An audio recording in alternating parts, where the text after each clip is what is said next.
Hey, what's up? It's cute what if? This side. Today we will be seeing what if Deku was the red string villain. Before we move ahead with the FIC, leave a like and subscribe to the channel for future what ifs like this. From the moment I was born, people kept their distance. It was evident from day one I wasn't like the other kids.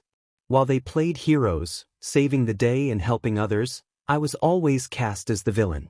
No matter how hard I tried, I seemed to lose every time. My quirk was different from theirs. It was something dark, something that felt dangerous. A power neither my mother nor my father possessed, which instantly labeled me as a villain. That's how the world operates. Destiny sorts the strong from the weak, shaping fates with biased hands. If you have a quirk that's deemed good, you're celebrated as a hero. You save people and bask in the spotlight. But if your quirk is viewed as a curse, you're marked from birth a villain. The world treated me as one, even though I had never harmed anyone. But my quirk, it had the potential to cause harm. And that was enough for everyone to see me as a monster. Week after week, professional heroes came to check on me, ensuring I wasn't becoming a threat. Even the #1 hero visited once. But he didn't ease my fears or reassure me that I could be more than my quirk. The dream of becoming a hero slowly withered inside me, transforming into something dark. Like a shadow, it grew until it consumed everything. I accepted early on that I would never be a hero. I stopped using my quirk, abandoning my dream. I chose the path of least resistance. But everything changed the day I faced my end. Help me. Someone, please help me.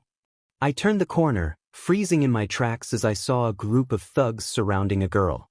She was pleading for help, her voice thin and trembling, but that wasn't anything new around here. Crimes like this were common in the poorer parts of the city. Pro heroes rarely came here, probably thought we were expendable or not worth the trouble. At least that's how it felt. My instincts screamed at me to turn away. Don't get involved. It's not your fight.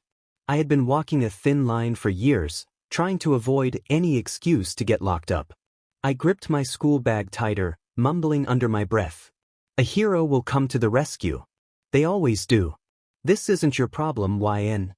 But as I walked away, each step felt heavier than the last. My blood was boiling not because of the criminals, but because of myself. How could I just leave her? I could save her. I had to. Save me. Those words echoed in my head, chaining me to the spot. My body moved before my mind could catch up. I dropped my bag, turned, and ran back toward the girl. Why was I doing this? She never even smiled at me when we passed each other at school. So why was I running to save her? Hey! I shouted, catching the attention of the thugs. They turned, startled, eyes wide as they recognized me. Holy cow, it's the Red Butcher. What's he doing here? The nickname cut through me like a knife. The rumors spread like wildfire after I lost control once at school, and now even these lowlifes were afraid of me. I hated it. I hated being feared, but there was no escaping it. I clenched my fists. Leave her alone. The thugs hesitated, but they didn't scatter. I realized then they weren't going to back off without a fight. I braced myself, charging forward without using my quirk.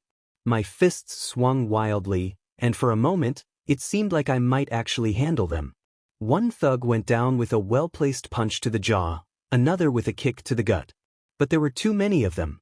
A sharp blow to my back sent me stumbling, and before I knew it, I was surrounded. They kicked me down, fists slamming into my body like hammers. Get him! Each blow felt like fire. My vision blurred, pain spreading through every inch of me. I could hear the girl's sobs and could feel the bruises forming on my skin. Just stay down, I thought. Don't use it. Don't give them a reason to hate you more. But then one of them pulled out a knife. The blade glinted in the dim light, and I knew that if I didn't act, I might not make it out alive. My instincts took over. The red strings. I didn't want to, but I had no choice. The strings shot out from my fingertips, latching onto the thugs like invisible marionette wires. I yanked one of them back, throwing him into a wall. The others followed suit, their bodies slamming into the pavement, trapped but unharmed. It was working. I was controlling my quirk. I wasn't hurting anyone. But then I felt the sting of something hot against my side. A gunshot. Everything snapped. My breath hitched and the red strings went wild. The thug who shot me was lifted into the air, struggling like a puppet as my quirk wrapped tighter and tighter. His eyes bulged, fear painted across his face. I couldn't stop myself. With one final pull, his body jerked violently, and I stood there, panting, shaking, horrified at what I had just done. "No," I whispered. "No, no, no. I didn't mean to." He pushed me." The girl screamed, stumbling back, terror in her eyes. "Stay away from me. Please, someone help me." I stepped toward her, desperate. "Wait, I'm not going to hurt you. I swear." She only screamed louder, backing away until she slipped, dropping her bag. A name badge from a diner fell out. "Please," I begged. "Just run." But it was too late. The police sirens wailed, and soon enough, officers poured in, guns drawn. They didn't ask me to surrender. They didn't even try to negotiate. Their faces were pale with fear as they raised their weapons. "Don't move." Hands in the air. I raised my hands, trembling. "It's not what it looks like." I didn't. The gunshots came without warning. I reacted instinctively, the red strings lashing out, pulling chunks of rubble from the surrounding buildings to shield me and the girl.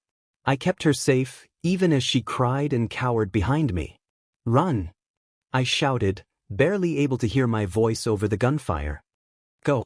Now." She hesitated, then turned and fled. I deflected the bullets, my breath ragged as I slumped behind the makeshift shield. I could feel my control slipping. The strings were tightening, stealing my breath as they coiled around me. I needed to escape. The moment I saw an opening, I ran. My legs burned with every step, but I didn't stop. I couldn't. The police chased me through the narrow streets, but I was faster, darting around corners and leaping over obstacles. My heart pounded in my chest, adrenaline pumping through my veins. For a moment, it seemed like I might actually get away. But then the ground shook. I stumbled to a stop, looking up. All Might. The #1 hero stood before me, his towering figure casting a long shadow over the alley. Relief washed over me. If anyone could understand, it would be him. All Might. I cried, smiling through the pain. "This is a misunderstanding." I didn't. "Stand down, villain," he said, his voice cold and commanding. "And surrender." The word hit me like a punch to the gut. Villain? No, he couldn't think that. I wasn't a villain. I'm not a villain. I roared, my red strings swirling around me in a frenzy. I'm not. But it was too late. All Might was already in motion. Detroit smash. His punch tore through my defenses, and everything went black. When the world goes dark, you expect it to stay that way, quiet, empty, a void where everything you are gets lost in the shadows. But instead, there were voices. Muffled, distant, but clear enough. "That's him? The Red Butcher? I thought he'd be older." "Yeah," another officer replied, his voice shaky with disbelief. "He's just a kid." "How's that right? He doesn't look like a killer." The first voice hesitated. "How does something like this happen? He's so if don't start feeling sorry for him." The third voice cut in, colder, sharper, like the snap of a blade. "His quirk is dangerous. You saw what he did back there. He harmed innocent people without hesitation." "Weren't they thugs?" "Leave that out," the cold voice insisted. "We put in the report that he attacked those innocent victims unprovoked. He could have seriously hurt the girl if we hadn't intervened." The first officer sighed. "Very good, sir." The rest of the conversation faded into white noise, swirling around me like an echo of a nightmare I couldn't wake from. My mind throbbed trying to make sense of the words, but it was too much. It didn't fit. None of this fit. How did this happen? Slowly I began to stir, the natural world creeping back in. My body ached, weighed down, restricted, no, restrained. My wrists and ankles were bound with every kind of restraint imaginable, even a quirk-dampening collar tightly clamped around my neck. The police weren't taking any chances. As I blinked my eyes open, the scene around me came into focus. I was in the back of a police van, the doors sealed shut, and the officers inside had their guns trained on me, their fingers twitching nervously near the triggers. They think I'm a monster. They think I'm going to hurt them. But I wasn't. I didn't want to harm anyone. All I wanted was to save her. How did this happen? I muttered under my breath, more to myself than anyone else. My mind raced back to the fight, to the moment it all spiraled out of control. I didn't want to hurt anyone. It wasn't supposed to go like this. Roadworks ahead, dispatch. What's the nearest detour? The officer driving called into his radio, his voice calm but clipped with tension. He waited for the response, but instead his voice broke through again, filled with sudden terror. Oh my God! The van lurched violently, flipping over with a deafening crash. I was thrown sideways, my body slamming into the metal walls as the truck rolled and rolled before finally skidding to a stop upside down. My head was spinning, blood rushing to my temples. Dazed, I barely registered what happened next. The doors were ripped open with an ear-splitting screech. I heard the officers shouting, and then gunshots rang out, sharp and frantic. But they didn't last long. The screams were the last thing I heard before they, too, faded into silence. I fought to break free of my restraints, struggling against the tight bonds until, finally, I managed to snap them loose. Dizzy and bruised, I crawled out of the wreckage, my vision swimming as I staggered to my feet. And then I saw him. A powerful presence stood above me, a figure in a crisp black suit. His face was hidden in the shadows, but his presence was overwhelming, radiating a dark, almost magnetic energy. He towered over me, calm, collected like he had orchestrated all of this without lifting a finger. He extended his hand to me, his voice smooth, compelling, almost kind. The world branded you a villain for something you didn't do. But I see the truth. I froze, staring at his outstretched hand. You're not a villain, Wyan, he said, his voice resonating deep within me. You're just a victim of a broken system. But that's fine. For I am here. I blinked, the weight of his words settling over me. I've never felt seen before. I never felt understood. But this man, he saw me for who I really was. Not the monster they all thought I was. Not the villain the world labeled me as. But someone who didn't belong in the system. Someone who was pushed into a corner until they had no choice but to fight back. I hesitated for a moment, my mind racing, questioning if this was right. But for the first time in my life, I felt like someone was looking beyond my quirk, beyond the rumors and fear, and seeing me for who I really was. Slowly, I reached out and took his hand. The moment our hands clasped, it felt like something shifted inside me, a wall breaking, a barrier falling. For the first time, I wasn't alone. I had been saved, but not by a so-called hero. No, I had been saved by someone who taught the world to fear him. A man who saw the truth, who saw me for what I truly was. A so-called villain.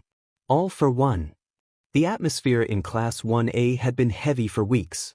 A void had settled over the students, one that seemed impossible to fill. It wasn't just an empty seat, it was a stark reminder of what had happened. Everyone had been on edge, with hushed whispers about the unspoken hole in their ranks. Today, however, marked the day they had been dreading yet expecting all along. Aizawa entered the classroom, his usual cold demeanor replaced by an unusual sense of solemnity. His eyes swept across the room before stopping at the empty desk. With a heavy sigh, he cleared his throat. Everyone, listen up. I know you've all been thinking about it, and yes, the time has come. His voice was softer than usual, almost sympathetic. But I need you to understand one thing before we move forward. Treat our new student no differently than anyone else. I realize this situation may stir up emotions, but we can't let our grief turn into resentment. He gave a slight nod toward the door, and it slowly creaked open. In walked a boy, meek, small, and clearly uncomfortable. He gripped his arm tightly, looking down at his shoes. His left eye was hidden under bandages, and scars marked his face, evidence of some unseen battle. He fidgeted awkwardly before Aizawa gently prompted, "Please introduce yourself." The boy nodded. Nervously. Hello. It's nice to meet you. My name is YNLN and I'm looking forward to working with you all." 1 month earlier. The TV droned on, filling the air with updates about Stain's arrest, his actions still echoing through society like a lingering wound. The hero killer's capture has led to a disturbing rise in sympathizers' villains emboldened by his ideology. However, the hero organization remains determined to quell this surge swiftly and effectively.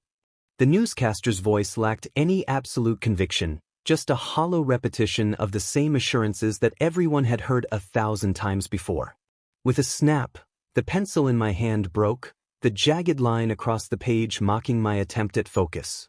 Frustration boiled over as I tossed the broken remains into the trash, another failed project staring back at me from the notebook. Unfinished, incomplete just like everything else lately. I clenched my jaw.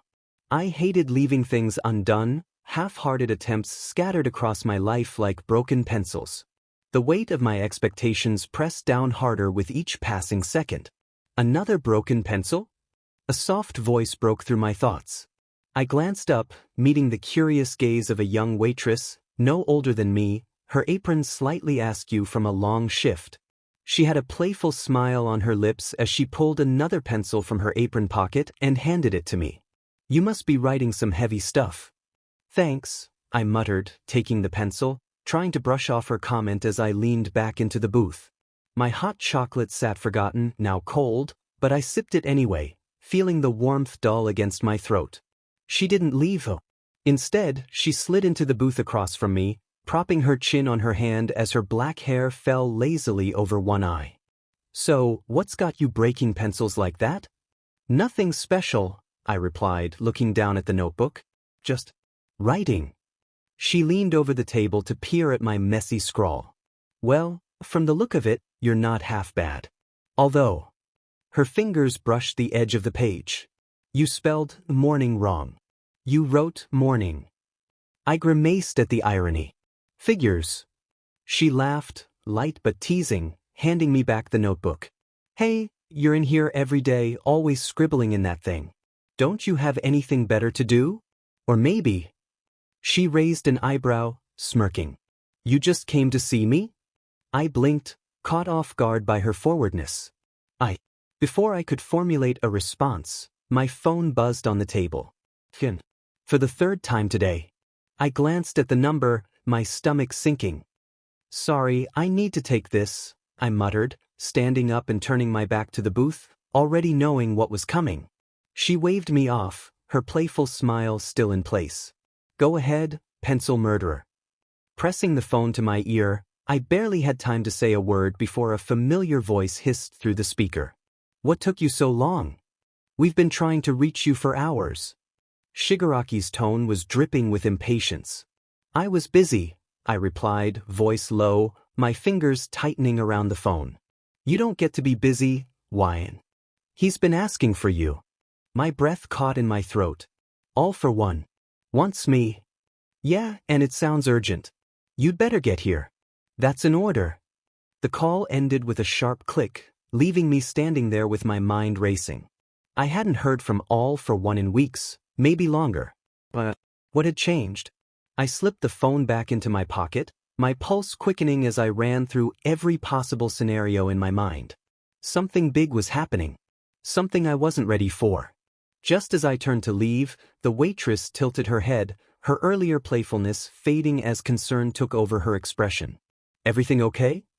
I hesitated for a moment, eyes narrowing as the weight of the call settled on my shoulders. The room felt colder and darker as if the world outside had shifted while I wasn't looking. I forced a half smile, but it didn't reach my eyes. "I've got work to do," I said, tossing some cash on the table. The words tasted bitter on my tongue, like a lie wrapped in half-truths. The waitress didn't press any further, she just nodded slowly. "Take care, all right?" I pushed open the door, the weight of the outside world crashing into me as I stepped out into the street. Kids in all might merchandise ran by, laughing, their faces bright with innocence and ignorance. The sight turned my stomach, but I shoved my hands into my pockets and kept walking. They had no idea what was coming. "Just the sight makes me sick," I muttered under my breath, feeling the storm brewing inside me. If only they knew what the man was really like. My fingers curled into fists, the jagged remnants of that broken pencil still haunting me as I walked away from the cafe, knowing that soon, the world would fail just as quickly. Stepping through the familiar, dimly lit doors of the hideout, I knocked several times, the sound echoing in the cold, sterile hallway. A faint clicking came from the other side as the small hatch on the door slid open, revealing Kurojire's glowing yellow eyes peering out at me. "It's me," I muttered, raising my hand impatiently, showing the jagged remains of a broken nail. Kurojire's gaze lingered briefly before he nodded, the door creaking open in response. I stepped inside, immediately greeted by the faint smell of dust and decay that always seemed to linger there. The low hum of machinery filled the air, accompanied by the steady drone of the television playing in the background. Shigaraki was sprawled out in one of the booths, his pale fingers twitching as he stared at the screen, face devoid of emotion. His posture screamed boredom, but his eyes, those red, bloodshot eyes, were locked in a predatory gaze, absorbing every detail of the broadcast like a starving animal. Two unfamiliar figures sat nearby. One was a girl, no older than me, dressed in a school uniform that looked out of place in this den of villainy. She had a manic grin plastered on her face as she twirled a knife between her fingers with unsettling ease. The other was a man, older, his face and body marred with scars held together by crude stitches, his entire being radiating malice. "Who are they?" I asked, my voice low and sharp, eyes narrowing as I scanned the room. Shigaraki gave a disinterested glance in their direction, barely tearing himself away from the Himiko, Toga, and Dabi. "They're going to help you with the mission." "Mission?" I echoed, my tone cutting through the room sharper than intended. I could feel my pulse quickening. What mission? And why was I only hearing about it now? Before Shigaraki could respond, the static from the television grew louder, warping the air around us like a crackling storm. Instinctively, I dropped to one knee, bowing before the unseen figure whose presence now filled the room. "Father," I whispered, the word leaving my lips without hesitation. It was reflexive, automatic, and ingrained into my very being. From the screen, a familiar voice, deep, calm, yet undeniably commanding, echoed throughout the space. "Stan Wyan. There's no need to kneel." All for One's presence, though not physically there, was as suffocating as ever. It filled every corner, every shadow of the room, commanding authority with the softest of tones. I rose to my feet but kept my head slightly lowered out of respect, out of duty. "I'm ready to serve," I said, my voice steady and sure. "Anything for you." All for One's image on the screen pulsed faintly, a manifestation of his will. "But you've had your freedom long enough. Now it's time for you to act. I have a special task for you, my son." My heart skipped a beat, adrenaline coursing through my veins. The anticipation, the longing to prove myself, to show my worth to the one who had given me everything, it was almost overwhelming. "I'm ready." All for One's voice remained calm, but the weight of his words was undeniable. "I need you to eliminate All Might." The room fell into a sudden, oppressive silence. Even the ever-twitching Shigaraki seemed stunned by the order. His fists clenched tightly, his knuckles whitening as he ground his teeth, visibly struggling to contain his frustration. "Eliminate All Might?" he spat, his voice filled with disbelief. "That's my job." "Patience, Shigaraki." All for One's voice was firm but not unkind. "Your time will come. But for this mission, YN is better suited. Brute force has failed us in the past. We need a more subtle approach." "Subtle?" I repeated, my brow furrowing in confusion. How could something as monumental as eliminating All Might be subtle? All for One's image flickered slightly. "Yes. You will infiltrate UA High." My heart sank. UA High. The center of hero society. The place where all my enemies gathered. The thought of being surrounded by those I despised most filled me with a cold dread. "How?" "You will become a transfer student. I will make the necessary arrangements. But first," All for One's voice took on a darker, more calculated tone, "you'll need to make space." I understood immediately. "You want me to remove someone?" "Precisely. But choose carefully." We don't want to draw unnecessary attention, he warned. I scanned the mental list of students from Class 1A that I had studied before. Some were too visible, too central to All Might's little protégés Midoriya, Bakugo, Todoroki. No, taking them out would raise too many alarms.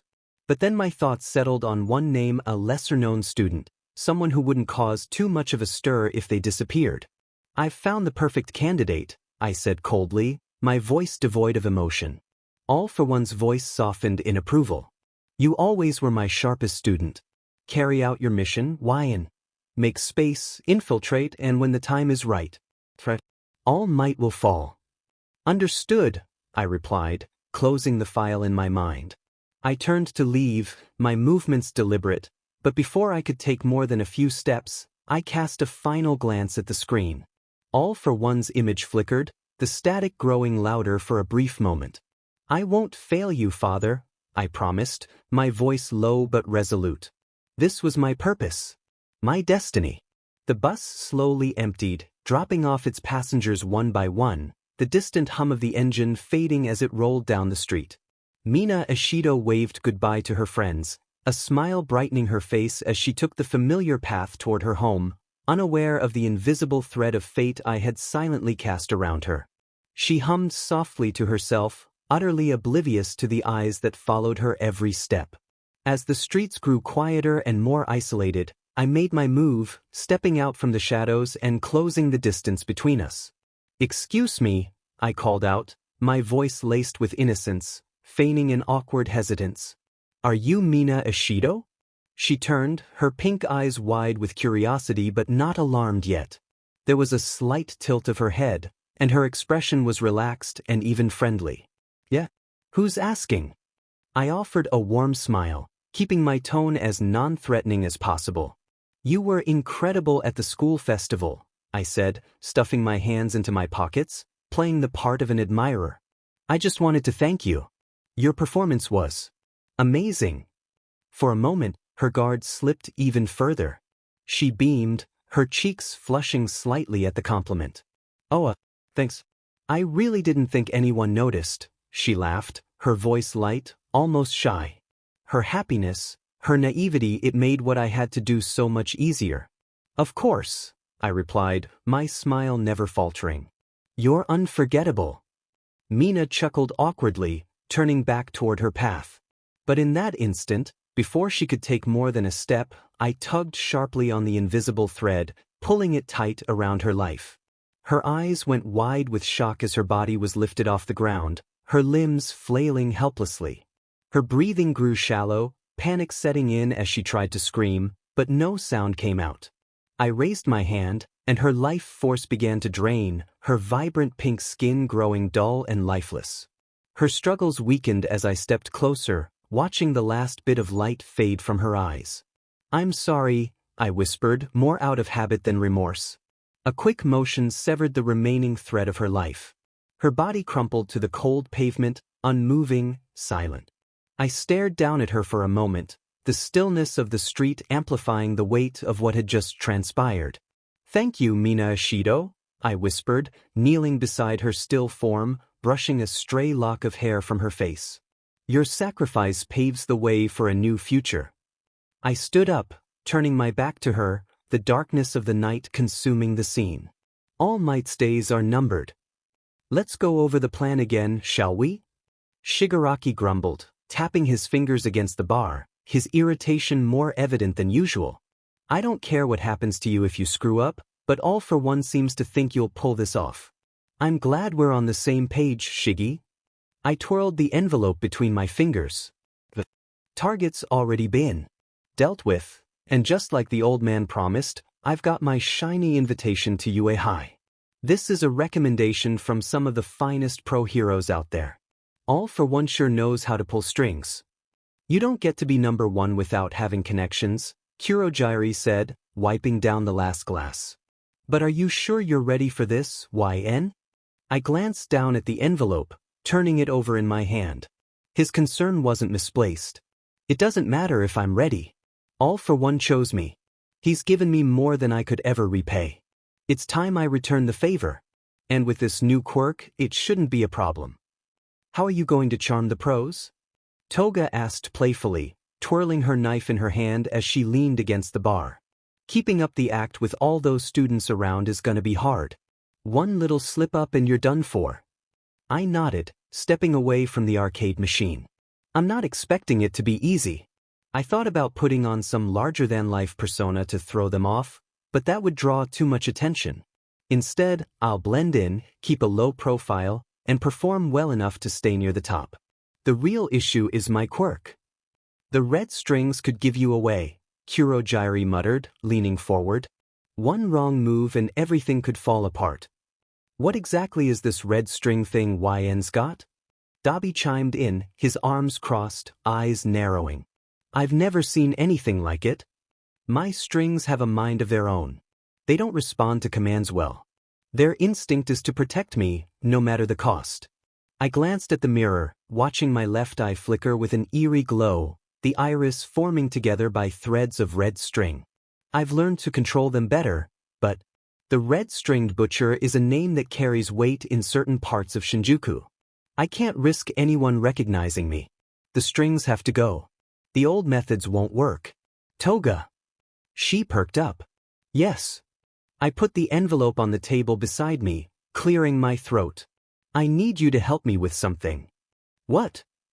Shigaraki barked, his hands clenching the bar's edge. Are you out of your DMN mind? This is going to attract even more attention. What would attract more attention, Shigaraki? I snapped back. A boy with a noticeable injury, or the red butcher walking into UA? Sunglasses won't hide this. I need a reason no one can see my left eye. I spread my arms out, the tension in the room thickening. The strings will repair the damage eventually. It's all part of the plan. I'll be a poor, abused quirk user saved from his drunkard father, with only one eye left as a reminder. Then I become a hero to stop others from suffering the same fate. People love a good sob story. Toga walked toward me, her usual playful expression gone, replaced with a cold, blank stare. She gripped the knife tightly. You're sure about this? Nevermore, I whispered. In one swift motion, she flipped the knife in her hand. I kept my eye wide open as she plunged the blade deep into the socket. My cries filled the bar, echoing off the walls as I slammed back into the arcade machine, the pain overwhelming as I fought to stay conscious. Kurogyri rushed to my side, quickly bandaging the wound as I gasped for breath, each one ragged and heavy. Toga stepped back, holding the blood-stained blade up like a trophy, her eyes gleaming with admiration for the chaos she had caused. This, I panted, my voice shaking but resolute, is how far I'm willing to go to take down that All Might. I won't back down. I gritted my teeth, ignoring the pain as best I could. The number one hero is as good as dead. The sun beat down as I changed into my tracksuit and stretched. Training with my quirk was one thing, but performing in front of an audience was new. I had never felt this kind of nervousness before, but there's a first time for everything. Midoriya was scribbling furiously in his notebook. Clearly he was a fan of quirks. It made sense that he was the first to introduce himself. What do you want me to do, Mr. Aizawa? Aizawa's uninterested gaze was fixed on a boulder at the end of the field. Break that boulder using your quirk. Fail and I'll expel you. Expel me on my first day? Really? But it didn't matter. I could destroy the boulder. I got into position and called out, Mr. Aizawa, sir. I don't have the best control over my quirk. What should I do if I lose control? You let me worry about that. I smirked faintly and tore off my jacket, tossing it aside. With a deep breath, I closed my eyes and whispered to myself, you had faith in my father. I won't let you down. Air cannon. My arm expanded, and a powerful burst of air surged through the field. The boulder shattered into pieces, and the trees around us bent under the force. I held the power until everything stopped, stepping back in confusion as I saw my hand and noticed Aizawa's glowing eyes. Had he stopped my quirk? The devastation was evident. The ground was torn up, and the area was in ruins. Maybe I had overdone it. I looked at my classmates, who stared in stunned silence. Then, suddenly, the silence shattered. That was incredible. Holy crap, We might have someone who can give you a run for your money, Bakugo. No one is stronger than me, you idiot. I'm so sorry I didn't introduce myself earlier, bro. I'm Ijiro Kirishima, we should definitely be friends. Hey, if you need a wingman, then Minoru Mineta is your guy. I'm Tsuyu Azui, but please just call me Tsu. The flood of introductions overwhelmed me. I had never been the center of so much attention. I found myself tearing up, and soon, I was laughing with a smile on my face. Give him space. Give him space. Ida ordered. I looked around at the faces of my new classmates, all eager and genuine. It was strange and heartwarming. It's great to meet you all. I'm YNLN. But please just call me YN. I hope we can all be great friends. All it takes to move on is a fancy quirk. That's all we are, children with keys dangled in front of us, keeping us distracted from the real problems. Don't worry, don't think about it. The pros will make everything okay. It's alright, for I am here. My first day of lessons ended with a decidedly anticlimactic whimper. This was one aspect of my old life that I definitely didn't miss. But if I wanted to fit in, I had to play along. I was confident I could get Kurogiri to handle any homework if it came to that.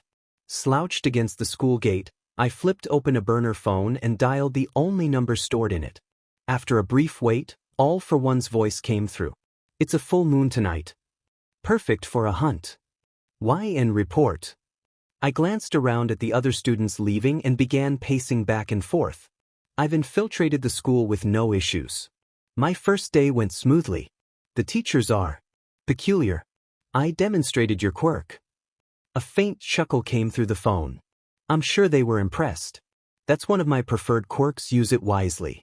What about All Might? I didn't see him today.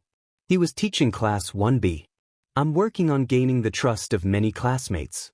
One, in particular, seems interested in me, Izuku Midoriya. There was a pause, prompting me to glance around again. Father, can you befriend him? I'm pretty sure I can. Why? Izuku Midoriya is close to All Might. You should cast him as his personal trainer. Your new mission is to befriend Midoriya, learn everything you can about his quirk and All Might, and when the time comes, eliminate him. Eliminate him? I exclaimed, drawing some curious looks as I stepped farther from the gates. But I thought the mission was just about All Might. I can't explain right now, but Midoriya is an important asset we must eliminate, All for One stated. Is that clear? Crystal. And All Might. Consider him your main priority. If you can't take out Midoriya, that's fine. Just make sure All Might is gone, he ordered, clearing his throat. Did you learn of any students' quirks? I didn't ask. I thought it might draw too much attention. Though it seems our teacher, Aizawa, can nullify quirks with just a glance. Yes, I've heard of his problematic ability. He shouldn't stand a chance against the Red String Butcher. That's all. Report back when you have any findings. I have faith in you, my son. Don't fail me. I closed the flip phone, gripping it tightly as I stared at the ground, bewildered. Why Midoriya? That wasn't part of the plan. Hey, YN. I turned around with a smirk, putting my phone away. Speak of the devil, Midoriya, Ida, and Uraraka were approaching, nearly out of breath. We were looking for you. You were? I asked, puzzled. Why? We wanted to walk home together. We didn't get enough time to chat today, Uraraka explained. While it was Midoriya's idea, I, too, would like to get to know you better, Ida added. I blinked several times, stepping back, startled. Wait, you want to walk home with me? You're not pulling my leg, are you? Why would anyone do something horrible like that? Uraraka tilted her head, confused. Midoriya nodded. Yeah, that's what friends do, right? Do you live nearby? Taking a moment to process, I smiled warmly and nodded. I live just by the station. I have a small apartment, so it's a short walk from here. No way, you have your apartment? That's awesome. Uraraka said, walking ahead. I heard they're moving us into dorms soon. Seriously? That's so cool. And safer too. It makes sense after the villain attack a few months back. I heard about that. Some villains attacked while you were on a training exercise. Oh, and you took down the hero killer, Stain. For students, you guys sure have a lot of experience. It's strange to think about, Midoriya admitted. I wasn't expecting to fight villains so soon. As we walked, I rubbed my bandage again, frowning. Does that hurt? I mean, you don't have to answer if you don't want to. It's fine, Uraraka, I said with a chuckle. Someone was bound to ask eventually. It doesn't hurt, not in that sense. It's just irritating. Aren't there pros who can heal those wounds? So you don't have to live with the pain? Ida asked. Feeling my bandages, I nodded. That would be sensible, but these are a reminder of how far I've come. I'm not comfortable explaining the details, but the wound brings back memories of my past. I was often told that I could never become a hero. My quirk was viewed as a threat, something a villain might wield. For a time I believed them to. They're wrong, Midoriya said firmly.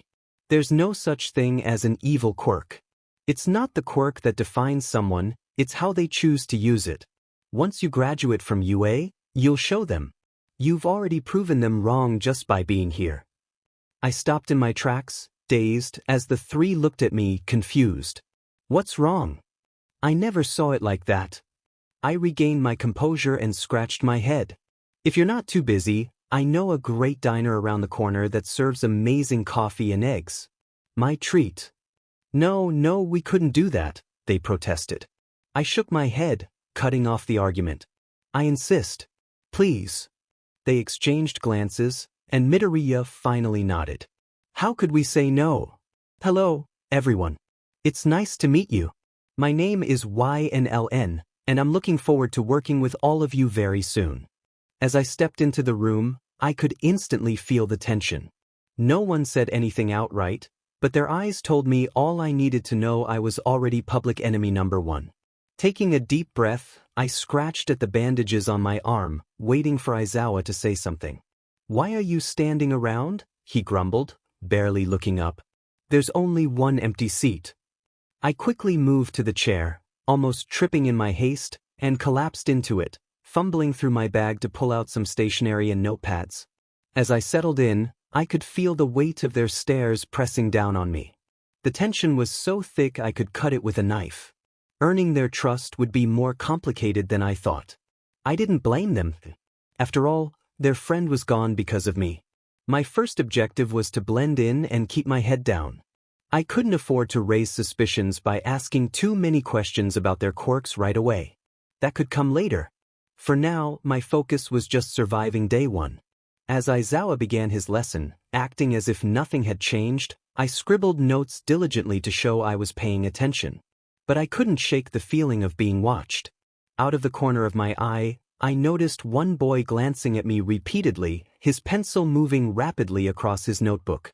Every time I turned to look, he stopped, pretending to write something else. Was he watching me? Was he jotting down notes about me? Paranoia crept in. Could someone in the class read minds? If that was the case, I was already doomed. No, I couldn't jump to conclusions. If anyone could read my thoughts, I'd already be exposed. Before I knew it, the lesson was over and a short break had begun. As the others started chatting among themselves, I made my way to the lockers to put away my things. Just as I closed the door, I felt someone behind me. Slowly turning around, I saw the same boy with green hair standing there, clutching a notebook to his chest. Excuse me. I'm sorry for interrupting. I just thought I should introduce myself. My name is Izuku Midoriya. It's nice to meet you, LN. Izuku Midoriya. I recognized him from the school festival. His quirk was unpredictable, but it packed serious power. Definitely someone to keep an eye on. Hi, Midoriya. Likewise. Before I could say anything else, two others joined him, a plain-looking girl with brown hair and an uptight boy with glasses. Hi there, LN, the girl chimed in. I'm Achiko Uraraka. Don't worry about everyone else, they're just... I know, I interrupted, trying to keep my voice steady. I heard about what happened. Honestly, I debated dropping out when I found out. I didn't want to feel like I was replacing someone. Nonsense, the boy with glasses boomed, waving his arm dramatically. We should always welcome new future heroes. My name is Tenya Ida, class president of 1A.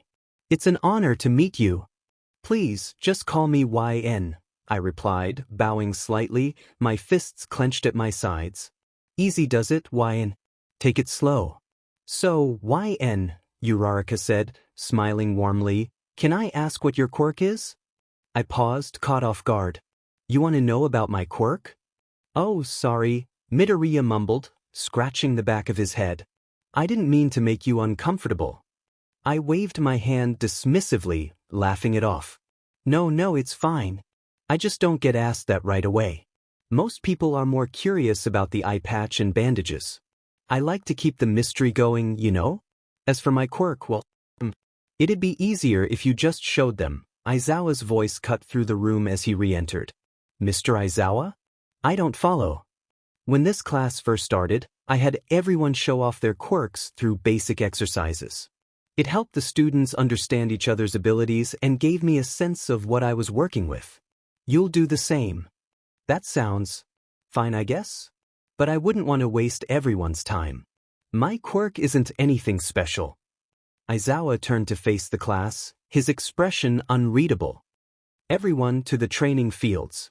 Our new student is about to demonstrate what he's capable of. Panic shot through me. What have I gotten myself into? The diner was alive with the clatter of plates and the hum of conversation. Midoriya was absorbed in the menu and clearly struggled with the choices. I didn't even know this place existed. It's like those American diners you see in movies. This place used to be quiet, but recently it's gained a lot of attention from the younger crowd. I used to come here in the mornings just to kill time. Nothing better than some tunes and coffee in the morning while the world passes by. Uraraka stood up, patting herself down. I'm going to use the bathroom before our food arrives. I should call my brother and let him know I'll be home late, Ida added, leaving me and Midoriya alone at the table.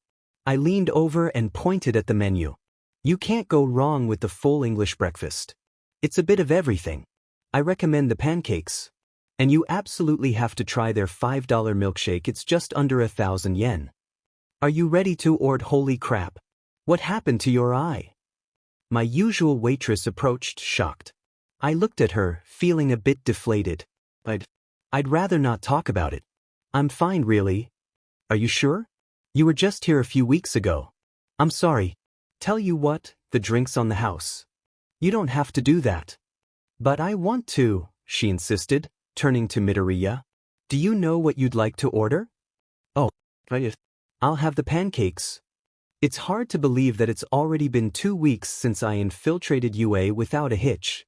It's almost amusing how effortlessly it all unfolded. Who would ever suspect that a double agent would slip into the school as a student with the sole purpose of eliminating All Might? The very thought makes me chuckle. While progress has been slow so far, I know that's about to change. A chance encounter is on the horizon, one that could turn everything around. I let out a long sigh, staring blankly at my notes surrounded by a mountain of textbooks. I never expected hero work to come with so much written work.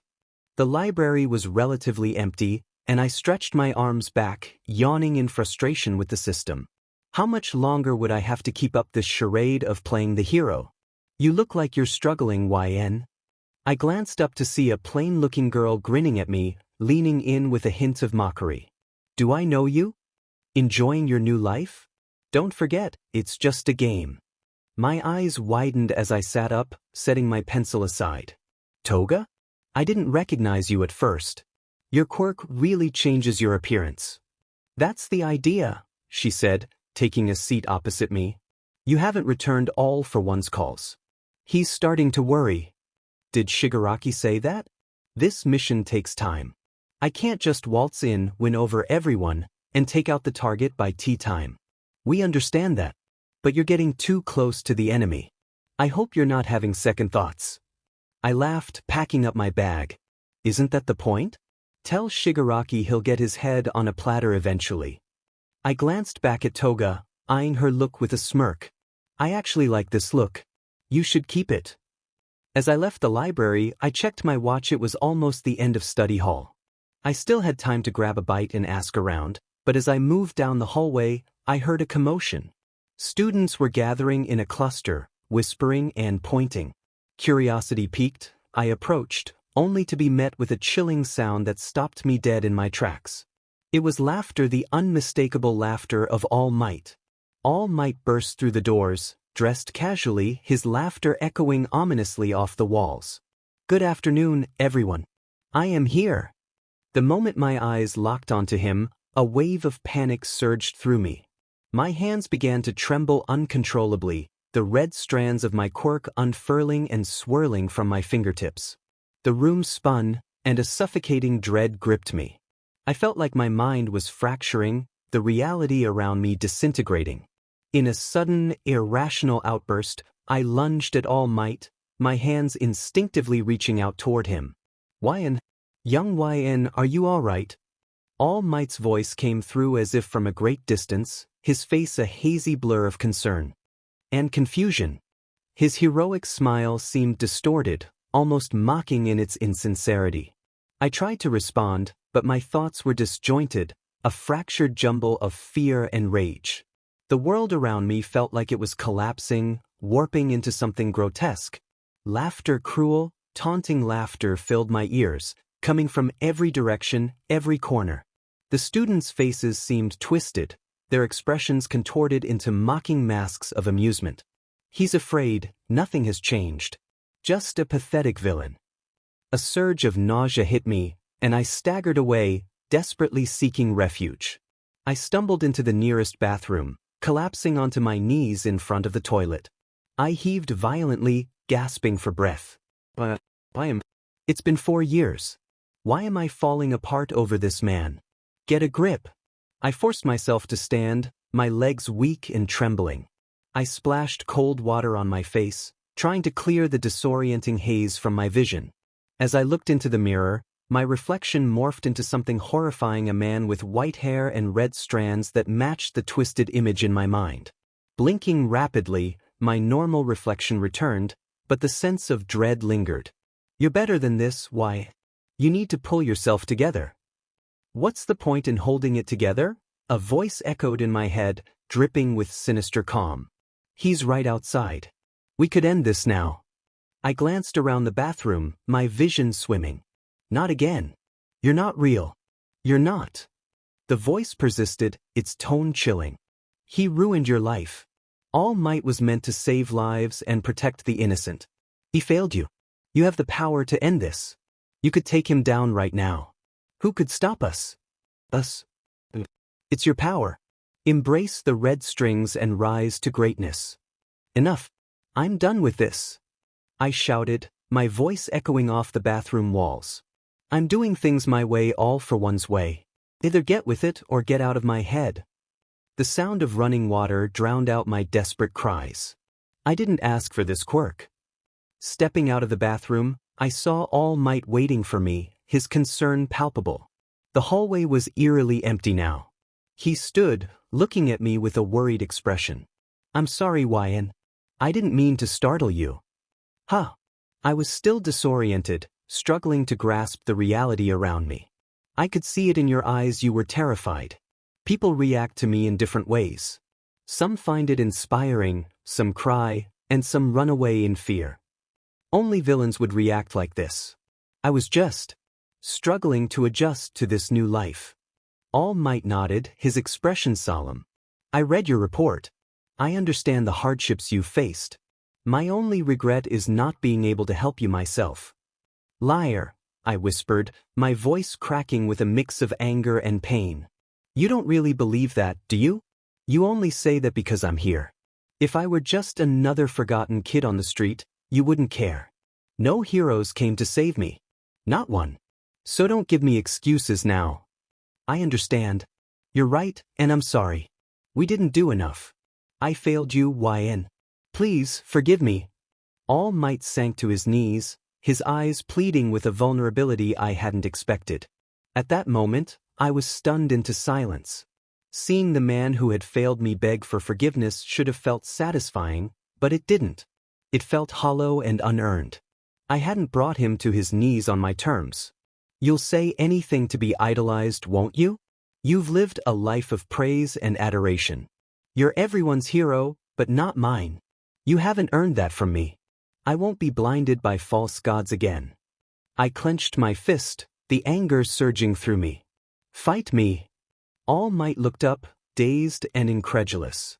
What? You can't be serious. I've never been more serious. You failed to save me. You wouldn't even try. I want to prove to everyone that you're nothing more than a fake. Fight me with everything you've got. Hold nothing back. The boy wishes to fight. Who are we to deny him that opportunity?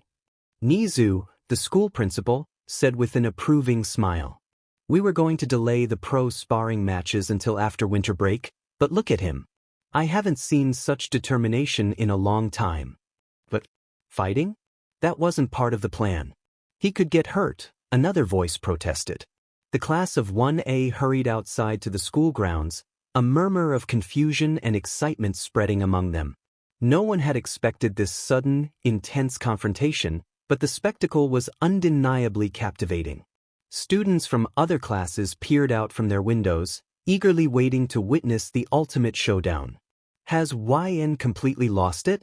Is he really challenging All Might to a fight? Uraraka shouted from the sidelines, her voice tinged with disbelief. He must know he's outmatched. This is All Might after all, someone else replied. Midoriya, watching intently as I stepped onto the stage, took a deep breath. I think YN needs this more than we realize. All Might landed with a heavy thud, his heroic costume contrasting with his wary expression. YN, are you absolutely sure about this? This is reckless. I've never been more certain, I declared, crouching low, my hand poised behind my back. The resolve in my voice masked the swirling chaos in my mind. Don't hold back. I won't be. A flicker of doubt crossed my mind, but I pushed it aside. This wasn't like before. I wasn't the frightened child he once knew, I was more than that now. With a fierce move, I unleashed an air cannon, the force of it shattering the ground around us. All Might swiftly dodged, appearing behind me with a speed that seemed almost unreal. As I spun around, I raised my arms just in time to brace against his strike. The impact sent me hurtling through the air, but I managed to regain control, slamming my fist into the ground to stop my fall. I wiped the blood from my lip and prepared for the next exchange. This doesn't look good, Aizawa warned, watching the scene unfold with concern. If All Might goes too hard on him. We don't know much about YN, the principal replied, his voice steady. He's a lost soul, abandoned by the world. His challenge isn't just about defeating All Might, it's about proving he has the strength to stand up for himself and others like him. That's the true measure of heroism. Determined, I readied my next move, extending my hand with calculated precision. All Might, anticipating my attack, braced himself. Instead of a direct assault, I directed a shockwave towards the ground, sending a cloud of dust swirling into the air. As the dust billowed, I drew in a deep breath, channeling the air pressure into a concentrated force. Without warning, All Might was drawn into the vortex. I seized the opportunity, delivering a powerful punch to his midsection that sent him skidding across the floor. The dust began to settle as All Might, now visibly exerting himself, roared, "Detroit's smash!" I staggered back under the force of his counterattack. My hands trembled, and the pressure of the clash nearly overwhelmed me. Desperately I shouted, "I yield!" All Might came to a halt, standing upright and panting heavily. "Did you hold back?" I asked, trying to read his expression. "No," All Might responded firmly.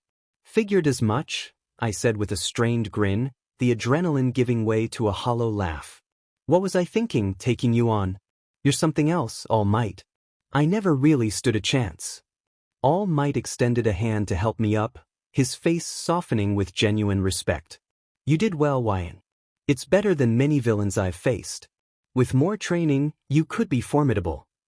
As the others gathered around, cheering and applauding my effort to hold back All Might, I stood apart, feeling a profound emptiness. Even with this confrontation, the reality was crushing. No matter how much I fought, I was still leagues behind the hero I sought to challenge. The door to the bar burst open, the loud clang reverberating through the room as the villains turned their heads in unison. I strolled in with an air of nonchalance, my school bag slung over one shoulder and my jacket hanging from the other. I dropped both with a heavy thud and slumped into one of the booths, letting out a weary yawn. Man, does it feel good to be home? That apartment just feels so empty and lifeless.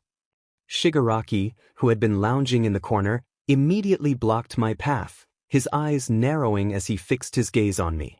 Report. I lifted an eyebrow, unimpressed. Sorry, I don't report to you. Shigaraki's expression hardened. His hand slammed onto the table, causing it to crack under the force. I wasn't asking. I rolled my eyes, flipping a pen between my fingers as I opened my notebook and began scribbling notes for my homework. I met All Might yesterday. Face to face, I even fought him. How's that for a report? Shigaraki's eyes widened in disbelief. You did what? He's got a few loose screws. I knew it, Dobby chimed in, leaning casually against the wall with a smirk. This is the foolproof plan All for One had? He's mocking us, a lizard-like man croaked from his seat at the bar, his arms folded in frustration. I blinked, looking the lizard man up and down with a mixture of confusion and disdain. Who the hell is this guy?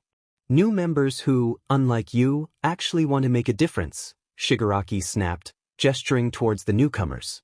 Meet Spinner, Twice, and Mr. Compress. I scrutinized each of them with a critical eye, a smirk playing on my lips as I jotted down notes in my notebook. Where do you find these bottom-of-the-barrel Marvel rejects? How much longer are we going to tolerate this? The kid is wasting our time. Dobby's eyes bored into me with a mix of irritation and disdain.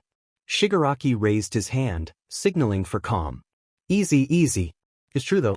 You've been here almost a month, and all you've done is squander our money on school trips and pancakes. I'm starting to think you're not cut out for this mission. Maybe you're right. I clicked my tongue, leaning back with a smug expression. Maybe I should just tell All Might where the League of Villains is hiding. Surely, that'd clear my name and keep me as a hero in training. After all, that's all I ever wanted, right? The way I see it, you've got nothing on me. If it weren't for All for One, I would have left this long ago. Shigaraki's eyes flared with anger as he shoved me against the wall, his hand poised to activate his quirk. I've had enough of your nonsense, YN. We should get rid of you right now. Ah, easy there, I taunted, glancing down at the red string connecting me to him and everyone in the bar. Tell me, Shig, how quickly can your quirk take someone out? Mine is oh so fast. I could make you regret this. You have nothing to threaten me with. Nothing to sway me. Yes, you could try to eliminate me, but I would gladly take you down with me. You can't achieve your meager dreams if you're gone. Enough. All of you. All for One's voice came through the TV, slicing through the tension. Shigaraki released me as the red strings faded away. I do not expect you to get along, my children, but you must set aside your differences if you wish to defeat All Might. I sank back into my booth, picking up my notebook and reading aloud with a sense of grim satisfaction. Katsuki Bakugo. Explosion quirk. He can create powerful explosions by sweating a nitroglycerin-like substance from his skin, which he can detonate at will. He can also store his sweat in gadgets for unexpected battles. Conclusion. Wear him down until he runs out of sweat. Oh, sorry. Should I stop? Shigaraki snatched the notebook from my hands and flipped through the pages filled with detailed notes. What is this? An advantage. I leaned forward with a smirk. Izuku Midoriya. This guy writes down the quirks of every hero or villain he meets, down to the last detail. I've only noted the bits I could remember. So, as you can see, Shigaraki, it's not all just school trips and pancakes. I stood up, exuding a sense of self-satisfaction. Oh, and one more thing. You probably already knew this, but All Might is much weaker than before. My fight with him proved that. He took me down with one punch while under the influence of the strings. I managed to withstand 3 before conceding on my own terms. You want to know if I can defeat him? I'm quite confident I can now. All for One's voice erupted in applause from the TV screen. This is exactly why I chose you for this mission, YN. Can you obtain more notes from this book? I'll do you one better. I'll take it. He has a few lying around. No one will suspect anything if they go missing during a school trip. I've heard we're heading out to a forest lodge for some hero training. I insisted. Give me 2 weeks, father, and I'll have the notebook, All Might's Downfall, and Midoriya at your doorstep. But I expect great things from you, YN. Do not fail me. The TV shut off as I closed the notebook and tossed it at Dobby. I'll leave things in your hands. I'm going on a study date. Study date? We're not finished. Here, YN. Dobby protested, his voice tinged with frustration. I glanced at my watch, pointedly ignoring him. What's that? Sorry, I can't hear you. It's rude to keep a lady waiting. After distancing myself from the villain bar, I slipped off my hoodie and pulled on my UA jacket, heading back toward the school. I still had plenty of time before my next class. Maybe I should grab a little something to ease the studying ahead. Turning the corner, I suddenly felt a chill run down my spine. Instinctively, I dropped to the ground as a set of chains whizzed by, barely missing me. I scrambled into a nearby alleyway, tossing my bag aside and pressing my back against the cold brick wall. From the shadows emerged a scruffy man with long green hair and a face obscured by a gas mask marred with scars. His presence was unsettling, his chains rattling ominously as they slithered across the ground. I took a deep breath, trying to steady my racing heart. What's the idea? Attacking innocent students in broad daylight? You should wait for a pro to arrive. The man's voice was rough and gravelly, like he'd spent years inhaling smoke and dust. I know the truth, he rasped, his chains hissing and scratching against the pavement as he edged closer. I know who you are, Red String Butcher. I gritted my teeth, eyes narrowing as I evaded another swing of the chains. One grazed my cheek, a stinging reminder of how close I was to being caught. I wiped the blood from my face, my demeanor shifting as I dropped the pretense of innocence. I'm impressed. I took great care to play this role convincingly. I kept up with school and did my homework. Hell, I even brought lunch for my entire class last week. Who are you? The taker of wills. His voice was a low, threatening growl. Your delusions end today. You will face my chains of judgment. Face. I scoffed, a smirk playing on my lips despite the danger. You're no pro then. Pros don't kill, they lock people like me away where we rot. If you're talking about death, you must be a vigilante. Not many of those are left these days, so pros make sure of that. You're in over your head. I'll be sure to shut down worthless fools like you. Without warning, I moved my hand forward, unleashing a powerful blast of air. The impact should have sent the vigilante sprawling, but his chains cut through my attack effortlessly as though it were nothing. I was caught off guard by the sheer strength of his quirk. Before I could react, the chains wrapped around me, yanking me off the ground and slamming me against the alleyway wall. I crashed to the pavement, skidding painfully before being hoisted upside down, facing the taker of wills head-on. I could end you right now, crooked trickster, he said, his red eyes piercing through me like daggers. But even I have some measure of mercy. With a contemptuous look, he dropped me, the chains retracting into his bomber jacket with a sinister hiss. Hand yourself in, or next time we meet, you won't walk away. Gasping for breath, I clutched my neck, the sting of his threats still echoing in my mind. By the time I gathered myself, the vigilante was already gone. Frustration bubbled within me as I pushed myself up from the ground. Could he be any more cliché? And that quirk of his. I've never seen anything like it. More troubling is how he figured out who I really am. I need to report this to All for One next time I see him, but for now. I grabbed my school bag and checked my phone. I was running slightly late. Changing can wait. I have more pressing matters to attend to. With a final glance at the alley, I steeled myself and set off towards the school, the encounter weighing heavily on my mind. Staring at my reflection in the mirror was a rare, almost unsettling experience. I hated the sight of my face. It was a constant reminder of my failures and the monster I feared I had become. But tonight was different. Tonight was important. I had to put aside my self-loathing and present the best version of myself. I slung my bag over my shoulder, ran my fingers through my hair to smooth it back, and adjusted the plaster on my face. With a deep breath, I muttered to myself, "Here goes nothing." Entering the library, I held up a small box of chocolates, forcing a nervous laugh. "Sorry I'm late. I hope these make up for it." Uraraka looked up from her notes, her expression a mix of relief and curiosity. "I didn't think you were going to show up for a moment. I tried calling, but you didn't answer. What happened to your face?" "Oh, sorry about that," I said, rubbing the back of my neck awkwardly. "I forgot to charge my phone and, shaving. I'm dreadful at it. I always end up nicking myself. When will I ever learn?" I pulled out the materials I had brought. "I really appreciate you doing this for me. You're a lifesaver, Uraraka." She smiled warmly, setting her notes aside. "Oh, don't mention it. We're friends after all. I'm not sure how much help I can be, but I'm all yours for the next few hours. Where should we start?" I opened my second notebook, revealing an empty spot dedicated to Uraraka's quirk. A genuine smile spread across my face as I looked at her. "I have just the idea. What does it mean to be a hero? Is it someone who fights evil, someone who saves others from peril? Or is it someone we look up to, admire, and strive to emulate?" It sounds so simple, almost romantic. But I've learned that the concept of a hero is far more complex and inherently flawed.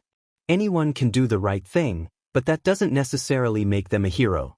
Heroism isn't just about actions. It's about the perception of those actions and the expectations that come with them. I discovered early on that the title of hero is fragile, built on a shaky foundation. You can be loved and respected one day, and then, in an instant, it can all come crashing down. All it takes is one bad day, one moment where you falter, and the image of a hero can shatter into 1,000 pieces. I've seen it happen, and it's a harsh truth to face. The idea of being a hero, this shining beacon of hope and strength, is often just an illusion. The reality is that anyone, no matter how noble their intentions, can fall from grace. The world doesn't always play fair, and the role of a hero is far from the perfect dream it's often painted to be. Slouched over my books, I let out a long yawn. I think I'm starting to get it now. I wish we were taught this way from the start. I still don't see why we need to learn math when we're supposed to be the next heroes. Algebra isn't exactly going to boost my quirk. Uraraka glanced over my answers, her approval evident. We won't be pros forever. A good education is important. If all the pros couldn't read or write, that wouldn't be a great example, would it? I remained unconvinced, popping a piece of chocolate into my mouth and savoring the melt-in-your-mouth sweetness. I've been eyeing these chocolates for months, but the price always turned me off. Now I regret not buying them sooner. I sat up, noticing Uraraka packing her things. "Hey, where are you going?" "Oh, sorry. I thought we were done. My parents want me home before 9. After all the recent villain attacks, they're a bit paranoid." "I hear you. With the League of Villains, the hero killer Stain, and now the Taker of Wills, it feels like there's a new threat every week." "Taker of Wills?" Uraraka raised an eyebrow.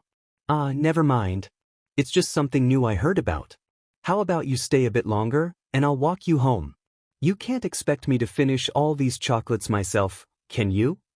Despite her hesitation, Uraraka gave in to the temptation, dropping her bags and sitting back down. As she reached for a chocolate, I playfully moved the box away. "You just offered some," she teased. "Let's make this more interesting. How about we quiz each other? Answer a question correctly, and you get a chocolate.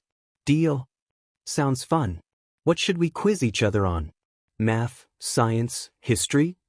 I flipped through my notebook, showing her a page with notes on Todoroki's quirk. "Let's test our knowledge of our classmates' quirks. We'll go back and forth." "This looks just like Midoriya's notes," Uraraka observed. I chuckled, raising my hands in mock surrender. "Caught me red-handed. I've only been with you guys for a little over 2 months. I still don't feel fully integrated with everyone. And if the rumors about a training trip are true, I need to know how everyone works, whether I'm teaming up with them or against them. So, amuse me." "You two are so alike. It's funny," she smirked, flipping through the pages before stopping. Alright, let's start here. What's the drawback of Yuga Aoyama's quirk? Oh, I know this one. His quirk is called Naval Laser. It's incredibly powerful and can cut through almost anything, but he can only use it for a second before it causes him a major stomachache. I took a piece of chocolate triumphantly. My turn. Uraraka leaned in, trying to peek at the page. Got a question for me? I hesitated, lowering my head in embarrassment. Actually, I haven't fully understood your quirk yet. I haven't seen it up close, I just heard about it. Okay, let's clear that up, she said, taking a pen and jotting down some notes. My quirk, zero gravity, lets me make anything I touch weightless. I can make people, rubble, or even cars float. The main limitation is that I can only make things weightless when I touch them with my fingertips. Also, I can only lift up to 3 tons before I start feeling extremely nauseous. Plus, I lose control of my movement if I use my quirk on myself. So, you need to get close to use your quirk effectively, and anything over your limit can make you sick. You use this to your advantage, like in your fight with Bakugo.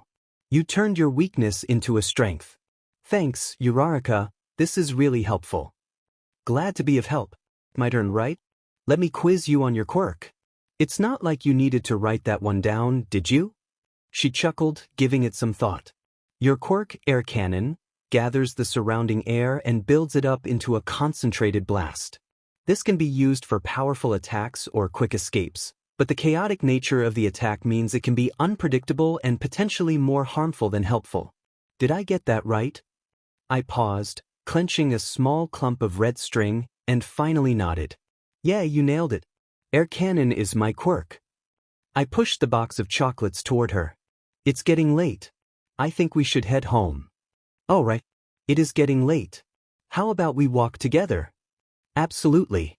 I wouldn't want you walking home alone at this hour. Who knows what kind of trouble might be out there? As we left the library, Uraraka noticed the extra box of chocolates I had stuffed into my bag. You brought 2 boxes? You know, eating that much chocolate isn't great for you. I laughed it off, shaking my head. Oh no. This isn't for me. It's an apology gift. Bribery, you could say. Chocolate always helps smooth things over. I'm sure whoever it's for will forgive whatever happened. Those chocolates are amazing. I gazed at the night sky, whispering to myself, somehow, I don't think it's that simple. I arrived home just after 10, having walked Uraraka to her door. Tossing my shoes into the drawer, I slipped into my slippers, shedding my coat and scarf. My phone went on charge as I headed to the kitchen, chocolates in hand. I opened the fridge with a wiggle of my fingers, pulling out 2 bottles of strawberry milk. After closing the fridge, I stepped on an uneven floorboard, revealing a hidden door. Descending the stairs, I ducked under the red strings that marked my entrance to the hidden room. The room was stark, just a mattress, a TV, and a toilet. The bed was burned through again, prompting a sigh. This is the 3rd one this month. I'm not made of money, you know. A figure lunged from the shadows, but my strings pulled them back effortlessly. Turning around, I greeted the familiar face. How many times are you going to try that old trick, Ashido? Mina Ashido fell to the floor, curled up and glaring at me. As many times as it takes. I'll get you when you're least expecting it. I slumped against the wall, nodding. You just might. Although, the red strings won't let you. I know it's not ideal, but can't you just play along? I'll be happy to when you let me go. Sinking to the floor, I held up the strawberry milk, tossing it toward her. I'll happily oblige once my mission is over. When all might is gone, you'll be free as a kite. Mina, can I call you that? We've been talking every night for a while now. I think we're on a first-name basis, don't you? There's nothing I can do about it regardless. I suppose you're right. I stood up, a faint smile on my lips. Oh, I almost forgot. I got you a little gift. Don't eat them all at once, you might get a stomach ache. Setting the chocolates down, I noticed Ashido's blank stare and sighed. I haven't poisoned them if that's what you're worried about. I'd keep you locked up here for 2 months just to take you out now. Look, I'll eat one to prove it. I took a bite and held my hands out, waiting. See? Ashido's gaze shifted to the box, her curiosity evident as she grabbed it. The red strings tugged her back, and I sat across the room, sipping my milk. I didn't expect this to take so long, Mina. Maybe it was wishful thinking to be in and out within a week, 2 months of losing my mind at that school. Everyone is so lovely to me. If only they knew, right? How does it feel to be loved, to have everyone like you? No one fears the quirk you were born with. Bet it feels nice, doesn't it? How does it feel to be a hero in the public's eye? In their eyes, I'm dead. You know what I mean.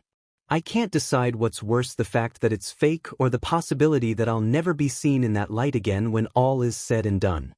You don't have to be the villain, you know, Ashido whispered, finishing the last of the chocolates and giving me a judgmental look.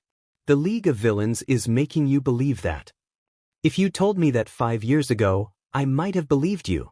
Hell, I would have loved to believe it. I'd die for that belief. But I grew up and realized life isn't a fairy tale. Not everyone gets their happy ending. As long as I have this quirk, that won't change. All Might made sure of that. Once I deal with him, All for One will finally keep his promise.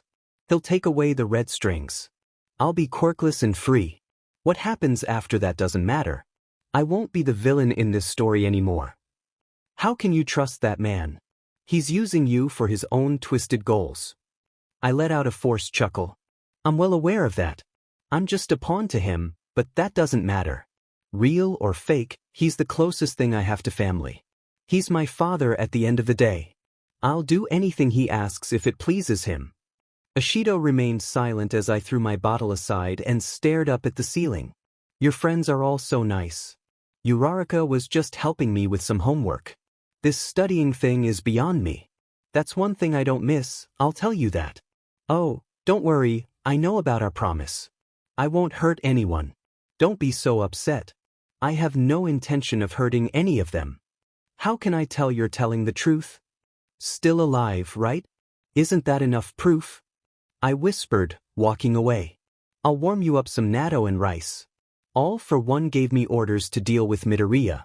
I promised you I wouldn't hurt anybody, but I'll also do anything he asks of me. Aren't I stuck in a sticky situation? Whose promise are you going to break?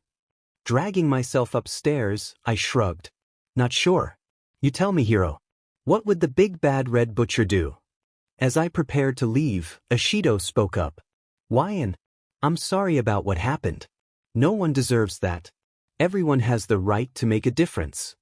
I paused, taking a deep breath and showing little emotion. As I said, this isn't a fairy tale. I closed the door behind me, leaning against it and clenching my fist tightly. It isn't that simple. I know it isn't. I can't be a hero. It isn't that simple. Right? All right, everyone, settle down. Quiet. Aizawa called out, clearing his throat. I understand you're all excited about the upcoming school trip, but until then, it's business as usual. You'll be studying and preparing as always. This trip isn't to be taken lightly. You'll be tested like never before, and your quirks will be pushed to their limits. Do I make myself clear? The class erupted into excited chatter, leaving me puzzled. Is this school trip really that exciting? Are you kidding? This is our chance to prove ourselves and learn from the pros. Why wouldn't that be exciting? Kirishima exclaimed, his enthusiasm infectious. I leaned on the table, stifling a yawn, still confused. What's so thrilling about that? Before anyone could respond, the bell rang, signaling the end of the PRD. Students began to disperse, but Aizawa stopped me. Can I have a word, YN? I turned back, surprised to see All Might, Midnight, and Nizu entering the room. A sense of unease washed over me, my hand twitching nervously. What's going on? Have I done something wrong? Oh no, nothing like that, Nizu reassured, sliding 2 photos across the table. One was of a man known as the Taker of Wills. The other depicted a man in clown makeup with a green spray-painted Santa hat, bells tied to his arms, and piercing red eyes. We have reason to believe these individuals might have tried to contact you. Is that correct? Aizawa asked directly. Am I being interrogated or something? You said I haven't done anything wrong. All Might pulled out a chair, nodding. I think you should sit down, young YN. Nizu walked around my desk, sighing. Do you know why we approved your placement here? The letter of recommendation was one factor, but it wasn't the whole truth. We're aware of who you are.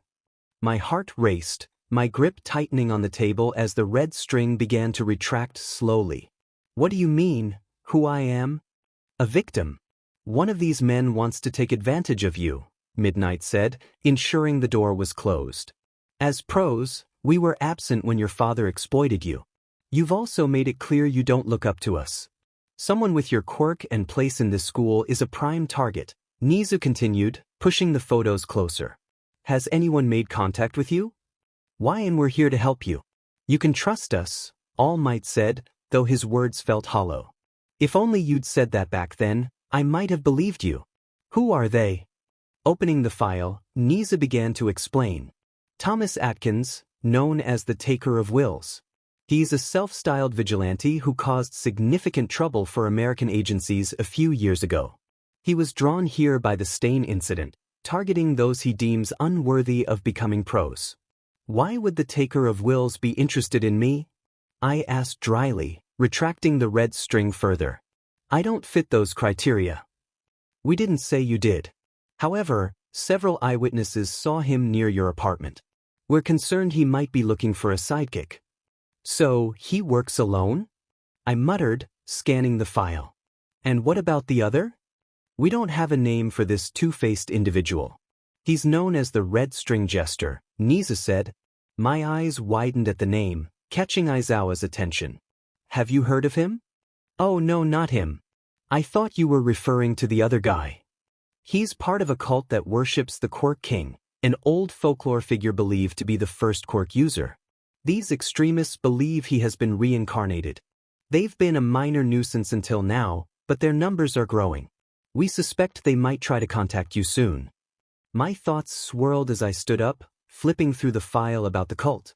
God's Cure? Why haven't we heard about them before? They weren't on our radar. After the attack on your class and the Stain incident, they were deprioritized. They refer to quirks as the cure of the one true king. Have any of these individuals approached you? I shook my head. No, and if they had, I would have reported it immediately. Should I be worried? What should I do? There's no need to panic, YN. We'll have the pros keep an eye on you. For now, avoid walking alone and stay in public spaces. We won't inform the others about this, but stick with your friends and stay safe. We promise to keep you protected. Can I go now? I'm missing my lunch break. Of course. Thank you for your time, Master YN.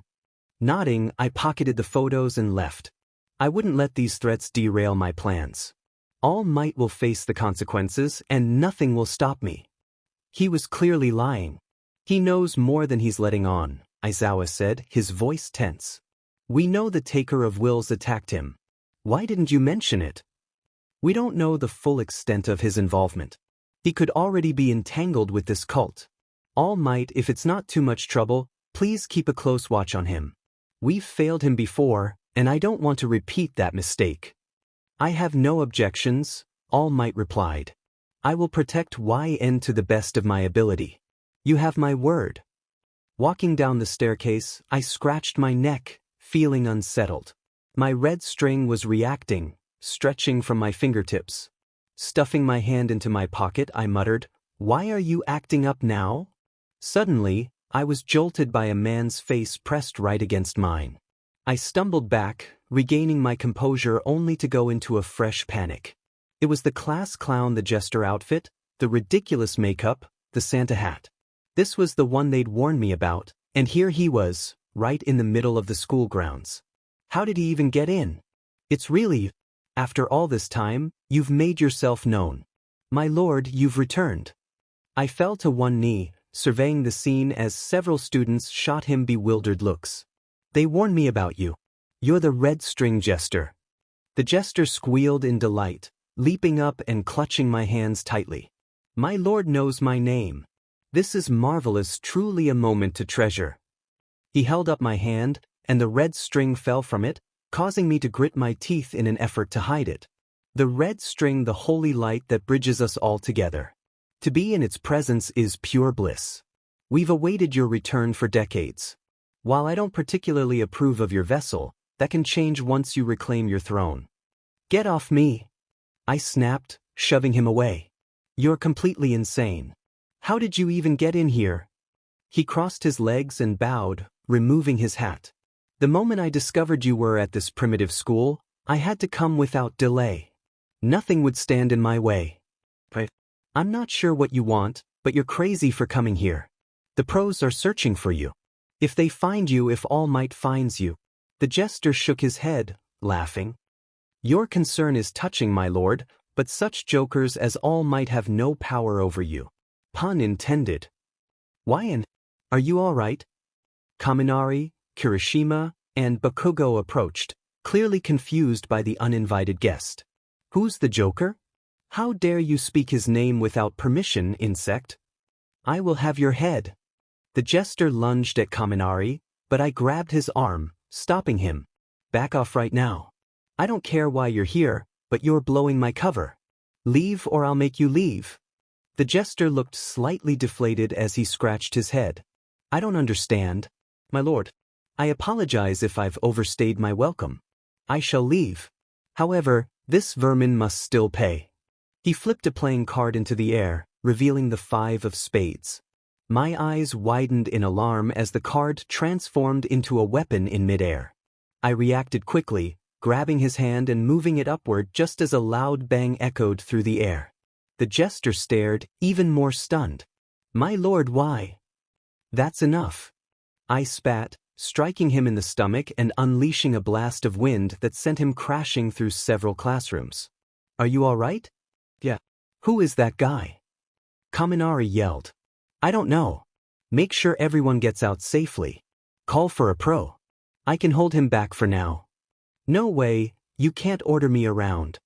Kirishima pulled Bakugo away, pleading with him. YN can handle this. We should ensure everyone's safe. Fine, whatever. You better not die on me. 2 playing cards flew toward me. I caught them and threw them back, but they transformed into trucks that smashed through more classrooms. The jester appeared, seemingly unscathed, lost in confusion. My lord, what is the meaning of this? I am your humble servant, I wish you no harm. Cracking my knuckles, I scoffed. Humble servant? Give me a break. I don't want anything to do with you. I don't care who you are, but trying to harm my classmates and spewing nonsense is ruining everything I've worked for.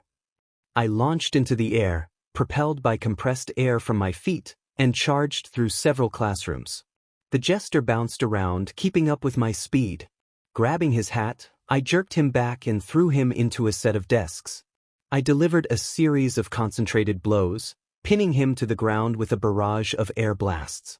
As he fell, I slammed my leg down, breaking the floor apart. Just as I was about to get up, a flurry of playing cards was thrown into the air, turning into sharp blades. I blasted most away, but a few grazed my arms and legs. Turning, I was struck in the stomach by an open palm, knocking me back into the wall. My head was tilted at an odd angle, and a red string fell to the floor. A large knife embedded itself into the wall where my head had been. The red string. Ah, my eyes have been blessed. Pulled to my feet, I shook off the jester's hold and wiped my lip. Shut up already. You're really getting on my nerves. I moved in again, but the ceiling caved in, sending dust everywhere. My vision was obscured, and I found myself face to face with All Might towering over me. For once, I was genuinely relieved to see the #1 hero. Villain! How dare you enter these grounds and attack innocent students? But that's no longer a problem. For I am here. The jester stared at All Might with disdain. Who are you? I don't have time for your pointless preaching.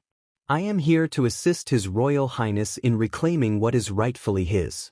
The Mad King shall rise and return the world to its former glory. I won't let anyone stand in my way. I reached for another playing card, but All Might already disarmed the jester with a single, decisive move. No more tricks. It's over, red string jester. Lying on the ground, the jester began laughing, his eyes fixed on me. I'll see you soon, my lord. In a flash, his entire body dissolved into a flurry of playing cards, which scattered and flew away, leaving us in shock. All Might, frustrated by the gesture's escape, turned to me with a heroic smile. You did well to hold off the villain while everyone else got away. Are you all right, young YN? I held my injured arm, nodding and shaking it. He was toying with me during our encounter. He had no intention of seriously harming me. I can only imagine what he could have done if he had. Fear not. The villain is gone, and we'll have every pro out there hunting him down. To think he dared to show up here. We've let security slip, but that's not the priority now. What matters is that everyone is safe. Well done, YN. You are the hero today. As All Might began helping the students evacuate and more teachers came to my aid, I stood in a daze, looking at my injured arm. A sense of unadulterated bliss nipped at me. I couldn't stop smiling, watching the blood trickle down. A hero? I like the sound of that.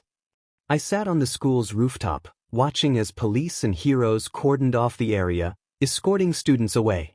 I opted to stay, squatting on the ledge and observing the world drift by as I had countless times before. As the sun began to set, my phone rang. The caller ID made my stomach churn. I almost answered but then stopped myself, letting it ring. Not today. I wasn't in the mood to deal with him. Shouldn't you take that? I turned my head to find All Might looking down at me with concern. I didn't mean to intrude if you'd prefer to be alone. I slumped back, shaking my head. Too late for that now, isn't it? Normally, I'd tell you to leave me alone, but I guess I should thank you for saving my life back there. That villain was trouble, but who knows how much more chaos he could have caused. You did the best you could in the heat of the moment. No one can blame you. I glanced at the destruction and smirked. Are you kidding? I nearly wrecked half the school trying to stop one villain who threw playing cards. I've been training to control my powers, but it looks like I still have a long way to go. All Might sat beside me, nodding. We all do. I wasn't perfect when I started either. My power was chaotic, and I often caused more problems than I solved. Even now, I worry I might accidentally cause a disaster in the heat of the moment. No one gets it perfect all the time. You should be proud of what you accomplished. You're the first teacher to congratulate me on destroying the school, I chuckled, watching parents reunite with their sobbing children. It hit me today. They're just kids and so am I. The idea of being a hero seems so glamorous, like something out of a comic book. No one prepares you for how messy and terrifying it can be. It isn't glamorous.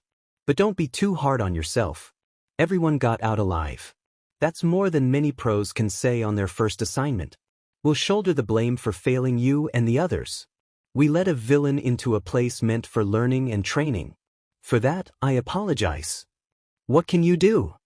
I shrugged, standing up. I'm heading home. And just so you know, I don't need you walking me back. I'm going with Bakugo and the others. Kaminari wants to buy me sushi to make up for things. I told him no, but he insisted. All Might glanced back at me with a nod. All right then. As he turned to leave, he stopped me in my tracks. I can tolerate you lying to the teachers and me. But please, don't do that to your friends. To the students. I stared ahead, my eye twitching. I covered my eye patch and didn't turn around. What? We know who you are, YN. Haven't you picked a hero's name yet? Or were you planning to stick with Red Butcher? My heart raced, and sweat trickled down my forehead. I struggled to find words. Impossible. How did you? I recognized you the moment I saw you. How could I forget my greatest failure? I turned around, ready for All Might to finish what he started. You knew all this time? What about the teachers? Only Nizu knows. We kept it from the others. Your different quirk momentarily threw me off. But it was the look in your eye when I went all out for that brief moment that confirmed it. I started laughing uncontrollably, my nerves getting the better of me. So what now? Are you going to finish me off? No one's watching. No one would know. Was this all just a setup to catch me off guard so you could take me down? All Might stood up with a profoundly saddened look. No. I have no intention of hurting you again, YN. Liar. If that were true, you would have seen it on that day. Saw me begging for your help. I know. I was a child. I needed you. I just needed that stupid smile, and everything would have been okay. But you took that away and shattered my dreams. I still have the pieces rotting away inside me. I screamed, pointing at my chest. In it, you almost fooled me again. I thought I could be a hero for a moment. You can. I know you can, Wyan. We've made mistakes, both of us, but we can grow from them. You have what it takes to be a hero. Today proved that. I held out my hand, and the red string coiled around me like a serpent ready to strike. Can you still say that with the quirk I possess? With the dangerous potential it hides? Tell me, All Might, seeing what this quirk is capable of firsthand, can you really stand there and say that? Why in it? I don't want to hear it. I didn't ask for this quirk. I hear people dreaming of having quirks, imagining themselves as heroes. Everyone wants to be like you. Not me. I wouldn't wish this quirk on my worst enemy. If I could, I'd get rid of it in a heartbeat. So what now? You know the truth. What will the heroic All Might do now? Nothing. He whispered, stepping closer. I took a step back, mirroring his movements. We want to give you a second chance. We want to guide you and show you that anyone can become a hero, regardless of their quirk or background. Anyone can make the right choice. I raised an eyebrow and scoffed. You've got to be kidding. I've harmed people. I'm a core member of the League of Villains. I'm here to take you down, and you're just letting me be? No wonder heroes are a dying breed. What is your choice here, YN? Give me time to think it over. You sound just like the old man, you know. I ranted, swinging the door open. Oh, and you can rest easy knowing I promised to leave the students unharmed. I may be a villain, but I'm no monster. YN, what about young Ishido? Did you harm her? I paused for a moment, choosing my words carefully. No, I didn't harm Mina Ishido. It wasn't exactly a lie, but it wasn't the entire truth either. I understand. Get home safe. After managing to dodge the crowd of reporters, I spotted Kaminari and the others waving me over. I hesitated, my doubts gnawing at me. Was this all just a ploy to lower my guard? A trap exploiting my inner turmoil to bring me down? As Bakugo grumbled about abandoning our meal plans, I ducked into the nearest alleyway, catching my breath. My mind raced, my emotions a tangled mess. Frustrated, I slammed my fists into the wall, knocking over trash bins and collapsing to my knees, screaming as red string burst out uncontrollably. Even a rat became entangled in my web, trapped along with the scattered debris. Panting heavily, I stared at the grimy floor, a sharp pain throbbing in my head as the whispers returned. Look at you falling apart over something you've already decided. It doesn't take a genius to see the truth. You know it already. Shut up. I don't want to hear it. The red string yanked me back, and I felt a jolt of pain as my arm twisted awkwardly. I collapsed into a puddle, water splashing everywhere. You're the victim. You're neither a hero nor a villain. Those are weak labels for weak minds. My vessel are not weak. You've let those heroes make you doubt your purpose. Why are you here? Why are you here? To defeat All Might. To defeat All Might. You've forgotten, haven't you? The voice taunted. But now you remember. He's the catalyst, tearing you between two paths, one of weakness and one of destiny. My gaze fell as I saw the figure in the reflection of the puddle. His red eyes and white hair eroded my resolve. I'm not weak. Not anymore. With me by your side, you never were. Fulfill your destiny. Defeat All Might and reclaim my throne. The voice screeched, and I was thrown back, crashing into a pile of bins as the red string unraveled. A passerby peeked into the alley, concerned. Are you all right, kid? Did someone mug you? Should I call the police? I slowly stood up, waving him off, barely interested. My phone rang again, and I answered with irritation. What is it? I've been trying to reach you for hours. You know the rule. You answer my call as soon as possible. I leaned against the wall, sighing. Sorry, Father. A lot happened today. I've seen it all over the news. What happened? Some lunatic calling himself the Red String Jester attacked me in broad daylight. He nearly harmed a student and was raving about prophecies and taking the throne. I had to fight him off, and I ended up causing a lot of damage. All Might intervened before things got worse. Are you compromised? No. No one suspects anything. I'm in the clear. Impressive. You destroyed half the school and nearly took out a villain, yet they still think you're a hero in training. Perhaps I underestimated both you and that school. Good job, YN. You've done well. The school trip is coming up, that's when you will strike. Defeat All Might and exact our revenge. Do you understand, YN? I hung up, gripping the phone tightly before hurling it against the wall, shattering it. I took several deep breaths, trying to calm the storm inside me. No one tells me what to do. Not the voice in my head, not All Might, not even you, All for One. This is my choice, and only I will decide. With too much weighing on me, I headed home, burdened by the heavy choice and the ticking clock. The question that loomed was simple yet profound. Who am I? To be continued. In the shadowy recesses of a hidden park, the Taker of Wills stood poised, his chains gleaming in the dim light. The park was eerily silent, a fitting stage for his work. The false heroes lay scattered around him, incapacitated but alive, their once proud facades now shattered. The Taker of Wills moved with grim efficiency, his chains darting out to subdue them swiftly, leaving no room for resistance. As he prepared to pack up and leave, a creeping sensation of being watched pricked at his senses. Without hesitation, he launched a rapid attack in the direction of the disturbance, his chains slicing through the air with deadly precision. But his assault was abruptly halted. All for One emerged from the shadows, his presence radiating an overwhelming aura of power. With a casual flick of his hand, All for One neutralized the Taker's chains, leaving him completely defenseless. The Taker of Wills, momentarily stunned, took a step back, his eyes widening in both awe and fear. The sheer magnitude of All for One's power was unlike anything he had ever encountered. All for One's gaze, cold and calculating, settled on the Taker. Thomas Atkins, oh Thomas, I envy you. You were so close to being a hero, ready to set America ablaze with your vision. But all of that changed when rumors began to swirl, rumors that painted you in a vastly different light. The Taker's jaw tightened as he tried to mask his fear. What do you want from me? I want you to do what you came here for. I want you to fulfill your glorious purpose, All for One replied, his tone smooth yet menacing. And what would that be? The Taker of Wills asked, though the edge in his voice betrayed his trepidation.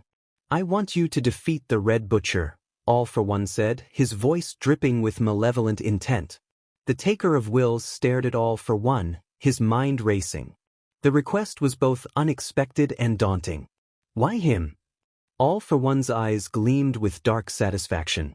Because the Red Butcher is an obstacle to our grand design.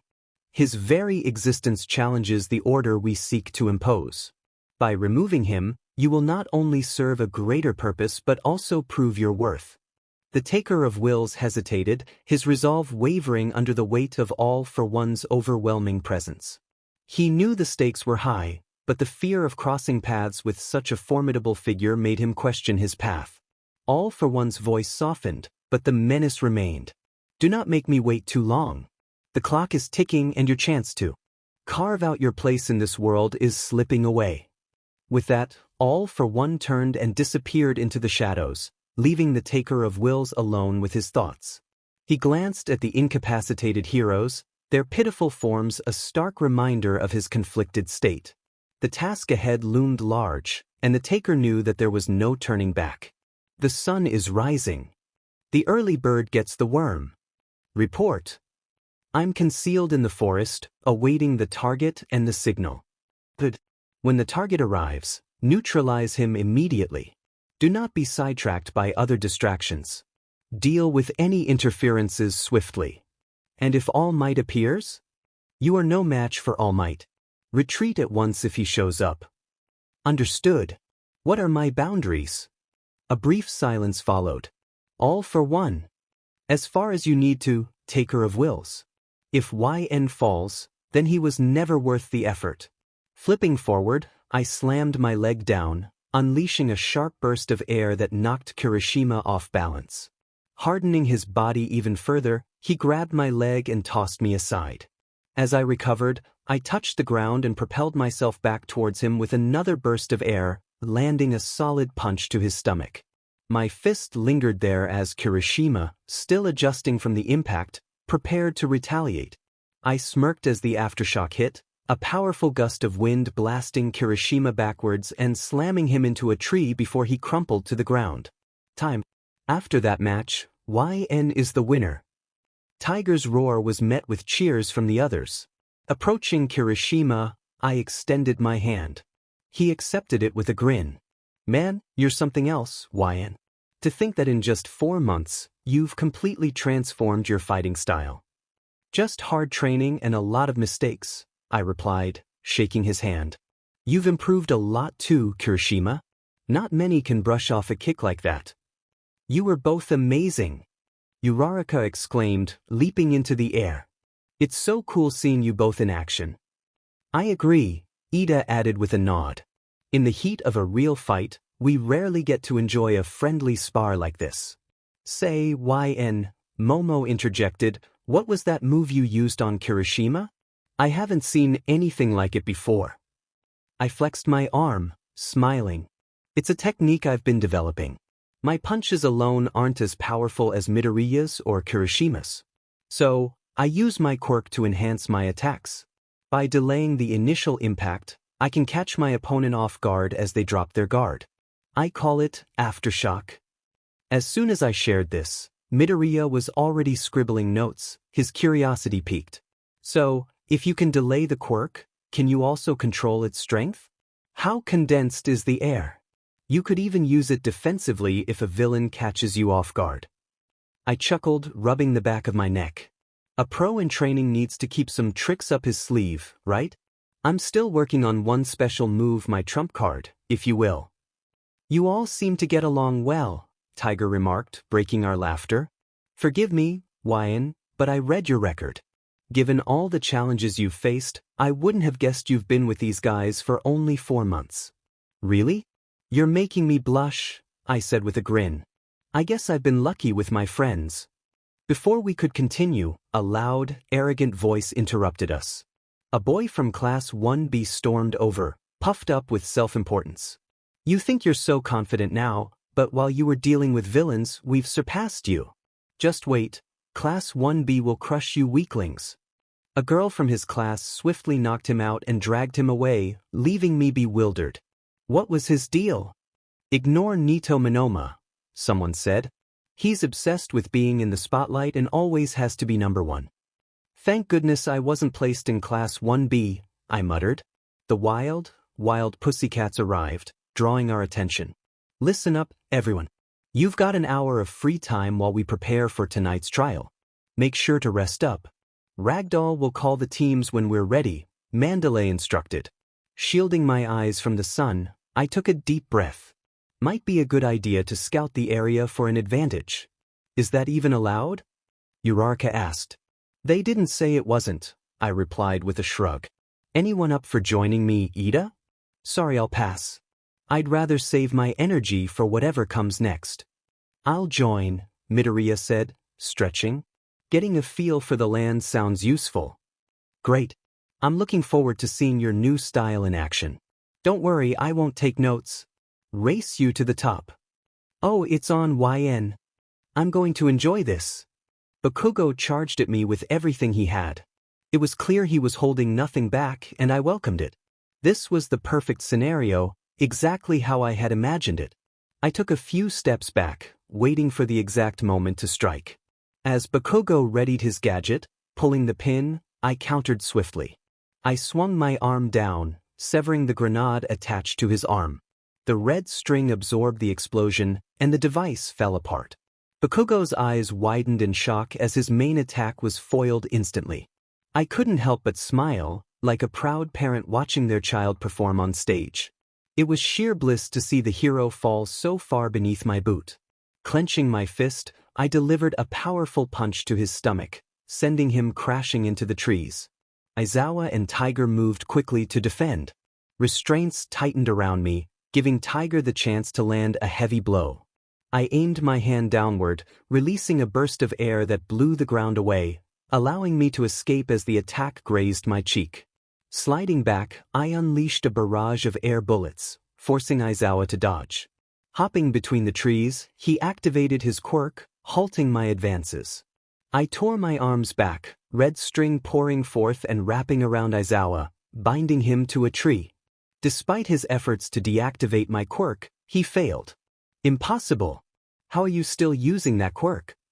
I slammed him to the ground just as Tiger engaged me. We exchanged blows. Tiger's punches relentless. I evaded as many strikes as I could, blocking an overhead attack with my right arm and retaliating with my left. Tiger managed to pull my arm away, catching me off guard with his strength and knocking me to the ground. I crashed against a tree with a thud, a trickle of blood escaping from my face. My quirk quickly healed the wound, and the red string pulled me back to my feet. I underestimated you, Tiger. You're more powerful than I anticipated. Red string shot from my nails, ensnaring Tiger and lifting him into the air. I won't make that mistake again. Midoriya, determined, charged at me, tackling me to the ground. He held my arm behind my back. Why and stop this? That's enough, don't hurt anyone else. I laughed, finding the situation almost amusing. That's it. Overpower me. Show no mercy, that. I'm the big bad villain who won't stop. Strike me down and be the hero. Be all might. I laughed uncontrollably, not resisting. The laughter turned into giggles as I sighed. I like you, Midoriya. So I'm giving you a chance. Walk away. Go back to camp and pretend nothing happened. If anyone asks, say I wanted to stay out and train more. Enjoy your evening with your friends, and let me fulfill my destiny. Let me defeat All Might. Midoriya tightened his grip, clearly shaken. Defeat All Might? No, you're lying. You wouldn't. Why? I glared at the setting sun, hissing under my breath.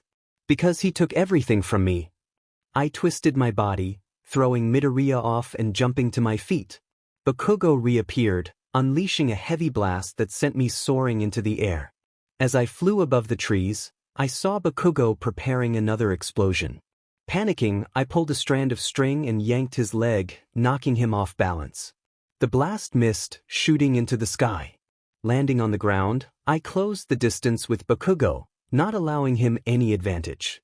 I grabbed his arm and threw him over my shoulder, slamming him into the ground. I stomped on his chest, keeping him pinned as he struggled. Midoriya delivered a sharp jab, making me stagger back. I laughed maniacally as we exchanged blows. With this distraction, Bakugo got back on his feet and prepared for another explosion. I punched Midoriya, creating distance, and used the red string to manipulate Bakugo's arm, causing him to fire at Midoriya instead. Midoriya crashed to the ground as Bakugo fired shot after shot, furious. Die! I punched the air, unleashing a powerful blast that neutralized Bakugo's explosions. Closing the gap, I tackled Bakugo against a tree, raining down punches. He could only protect himself, absorbing each blow. Suddenly, Tiger broke free from his restraints and grabbed my arm, throwing me aside. Sliding back, I patted myself down, panting.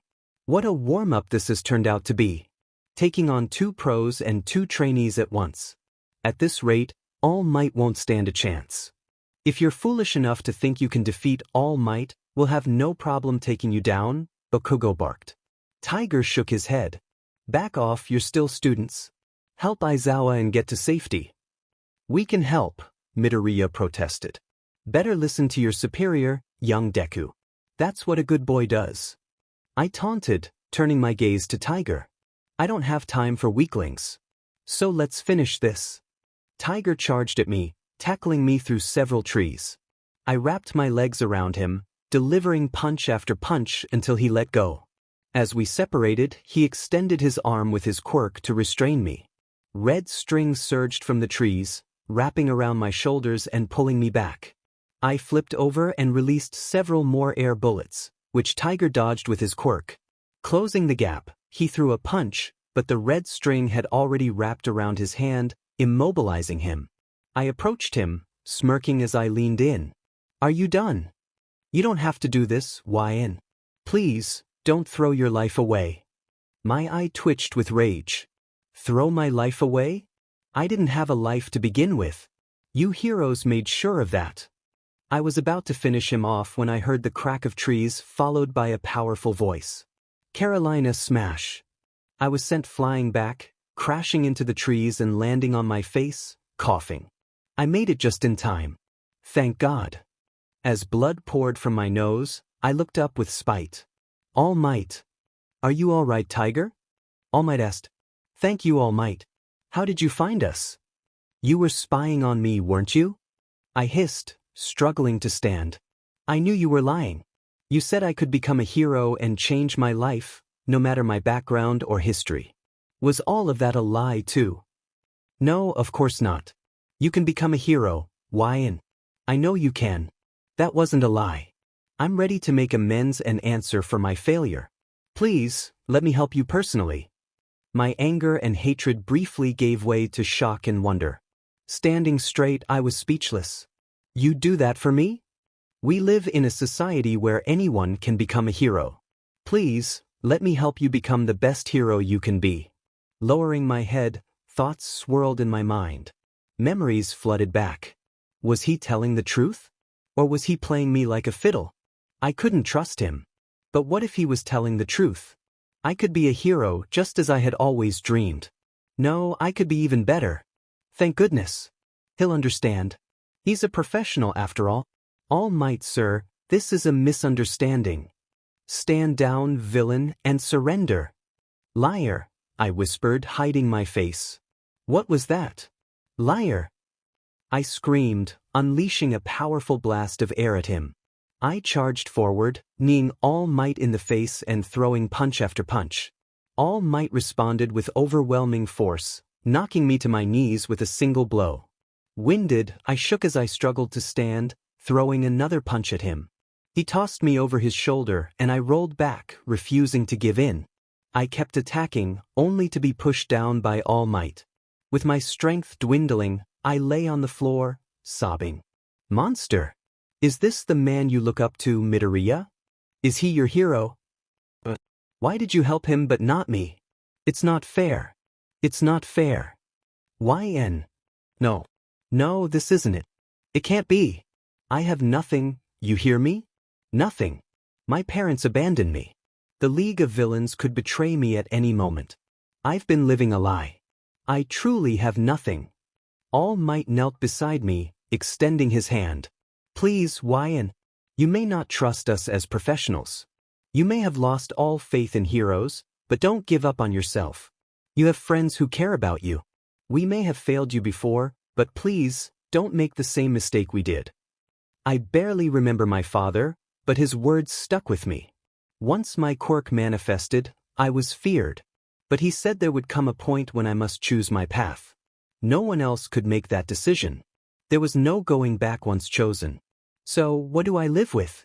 Who do I become? Darting through the trees, I quickly lost sight of Midoriya. Latching onto a branch, I swung myself high into the sky. The forest stretched endlessly below, a perfect training ground. Spinning around, spotted a cliffside with a cave not too far off. I aimed for that, unleashing a powerful burst of air to propel myself in that direction. Or at least, that was the plan. Suddenly, a set of chains wrapped around my left leg, yanking me back into the forest. I crashed into a tree, my head spinning as I struggled to regain my composure. The exact monstrous figure from before stood before me, the taker of wills. Struggling to my feet, I wiped my face and glared at him. What the hell? How did you find me?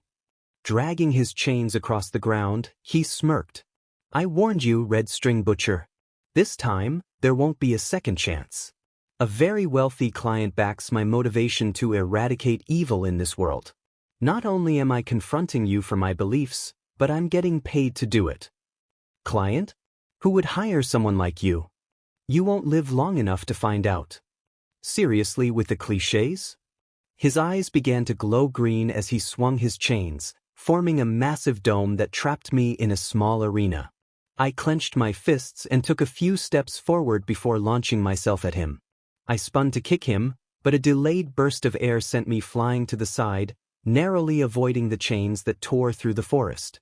Pressed against a tree trunk, I shot back, landing a punch that knocked the taker of wills backwards. He used his chains to mitigate the impact, laughing. "I see you've improved that stolen quirk of yours. But it won't be enough." Chains erupted from the ground, forcing me further back until I was cornered. I drew a line in the dirt, deflecting chains with bursts of air. Yet, several chains still crashed down, striking me in the shoulder.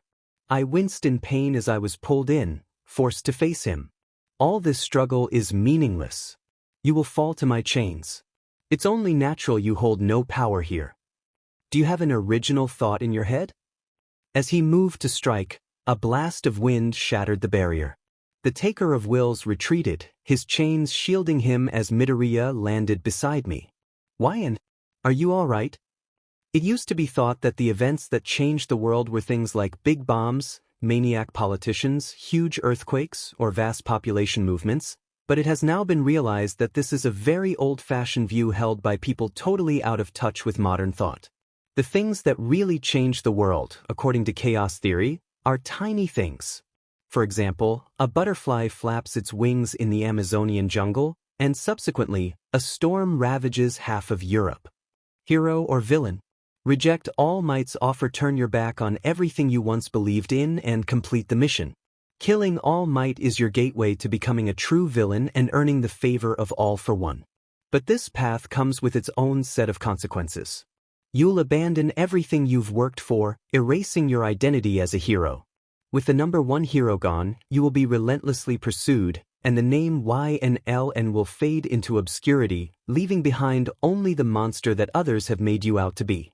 Plus, you'll face unforeseen challenges along the way.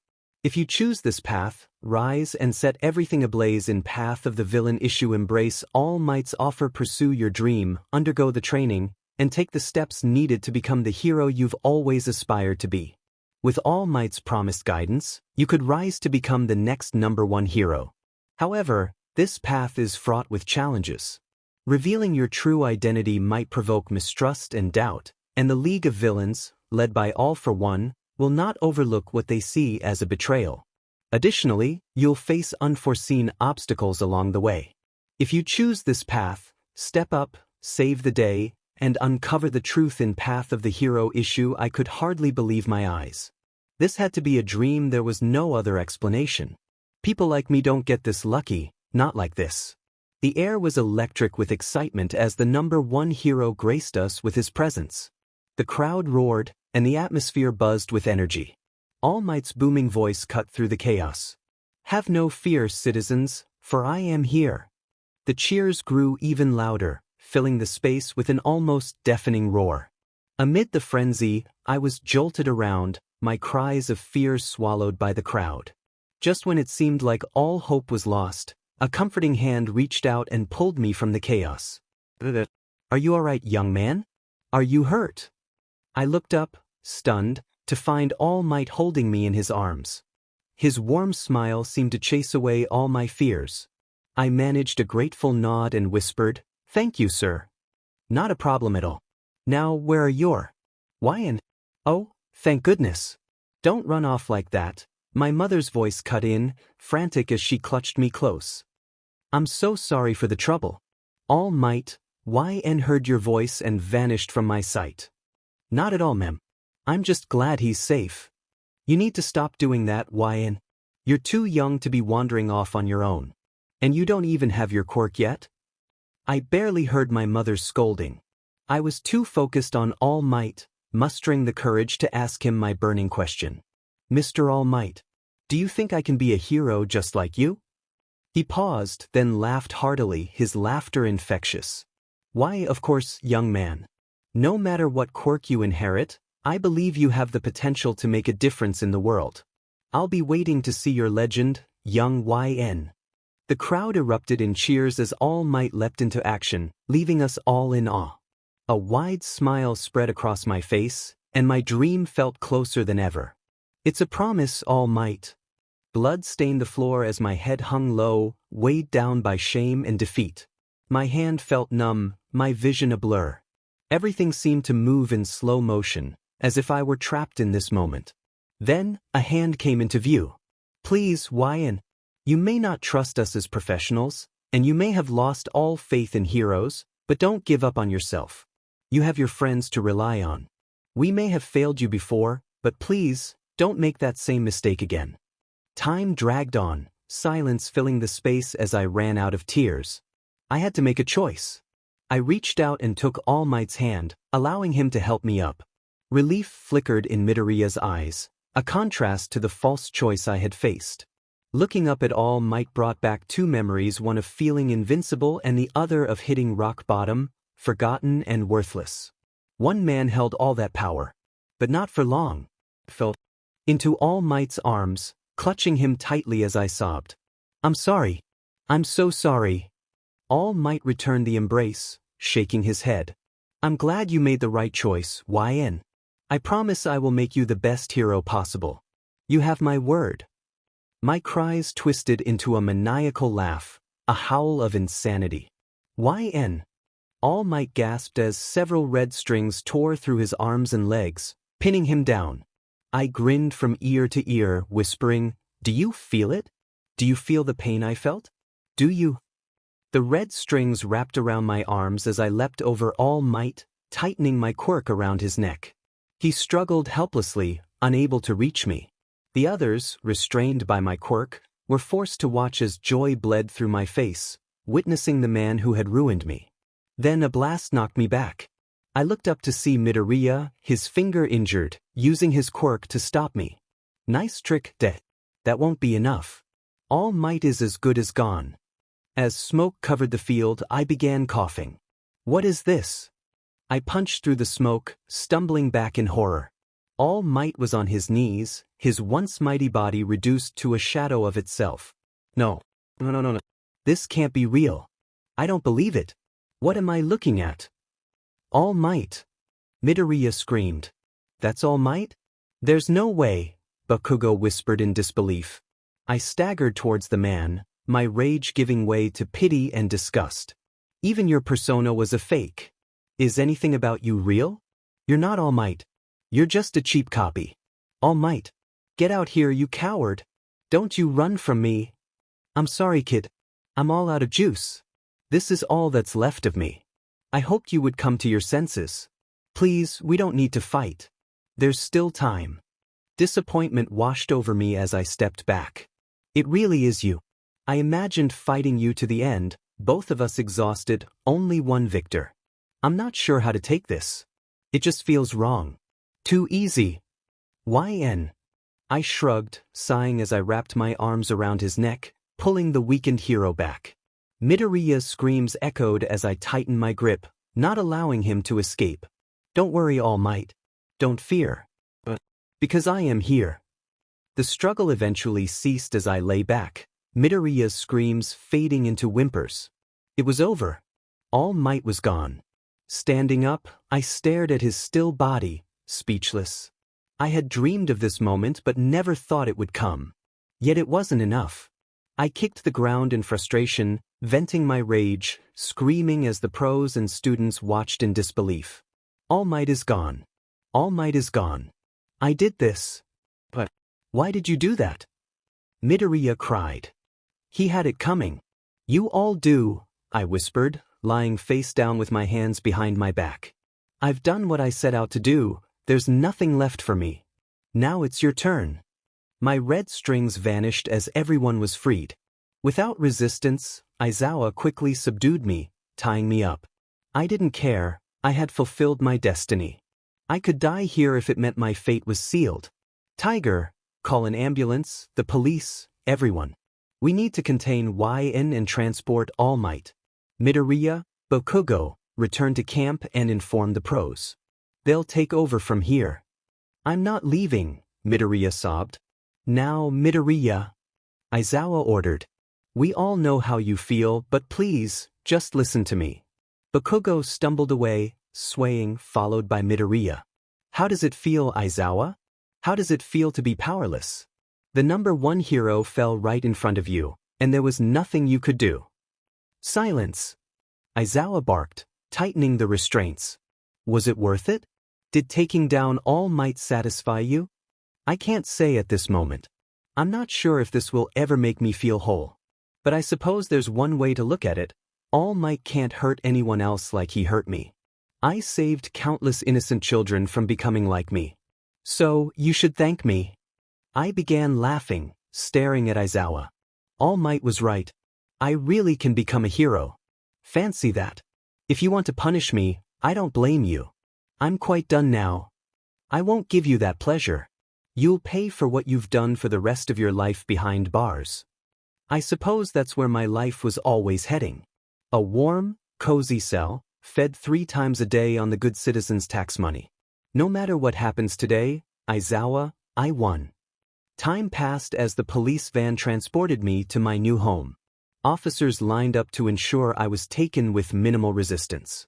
It was a pity I wouldn't witness the world's reaction, but I was sure I'd manage fine.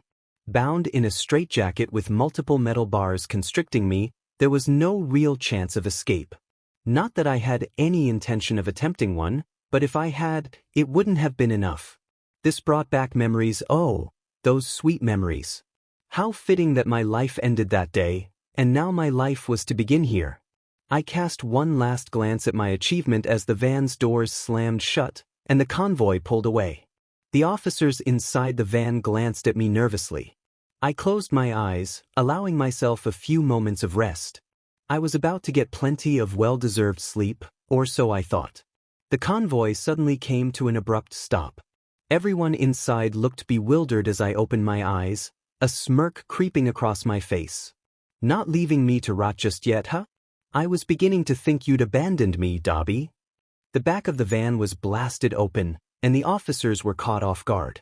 I looked on with a satisfied grin as Dobby, Twice, and Toga emerged from the wreckage. You really stirred up quite a scene. Why? Care to explain? Yes, I can. All Might is dead.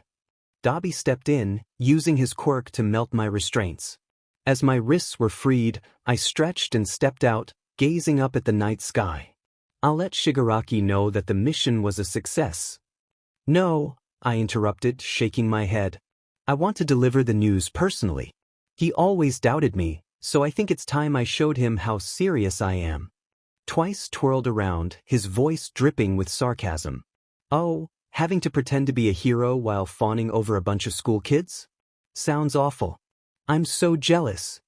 Toga approached me with a simple, curious smile. What's next? You did have a plan to escape, right? Truth be told, I was planning to let them take me away. My task was complete after all.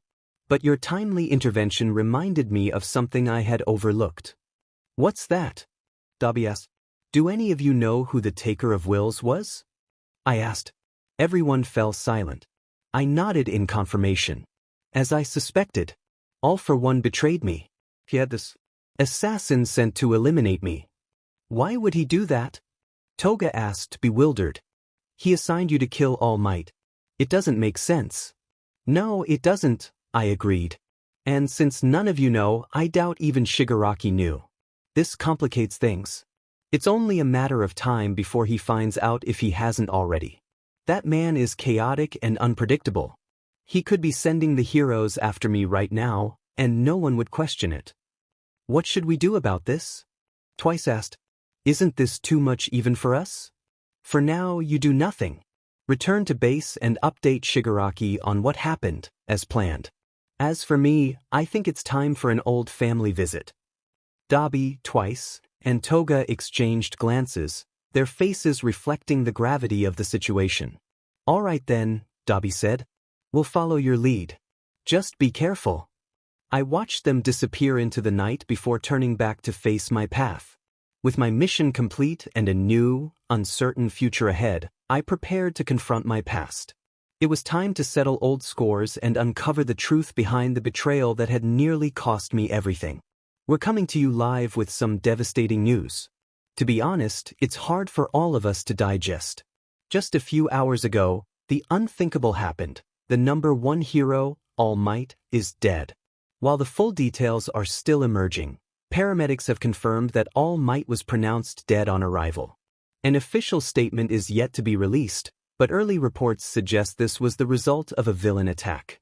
The world is left in shock, questioning who will protect us now. No way! There's no way YN could have done this.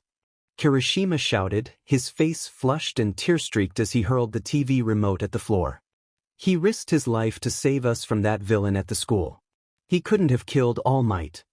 That's right, Uraraka interjected, her voice trembling. If YN was really our enemy, why would he have gone so far to save us? He's our friend, I know he is. Midoriya sat on the sofa, his head buried in his hands. The harsh reality was sinking in. All Might was truly gone. It's true, he said, his voice barely audible. I saw it all. What happened out there? What made YN do this?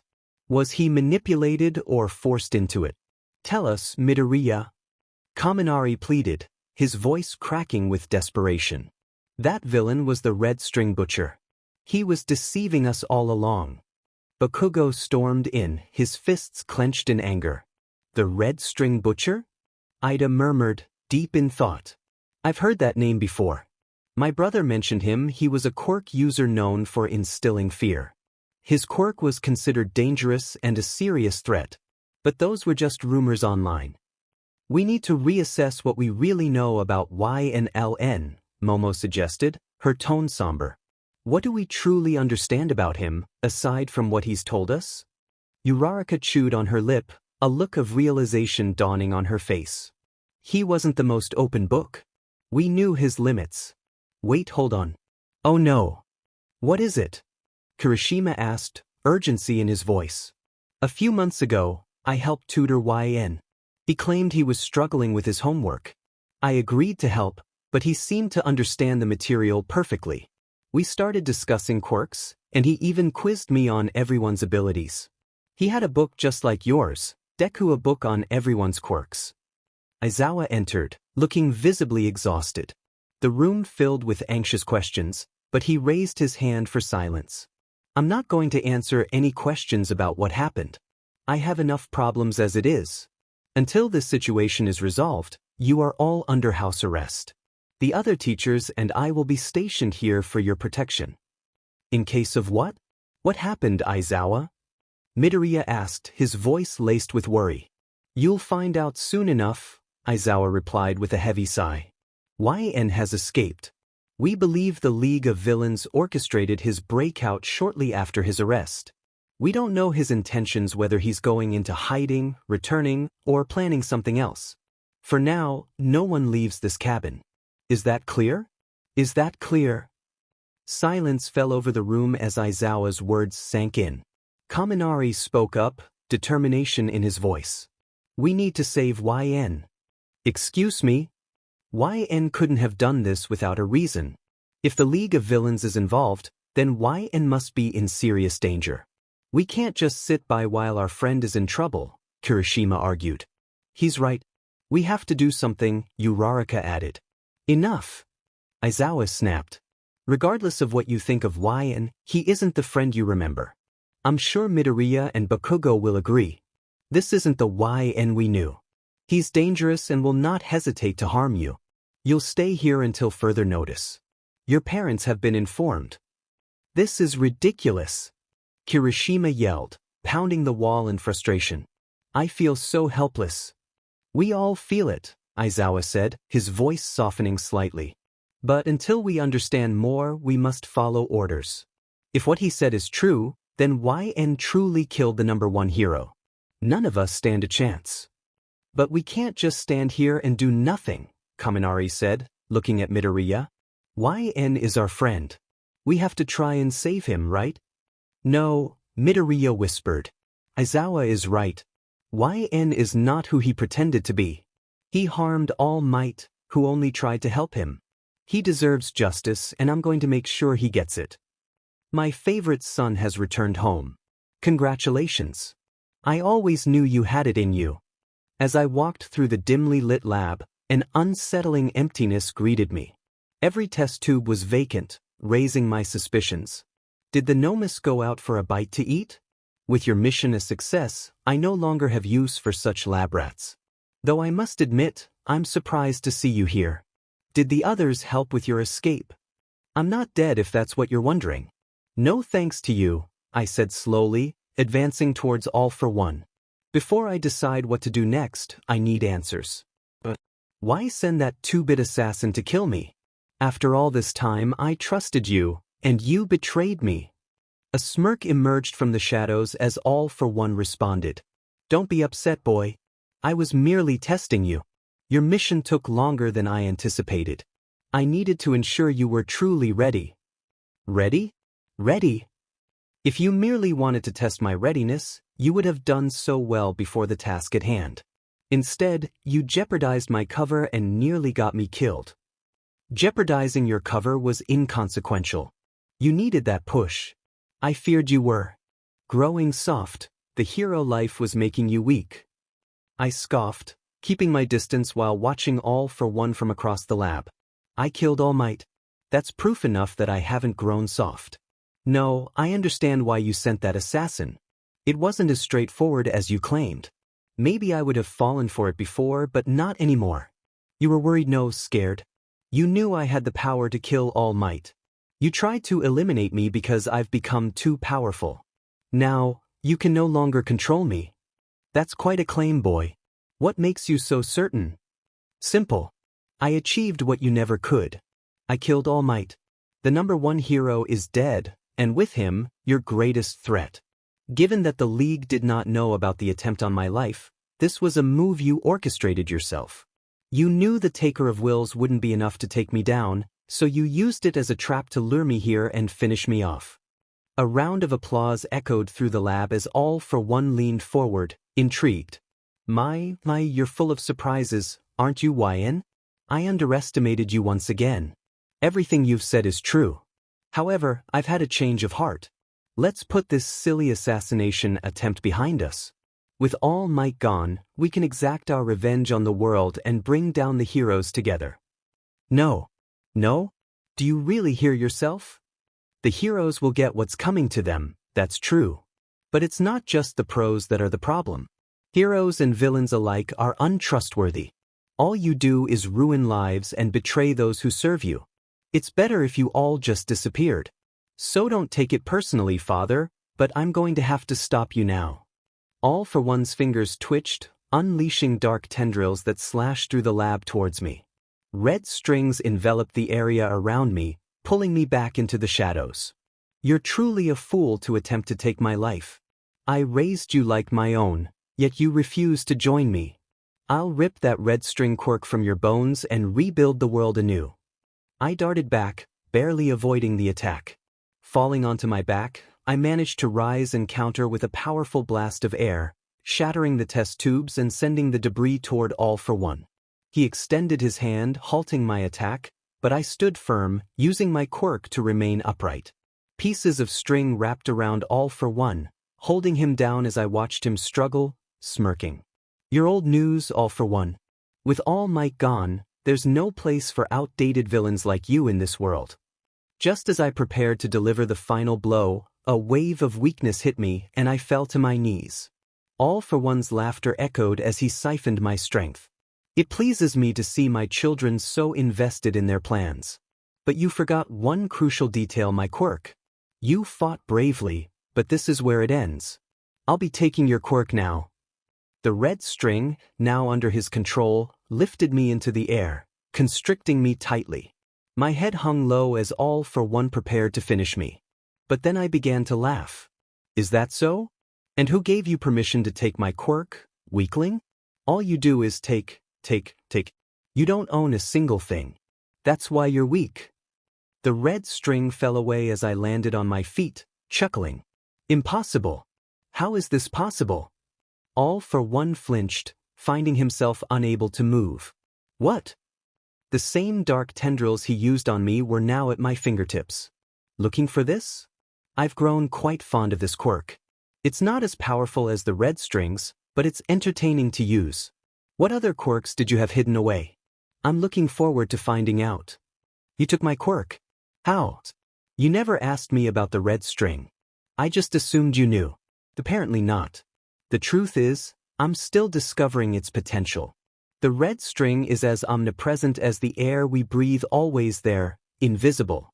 When someone harnesses its raw power, they become godlike. I used the red string to reflect the damage you inflicted, so instead of taking my quirk, you ended up giving me your own. How generous of you. All for one stepped back, visibly shaken. I had control of that quirk for a moment, and it felt so familiar, like I've had it my whole life. The string that binds all quirks together, I explained, the red string igniting around my hand. Think of the red string as a colossal database storing all quirks. It activates only when a quirk is used against it.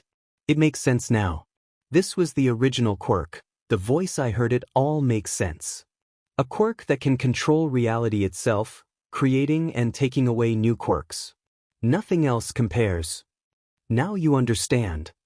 I grinned, the red string forming a flowing cape around me. I must thank you all for one. This boost was exactly what I needed to awaken my true potential. I'd let you live, but again, what would be the point? I extended my hand, setting the area ablaze and turning everything to ash. No more lies. No more betrayals. From now on, I am my own person, and no one else will dictate that. Thank you for teaching me that, Father. To be continued. The faded neon sign flickered erratically as raindrops pelted down, sizzling against the heat of the light. I stood atop the rooftop, gazing down at the League's hideout. It felt strange, almost surreal. I was a new man, now a man with a purpose. Several patrol cars zipped by, their sirens cutting through the night, but I paid them no mind as I descended into the building. Inside, the atmosphere was thick with tension. The members of the League gathered around and turned their heads in unison as I entered. Shigaraki pushed his way from behind the bar, his face etched with frustration. Where have you been? I've been trying to contact you for ages. I glanced at the static-filled TV screen where All for One used to give orders. Smirking, I addressed Shigaraki without a hint of concern. Bad connection? I don't know about you, but I'm parched. I slid into one of the booths and twirled my fingers, summoning a glass that flew into my hand. I took a long sip and sighed. That hits the spot. Shigaraki's eyes narrowed in suspicion. Where did you get that quirk? I took another sip, savoring the moment. Can't a guy finish his drink in peace? Toga, ever the loyal follower, slid into the booth beside me with a knowing grin. I handed her the glass, then tossed the scorched mask of All for One onto the table. The impact made everyone jump. What's that? Shigaraki asked, his voice laced with alarm. A message, I replied, propping my legs up on the table and leaning back. Casually. A message? What are you talking about? Dabi's confusion was evident. That you're all under new management, I declared. All for One is gone. From now on, you answer to me. Shigaraki's eyes widened in shock. He fell back against the bar, disbelief etched across his face. No. It can't be. You're lying. Oh, poor Shig. I think we both know that's not true. All for One betrayed me, so I returned the favor. He was close-minded and generic. He wanted to kill All Might, but what then? I did him a favor by putting the old man down. Enraged, Shigaraki lunged at me but was halted midair as the red string wrapped around his legs. He slammed onto the table, a trickle of blood escaping his nose. Toga knelt beside him, a knife poised near his neck. You traitor! I knew I couldn't trust you.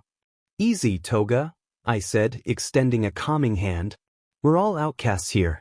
There's no need to get too worked up. Besides, it's best not to get too close. Toga relaxed, leaning into my shoulder with a nod. That's better. Now, everyone gathers around. We're celebrating. Shigaraki's anger flared. You killed the closest thing I had to family. Why should I celebrate? 2 major players are out of the game. The pros are crumbling, and they'll be scrambling to find a new number 1 to appease the public. I won't let that happen. Twice perked up, lifting his mask. So, we strike while the pros are vulnerable? We'll finally change society for the better. In this state, no, I said, shaking my head. Villains attract heroes. Conflict ensues, and we end up right back where we started. None of them is worth a DMN. I aim to wipe them all out. Neither heroes nor villains fit my vision for a new world. I down my glass, letting the words sink in. Tell me, why is this world so messed up? The pros take what they want and get rich off it, Toga ranted, stabbing her knife into the table. They pretend to save the world, but it's all for fame and fortune. Correct. Anyone else? I suspect we're part of the problem too, Kurogyari suggested thoughtfully. Our desperation only feeds their desperation. You're also correct, I acknowledged, but it's more straightforward than that. We all share our quirks. Imagine if everyone woke up tomorrow without them. The world would be a better place. No more worrying about your neighbor being a weapon of mass destruction. No more heroes to save the day. A world without quirks is a world at peace. I glanced around at their reactions. No one would judge you as evil just for being different. I intend to make that a reality. The only way to change this world is to strip it of its core beliefs and remove quirks. Only then can we live in peace. That's insane, Shigaraki spat, panting heavily. You can't just erase our very identity. Couldn't I? Would you like to find out? I teased, edging closer before stepping back with a shrug. Just kidding. Right now I can't. That's where you all come in. I need to gather as many quirks as possible. The more I collect, the stronger the red strings become. With enough power, I can bend reality and erase quirks. Then I shall rule my new world as king. Who's with me? Toga ran her finger down my chest, her eyes shining with resolve. I'm in. I knew I could count on you, Toga. Anyone else? Dabi placed his glass down, shrugging. Why not? A world without quirks sounds intriguing. I'm into. I'm so tired of being alone, Twice added, his excitement palpable. Soon enough, everyone but Shigaraki and Kurogyari had agreed. Well, the brother? I addressed Shigaraki with a smirk. Taking away quirks. It's not about curing everyone, it's about showing society our pain. Shigaraki roared. You're out of your mind. Every great king is a little mad, I replied, my tone cold. I suppose you're still sore about me taking down your daddy. Very well. I flicked my finger, unleashing a powerful blast that shattered half the bar and sent debris flying, leaving everyone else unharmed. Shigaraki was grazed but safe, thanks to Kurogyari. The two teleported away before long. As expected. Should we go after them? Spinner asked, weapons at the ready.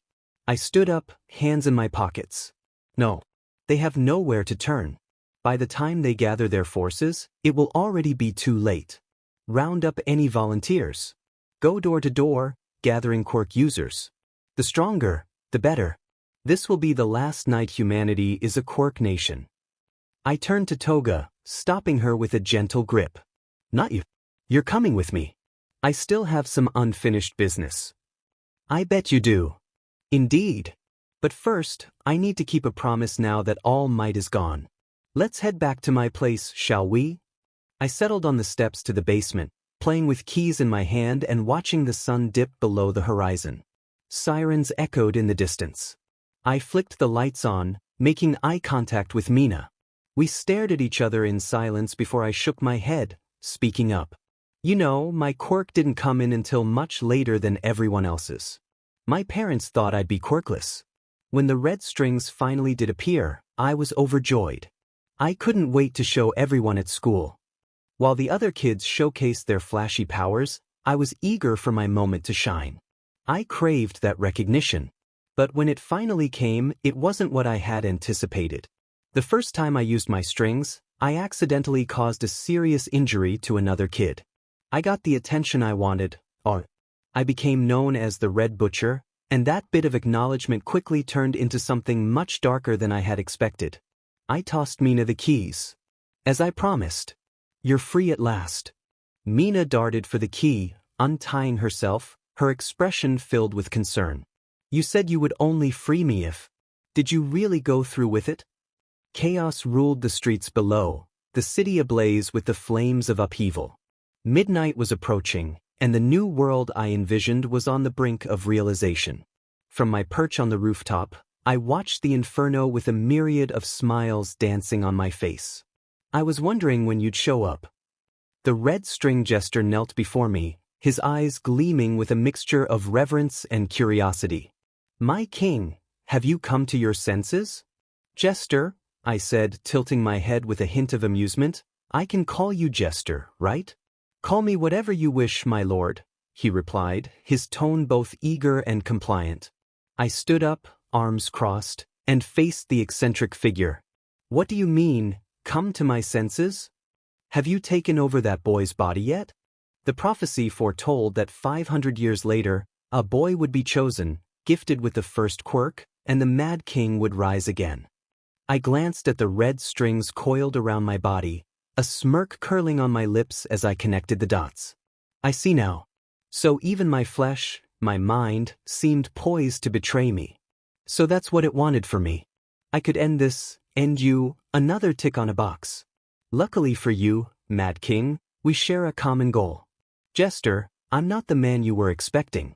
We can be so much more. This world has forsaken me, and I think it's time we return the favor.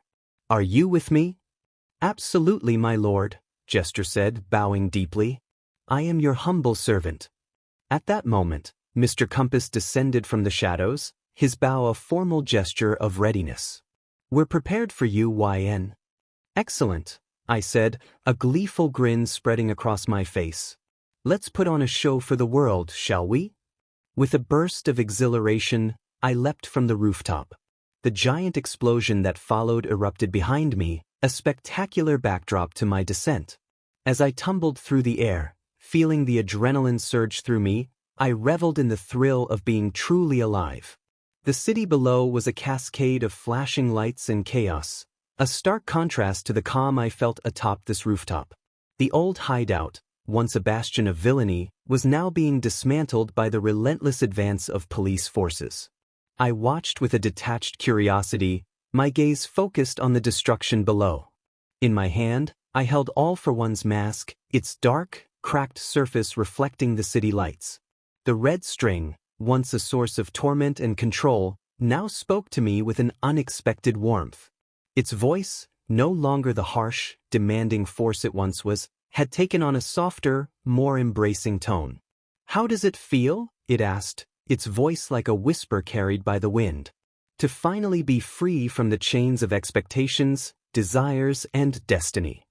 I closed my eyes, the mask still clutched in my hand. "It still feels like something is holding on to me," I admitted, the weight of my thoughts pressing down on me.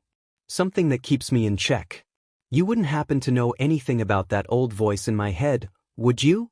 The red string's voice chuckled softly, a sound that was both haunting and oddly comforting. "All for One was just the start. Do you think it will stop at him, at All Might? Others will take their place. You won't have made a difference. You will be nothing."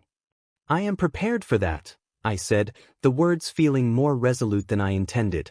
"But does it have to be that way?" the red string continued, its tone shifting to one of intrigue. "You could be so much more." "Explain." "Imagine a world with all of it gone," the voice suggested, painting a vivid picture in my mind. "A world where we can finally decide what's best, to save everyone. No more heroes, no more villains. No more quirks. Interested?" I opened my eyes slowly, a smile creeping across my face as I looked at the chaos below. The idea was both terrifying and exhilarating, a chance to start anew in a world unbound by the rules and conflicts of the past. I could feel the promise of something greater, a chance to shape reality on my own terms. Where do we begin? The streets thrummed with a wild energy, an up-close spectacle of pandemonium. The aftermath of All Might's death had unleashed a torrent of violence and looting, with common thugs and other opportunists seizing the chaos to further their ends. A clone of Dobby materialized beside me, his presence a stark contrast to the disorder around us. "We've corralled as many quirk users as we could into the center of the square. We're just waiting for you," he reported. "Excellent," I replied, glancing at the chaos that had enveloped the city. "And the pro-heroes?" "They're too preoccupied with the current mess. Hawks have been spotted cleaning up thugs nearby," Dobby's clone added. "The number 2 pro, huh? Interesting. If he gets too close, make sure he knows where I am. I'd love to get his autograph." Will do. See you at the square, he said, fading away into nothingness. With a jubilant leap into the air, I began walking backwards, dancing to the rhythm of the city's chaos. The sheer thrill of the destruction around me had put me in a giddy mood, and I couldn't help but indulge in it. As I rounded the corner, a fresh series of explosions lit up the sky. I smiled faintly at the sight of the local Yakuza joining the fray, taking down thugs in their path. One Yakuza member, in particular, caught my eye. He wore a mask reminiscent of a plague doctor's and white gloves. I approached with a playful skip, noting their wary gazes. Several drew their weapons, but as I continued my advance, the bullets and guns vanished from their hands, clattering harmlessly to the ground. I thought the Yakuza had more class, I remarked with a smirk. Shooting first and asking questions later doesn't seem quite their style. There are many capable men, and yet all they do is rob a convenience store? But you are different. Who are you? The leader asked, his voice laced with curiosity. Didn't you hear? I'm the new leader of the League of Villains. YNLN. Hey boss, that's the kid, the one who took down All Might, one of his subordinates interjected. Yes, and throw in All for one, too, not to mention Jeff with the knife down the street. But hey, who's counting? I added with a grin. So, what's next? Do you take out the number 1 pro and start a riot? Someone like you should have bigger goals. I folded my arms and waved my hand dismissively. This is just a ripple effect from taking down the big man himself. Robbing a 7-11 is beneath me. I have much grander plans. You look like a group that can smash some heads together. Interested? And what exactly do you have in mind, YNLN? The leader asked, intrigued. How does a complete eradication of all quirks sound? The leader's eyes widened slightly as he exchanged looks with his Yakuza comrades. I'm Kai Chisaki, some know me as Overhaul. Your offer is tempting, but how do you plan on executing this purge? I caught sight of a group of quirk users looting a nearby store. Extending my hand, red strings erupted from my palm, wrapping around them and draining their quirks, leaving behind empty husks. The more quirks I absorb, the stronger I become. With enough power, I could erase all quirks just like that. So, what do you say? Overhaul considered this for a moment before asking, What do you need from me?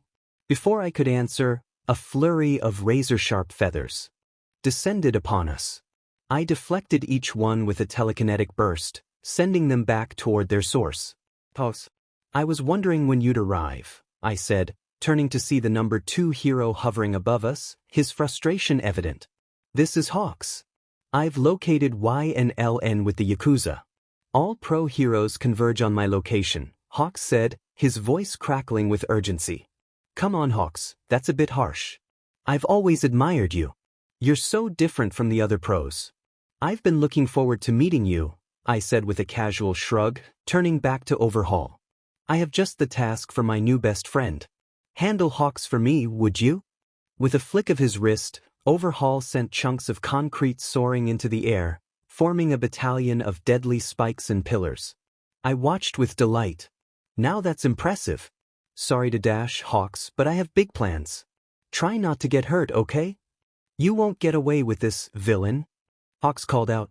That's a bit prejudiced, I said with a grin as I started walking away. Goodbye, number 2 hero. Shigaraki and Kurojiri were restrained as the heroes deliberated their plea. Endeavor glared at Shigaraki, arms crossed. A world without quirks? Do you take us for fools, Shigaraki? There's no way anyone can achieve that. His plan makes no sense, Endeavor continued, frustration evident in his voice. First, he kills All Might, and then he plans to eradicate quirks from the world? Kurojiri's voice was barely a whisper, but it carried weight. He killed All for One too. YN is driven by a relentless desire for revenge, feeling betrayed by both heroes and villains. Is his endgame to erase everything? Kirishima asked, incredulous. That's madness. It's not entirely without merit, Nizu interjected, contemplative. YN has been branded a villain since he first inherited his quirk. Many across the globe might share his sense of being trapped by something beyond their control. He likely believes that eradicating quirks is the only way to escape such a fate. Midoriya stepped forward, urgency in his voice. Then we have to stop him. If we stand here and do nothing, we risk losing everything. Yes, quirks have their downsides, but they are also a fundamental part of who we are. Removing them would be like taking away a piece of ourselves. Shigaraki looked down, his voice dripping with bitterness. I didn't want any of this. I wanted to make the pros pay and shift society in our favor. But YN is out of control. He's taken everything from me. If it means calling a truce with the heroes to see him suffer, then I'll do it. Nizu turned to Aizawa. What's your take on this? Aizawa's gaze was stern. Shigaraki's not lying about his motivations. But we haven't fallen so far that we need to rely on criminals for help. Lock him up with the rest. At least it'll be one less villain on the streets. Endeavor, his eyes widening, spoke up urgently. Hawks just confirmed that he's engaged YN and is calling for backup. Uraraka's eyes lit up with hope. We can help, Endeavor. We can bring him back, convince him to stop. Aizawa's tone was resolute. Absolutely not. It's far too dangerous. You will stay here and wait until we say otherwise. The heroes left before further arguments could erupt, leaving the students in turmoil. Shigaraki sneered, struggling against his restraints. Relying on you heroes was a mistake. Diminish. Midoriya walked up to Shigaraki, to everyone's shock, and freed him. Deku, what are you doing? Uraraka cried out. You can't seriously believe him. Whether he's telling the truth or not, Midoriya said firmly, we need to stop YN. Whether by talking him down or fighting him, we need all the help we can get. All might is gone, but if he were here, he wouldn't sit idly by. We need to act, save innocent lives, and stop YN. Who's with me? Bakugo, already gearing up, snapped. Finally, someone's taking action. Even if it's you, nerds, I'm in. I'm going to make him pay for betraying us. I'm in too, Uraraka said, determination in her voice. People need our help. I won't just stand by. I'm with you guys. Let's take down YN and save everyone, Kirishima agreed. Shigaraki stood, teeth clenched, visibly struggling with the idea of teaming up with his enemies. The enemy of my enemy is my friend. I hate this, but if it means stopping YN, I'm in. Kurogyri created a swirling portal. Leave the escape to me. We're in your debt. Bakugo's eyes flared with anger. Shut up, Kurogyri. Don't get in my way. The same goes for you, Shigaraki spat. I won't hesitate to take you down if you try to double-cross us. The future heroes and villains prepared to step through the portal, their new alliance forged under dire circumstances. Nizu observed from the sidelines, sipping his coffee with a nod of approval. Go get them, heroes. I believe in you. More heroes fell beneath my boots as Toga stood by my side, her smile wide with a gleeful, almost mischievous joy. I stretched my neck and yawned, surveying the chaos. It seems we've attracted quite the crowd of heroes. Hawks can't be the only reason for this. But no matter. Once we reach the roof, I can begin the purge. After you, Toga. Toga skipped ahead, her energy undiminished as she kicked the wide-open door of the apartment complex. I followed, the sense of old memories mixing with the acrid smoke of the burning city. As we ascended the stairs, a wave of nostalgia washed over me, accompanied by a tangle of conflicting emotions. Why did you choose this place? This place was my home, Toga replied cheerfully, her voice echoing off the stairwell walls. What better stage to reshape history than where I was raised? We're almost there. Reaching the final flight of stairs, I reached for the door handle, only for Toga to abruptly turn on me. She leapt at my back, her blade grazing my skin in a frenzy of pain. I roared, throwing her off me and through the door onto the rooftop. I leaned against the wall, gasping. What is the meaning of this? Don't take it personally, YN, Toga said, her tone a mix of regret and firmness. I do like you, but taking everyone's quirks away? I just can't stand for that. I like who I am, and taking that away is simply wrong. I gritted my teeth, holding my arm against the door. A sinister smile twisted my lips. Spoken like a true villain. I'd almost forgotten that's all you are, Himiko Toga. I swung my arm in a wide arc, leaving a mark across her chest. She fell, struggling on the ground. And that's all you'll be treated as. Many more will betray me today, I wonder. Toga gasped, her attempts to fight back futile. I stepped forward, my grip firm as I extracted her quirk, her eyes wide with shock. But I forgive you, I said coldly. I walked to the edge of the rooftop, surveying the city I was about to claim as my own. Clutching my waist in pain, I took several deep breaths. The first light of dawn began to pierce through the smoke. A new era is upon us. Isn't it beautiful? Blood dripped from the edge of the building as Toga's still form lay behind me. I slumped, my eyes fixed on the red strings swirling above, coalescing into a massive, pulsing sphere. This was the moment I had been waiting for. I glanced at my finger, where tiny traces of string wrapped around it, offering a twisted sense of comfort. Almost time. This nightmare will be over soon. YN. Midoriya's voice echoed from the staircase. I turned my head to see Midoriya, Bakugo, and Shigaraki standing there. With a dismissive tut, I turned back around, uninterested in their presence. You don't have to do this. When will this madness end? When the sun rises on a brave new world. But I wouldn't expect you to understand, Deku. You were born with a coveted quirk, heroic, strong. You have the heart of a hero, but was it because you were born that way or because your quirk defined you? I threw the small ball of string down below. Do you know how to topple a nation? In the 80s, the USA and the USSR tried to crush each other from the shadows, believing they could manipulate governments and turn the Cold War in their favor. But nothing changed. They remain enemies to this day. The mistake they made was focusing on the wrong target. Anyone can overthrow a government, blow up a building, remove a leader. No, you focus on the people. They drive the nation's direction. You make them feel hopeless, take away their hope in their hero, and show them they are not safe. Not even the pros can protect them. Look at what I've done. I've torn this country apart with one simple act, removing one insignificant person. I've achieved what nations could only dream of, and I'm far from done. Nice speech, Bakugo roared, but we're done talking. You're going to pay for everything, and you're going to fall right here. Then come on. This is how the story was always meant to play out, isn't it? The glorious heroes are fighting the big bad villain. Let's see how this story ends, shall we? Bakugo charged first, and the events unfolded just as they had before. I held up my finger, a small flame flickering into existence. With a smirk, I blew on it, igniting the rooftop and the surrounding buildings.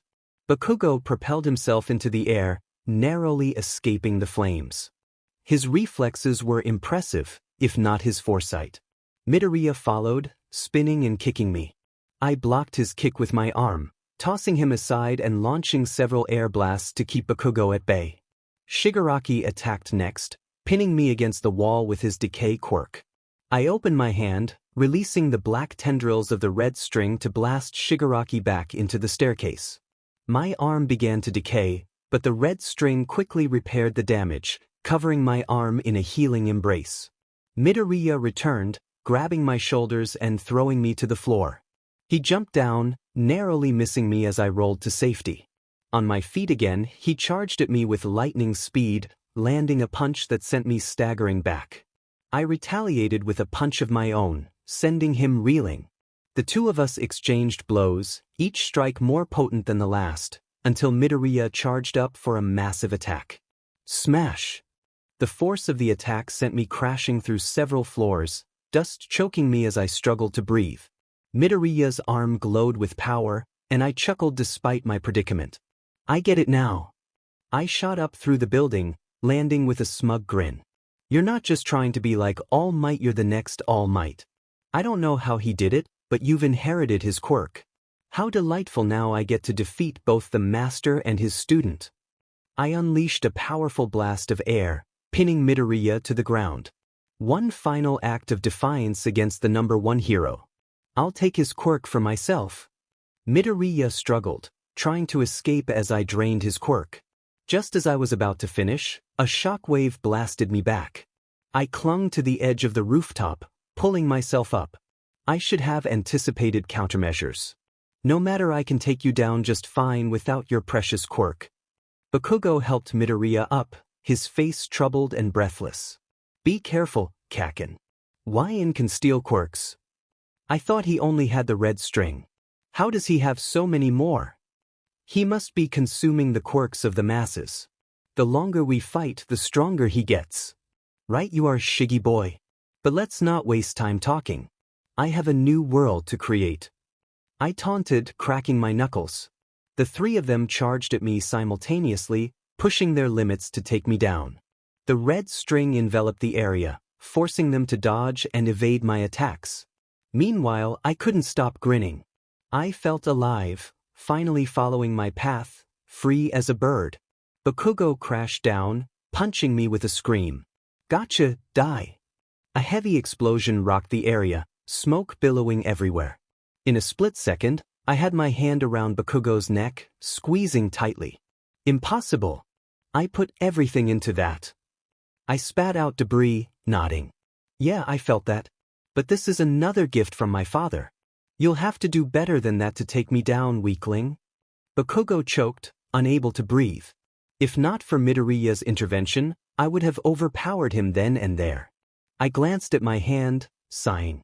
Are you all right? Get off me, nerd. I'm fine. I lost interest, turning away. I'm bored now. None of you could ever compare to All Might. We'll see about that. Shigaraki roared, lunging at me. I released Bakugo's quirk, blasting Shigaraki off the side of the building. Pathetic. The camera shuddered violently as the news reporter sprinted through the chaos, her breath coming in ragged gasps. The scene behind her was apocalyptic, a world unraveling before her eyes. This is Jody Simmons reporting live from the heart of the city, where her voice was abruptly drowned out by the cacophony of panicked screams and the shouts of desperate citizens. Her attempt to maintain composure was thwarted as the surging crowd jostled her.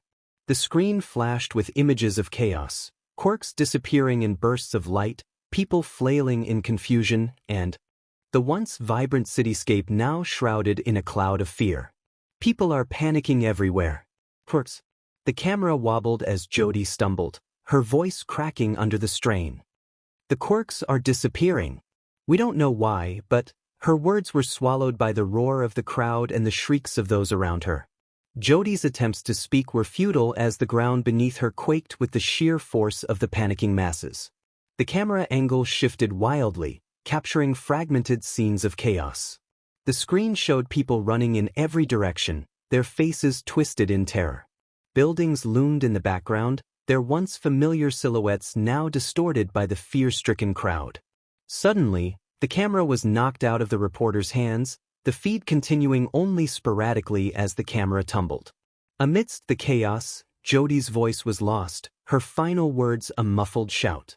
The feed briefly cut to a static screen before returning to a distorted, shaky view of the scene. The last image the camera captured was a lone figure seated on a bench in the distance. The sun was rising, casting an ethereal glow over the figure. Through the frantic chaos and fading camera feed, the figure's outline became clearer, a silhouette of calm amidst the storm. It was the Red Butcher. Sitting serenely on a bench, he observed the sunrise with an almost tranquil detachment. The world around him continued to crumble, but he remained unaffected, his gaze fixed on the horizon as the sky transitioned from dark to dawn. As the screen flickered and the pandemonium consumed the camera's feed, the final image lingered, a symbol of peace amid a world gone mad. The Red Butcher watched the world change, a witness to the end of an era and the birth of a new, uncertain future. The red string had enveloped the city, its tendrils consuming everything in their path. For the students of Class 1A, the scene was nothing short of apocalyptic. Kirishima, his eyes wide with concern, pointed to the center of town. The red string is converging on that location. What is happening? Uraraka, holding her mouth in shock, regained her composure with a worried expression. Shigaraki, you said YN was stealing everyone's quirks. But I don't see many civilians in the chaos. That's where the rest of my former allies must have gathered them, Shigaraki replied grimly. It's like an all-you-can-eat buffet. With that many quirks, he might become unstoppable. Midoriya took charge, his face set with determination. We should split into 2 teams. One team will focus on freeing the people held captive by the League, while the other searches for YN. We might not have enough time to do both if we stay together. Bakugo scoffed, his impatience boiling over. Are you serious? Splitting up? We need everyone's strength to take down YN. We're wasting time. It's easy to talk big, Bakugo, but we don't even know where he is, Kaminari said, trying to reason with him. Before any further arguments could erupt, Kurogiri materialized, scanning the area with a solemn look. I might be able to help with that. YN was deeply troubled when All for One took him in. He felt abandoned by society and his own family. One of his first acts under All for One was seeking revenge against those he felt wronged him. Wow! Kirishima murmured, stunned. Kurogiri continued. He despises everything he was made to be and stands for. He'll likely finish this where it all began, where everyone wants to return at the end of the world. Home. Midoriya whispered, realization dawning on him. Do we know where he originally lived? Yes. Midoriya quickly formulated a plan. Alright, Uraraka, you, Kirishima, and Kaminari will go together. Round up any pros you find and rescue the civilians. Get them out of there as quickly as you can. Bakugo and Shigaraki will come with me to confront YN. Kurogiri, can you teleport the rescued people to safety? I can. Good. That's the plan. Everyone, stay sharp and get back alive. We can't let YN win this today, of all days. Weeks later, I walked out of the convenience store, clutching a slush in one hand and a pair of headphones in the other. I put the headphones on, the bass of MF Doom's Doomsday thumping in my ears as I stepped into the chaos outside. The world had descended into anarchy since the quirk deletion. Everything was in disarray. I strolled down the middle of the street, savoring the icy sweetness of the slush while the world around me convulsed in panic. Cars skidded and collided, creating a cacophony of screeching metal. The police were entangled with rioters, their sirens blending with the wails of the injured and the shouts of the desperate. Fights erupted randomly, people throwing punches and objects, and the city turned into a battleground. A desperate thug lunged at me with a knife, but I didn't even flinch. The red string snapped out from my hand, swiftly neutralizing him. The music kept playing, muffling the sounds of chaos around me. His body fell to the pavement, momentarily interrupting my enjoyment of the slush. As I continued down the street, I noticed how the world seemed to be falling apart. I couldn't understand why everyone was so frantic. To me, it felt like the world had just become more sane. All the quirked-up chaos had disappeared, but now the chaos was just more raw and unfiltered. Nothing had really changed, it was simply more transparent. Passing an alleyway, I glanced over and saw former pro heroes being overwhelmed. Stripped of their quirks, they were powerless against their assailants. The scene was intense, their bodies taking a beating as they struggled in vain. I watched for a moment, taking in the raw violence before turning away. Slurping on my slush, I spun around and kept walking. My steps took me towards a parking lot. Several doors were propped open, their glowing lights casting eerie reflections on the pavement. There was an unsettling hum in the air, punctuated by mechanical clogs. As I approached, the doors swung open in sync, revealing a dozen people in black suits and glasses. They emerged methodically, surrounding me in a well-coordinated formation. I finished my slush, tossed the empty cup aside, and raised an eyebrow as I took one headphone off. I scanned the faces of the suited figures, my expression one of curiosity rather than concern. This is new. I leaned on my right foot, casually tapping my left as I glanced at the suited figures surrounding me. The rhythmic clink of their watches filled the air, each one pulsing with an eerie, mechanical beat. One of the suited figures whispered into an earpiece, his voice barely audible over the chaos. Report, we have engaged with the gifted hero of this world. He has fallen to the vessel. Awaiting orders. I took another sip of my Slurpee, the icy coldness a stark contrast to the rising tension. I wasn't particularly concerned about what was unfolding. It was just another day of dealing with the unexpected. The suited men exchanged glances, nodding to one another with grim determination. In the name of the architects, the protection of the multiverse, you have been sentenced to death. This sentence is fixed and not negotiable and will commence immediately. So please cooperate and accept her graceful wishes. I scoffed, tossing my empty cup aside. Let's get this over with. The metal clashes of their watches grew louder, the ticking turning into a steady drumbeat. Each of them holstered a watch that morphed into small firearms, glowing ominously. The barrels of the pistols expanded and contracted like a beating heart. Before they could even get a shot off, I let my red strings snap out. They coiled around each gun, yanking them from their grips and rendering them useless. The triggers were pulled, but the strings held the weapons aloft, preventing any bullets from firing. The resulting explosion from the misfired weapons was colossal, sending a shockwave that knocked everything nearby off balance. My eyes widened in surprise, but I quickly recovered. I moved with brutal efficiency, each motion fluid and precise. I yanked one of the men in black towards me, the strings tightening around him until he fell to the ground. Another was thrown against a car I hurled with a flick of my wrist, the impact sending him sprawling. More men in black emerged from the glowing doors, their numbers swelling. I felt the strings tighten around me as one of their attacks was deflected, pulling me out of the way of a deadly shot. My focus narrowed, and my movements became more precise. I snapped one string taut, sending a figure crashing into the ground with a forceful slam. I kept moving, each step calculated. As more suits appeared, the battlefield became increasingly chaotic. I swung a large metal pole into the side of one, sending him sprawling. The red strings danced around me, deflecting bullets and absorbing impacts. They wrapped around another assailant, lifting him off the ground and throwing him into a wall. The men in black were relentless, but so was I. I used my strings to slice through their ranks, the red threads cutting cleanly through their defenses. I maneuvered through the chaos, my strings a deadly web of red. A suited figure tried to shoot at me, but I yanked his arm away, the gun discharging harmlessly into the air.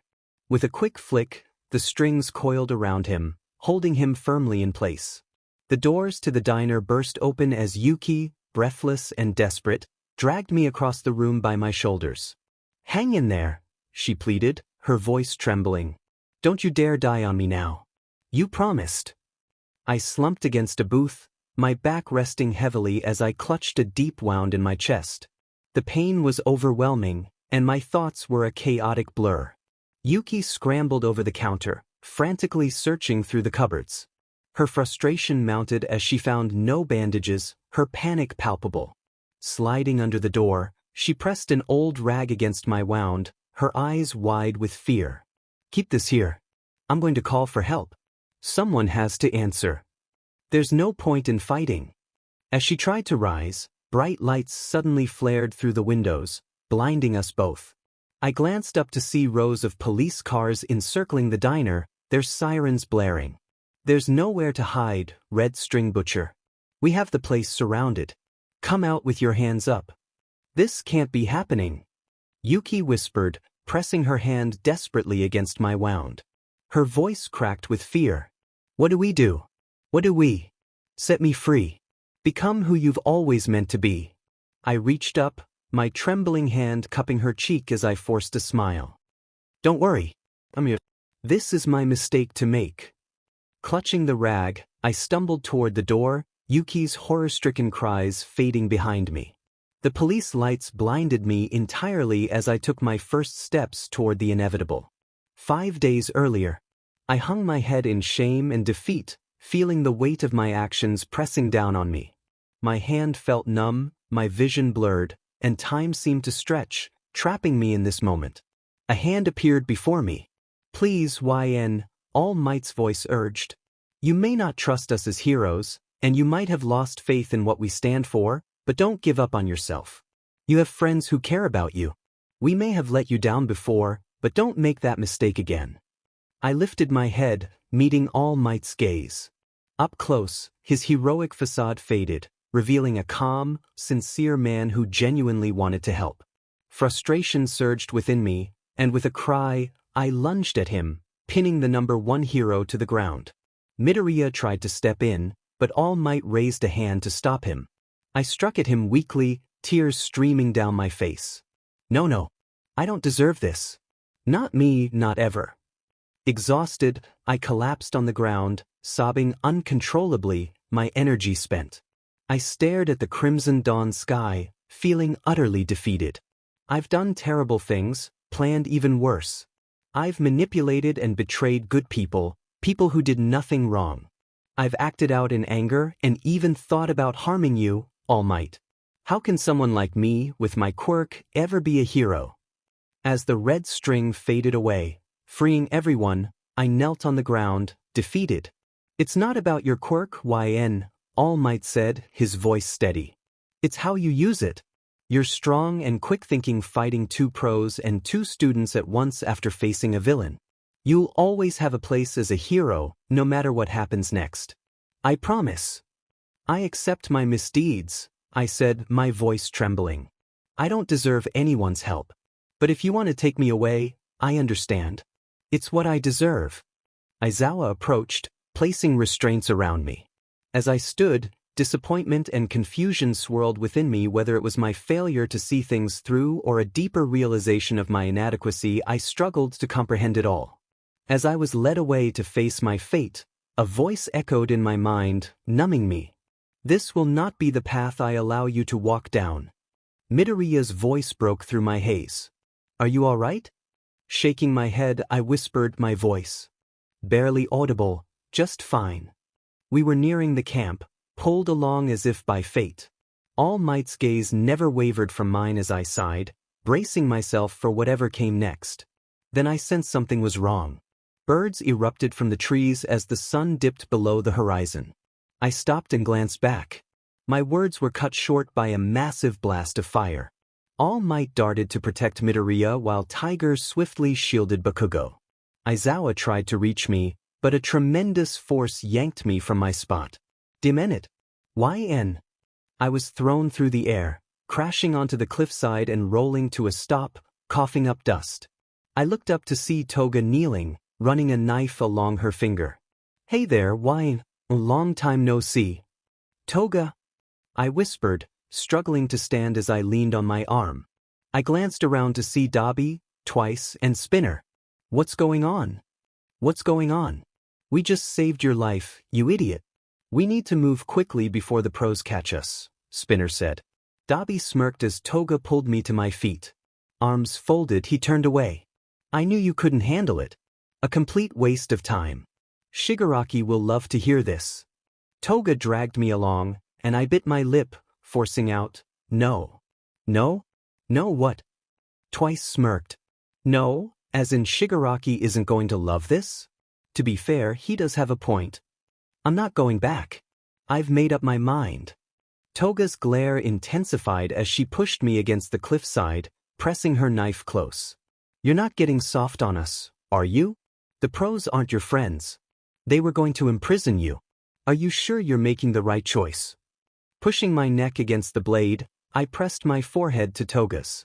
For once in my life, I am. I then jerked my head back, slamming it into Toga and making her stagger. Spinner roared, brandishing a giant sword and charging at me. I flipped back, clutching the rocks, panting heavily. I'm never going back. Do you even hear yourself? You think the pros are just going to accept you because you've had a change of heart. I dove forward, creating distance and unleashing a blast of air from my shoes, slamming Spinner into the rocks. Regardless of the matter, I've made my choice. If that means prison, so be it. I'm done pretending to be what everyone expects me to be. I'm not a villain. Dabi sighed, his expression unamused as he held out his hand. Pathetic. He fired a blast of blue flames at me, which I countered with an uppercut, deflecting the fire. Gritting my teeth, I moved in on the offensive. I swung my arm around, tackling Dabi to the ground just as he exploded into a fireball. High in the air, I scanned for an escape route. I was already exhausted from my previous fight, facing 4 villains now. I saw the camp in the distance. Calling on the red string, I found myself vulnerable when it didn't respond. Damn it, not now. I yelled, spotting Toga above me, knife poised to strike.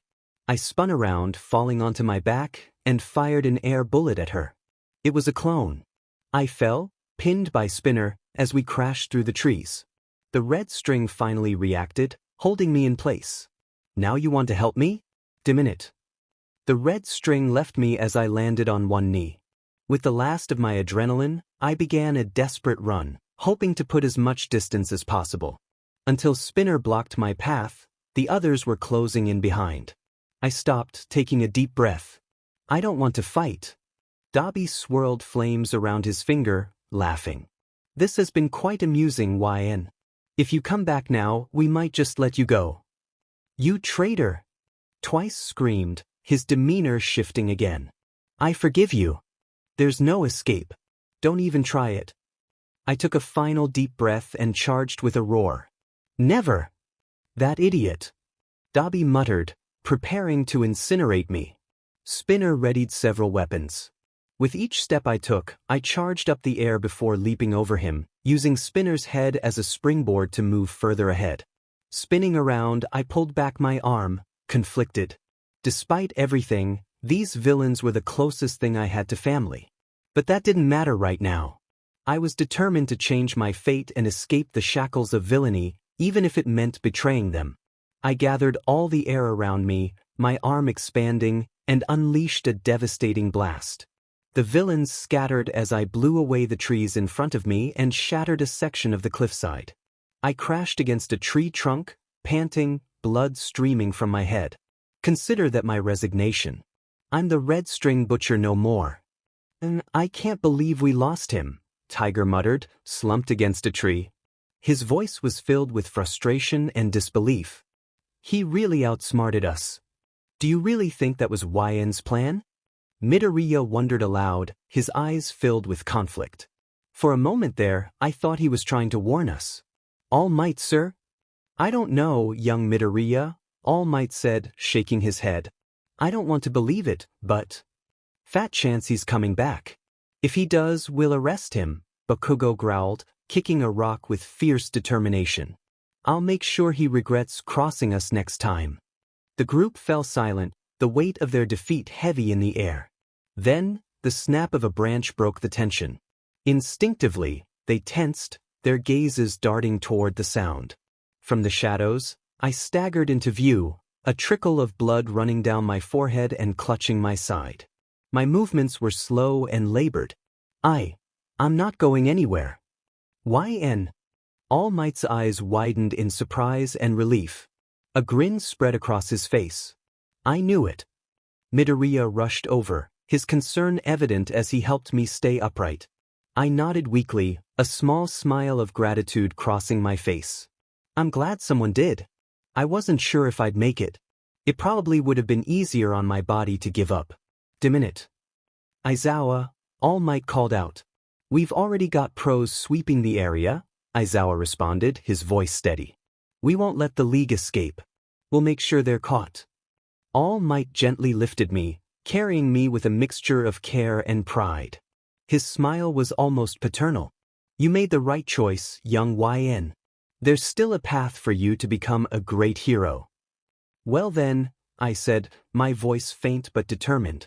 I better live up to those words. If given the chance, I won't throw it away. I'll make sure to fulfill my dying wish. Not if I have anything to say about it. Shigaraki slammed his hands against the bar, sending several bottles flying, shattering them against the wall. His eyes burned with fury, his entire body seething. The other villains stood by in silence, exchanging wary glances, none daring to speak. That traitor! Who does he think he is? Shigaraki snarled, his voice trembling with rage. After everything we did for him, we took him in, saved his life, and gave him a chance for revenge. And for what? To throw it all away and join them? He clenched his fists, his voice breaking. You were wrong about him, he betrayed us. The room tensed. Then, the door creaked open. All eyes turned as All for One floated in, a serene smile tugging at his lips. The villains were visibly taken aback. Most of them had never seen him in person. His sudden appearance left them unsettled. Yes, Shigaraki, you're right. He did betray us. All for One's tone was calm, unnervingly so. I anticipated this. He paused, his smile growing. No, I planned for this. If you knew he was going to turn on us, Dabi cut in, voice laced with skepticism, then why give him such an important mission? He knows everything about us. He could spill it all. The way I see it, we're in trouble. All for One chuckled softly, the sound cold and calculated. Let me clarify. I said he betrayed us. I never said anything about the mission being over. The door behind him slammed shut, echoing through the room. In fact, YN's mission has only just begun. Shigaraki gritted his teeth. What are you talking about? He's turned his back on us. He's not going to kill All Might, no matter how much we beg. Mr. Compress chimed in. Exactly. He's not on our side anymore. He's practically a hero now. Dabi raised his hand to stop the argument. Let him explain. YN was never going to carry out the assassination. That was never the plan, All for One said, his voice dripping with certainty. But now, the deception truly begins. YN believes he can change. He believes he's free from us, free from his past. And now the pros believe it too. His eyes gleamed. This is where we strike. The pros will be vulnerable, and YN will deliver the final blow. His quirk will be their undoing. The red string. Spinner est confused. That quirk of his. It's unpredictable, like it's alive. It is alive. But it's not his quirk.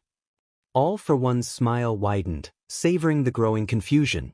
Toga tilted her head, eyes narrowing. Wait, so it's your quirk? You gave it to him? All for One shook his head slowly, his tone dropping as if unveiling a long-hidden truth. No, Toga. YN wasn't chosen because of his hatred for heroes or his determination. He was chosen because the quirk inside him is being controlled by someone else. The room fell deathly silent. Someone else. Shigaraki muttered, the weight of All for One's words sinking in. What does that mean? All for One's voice turned cold. I don't know who or what they are. But this entity will not be pleased with YN's decision to defy us. And if we can draw them out, they will eliminate All Might for us. YN remains our key to victory.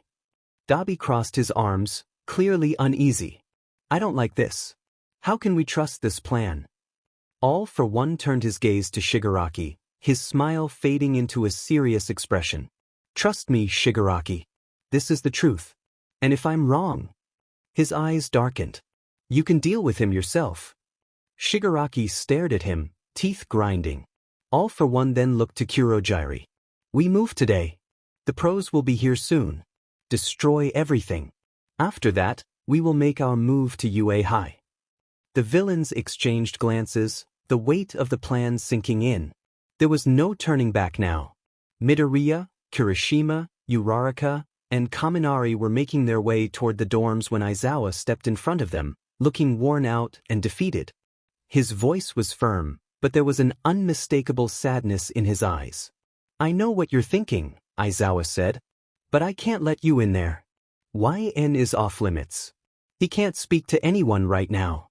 Aizawa-sensei, please, Midoriya urged, his voice trembling with emotion. We need to talk to him. He's our friend. Aizawa shook his head, his expression unyielding. Even if he was your friend, we can't trust him at this moment. He infiltrated UA with the intent to harm All Might. Until we understand the full extent of the League's plans and what he knows, YN will remain isolated. Be treated as a threat. Once he talks, he's going to prison. His voice wavered slightly. And even if you wanted to help him, YN's refusing any help. He wants to be locked away. He's lost all hope. Midoriya's eyes widened with desperation. Please, let us talk to him. We can get through to him, we can convince him otherwise. Let them through, Aizawa, a voice called from behind. Nizu emerged from the building, his usual calm demeanor slightly softened. What YN needs more than anything right now is a friend. Aizawa sighed heavily, stepping aside. Fine. But don't try anything reckless. All Might is inside, and he's prepared if things go south. I glanced up as Midoriya and the others entered the room. Frowning, I lowered my head, feeling the cold metal of the HNDSFFS against my wrists. Please. Don't. Why we, Uraraka began, but I interrupted her. No, Uraraka, stop. I already know what you're going to say, and I don't want to hear it. You're going to try to convince me to come back to be a hero again, to return to class and act like nothing happened. But how can I? How can I just pretend it didn't happen? We're not asking you to pretend it didn't happen, Kaminari interjected, his voice firm yet understanding. Came back. You fought against the darkness. No one got hurt. You stood up and made a choice. That takes courage. You've got nothing to be ashamed of. If only it were that simple, I sighed, finally looking up. There's something else. Something you all need to know. My gaze settled on Midoriya, and I hesitated before speaking. I was tasked with taking you down. What? All Might exclaimed, leaping to his feet.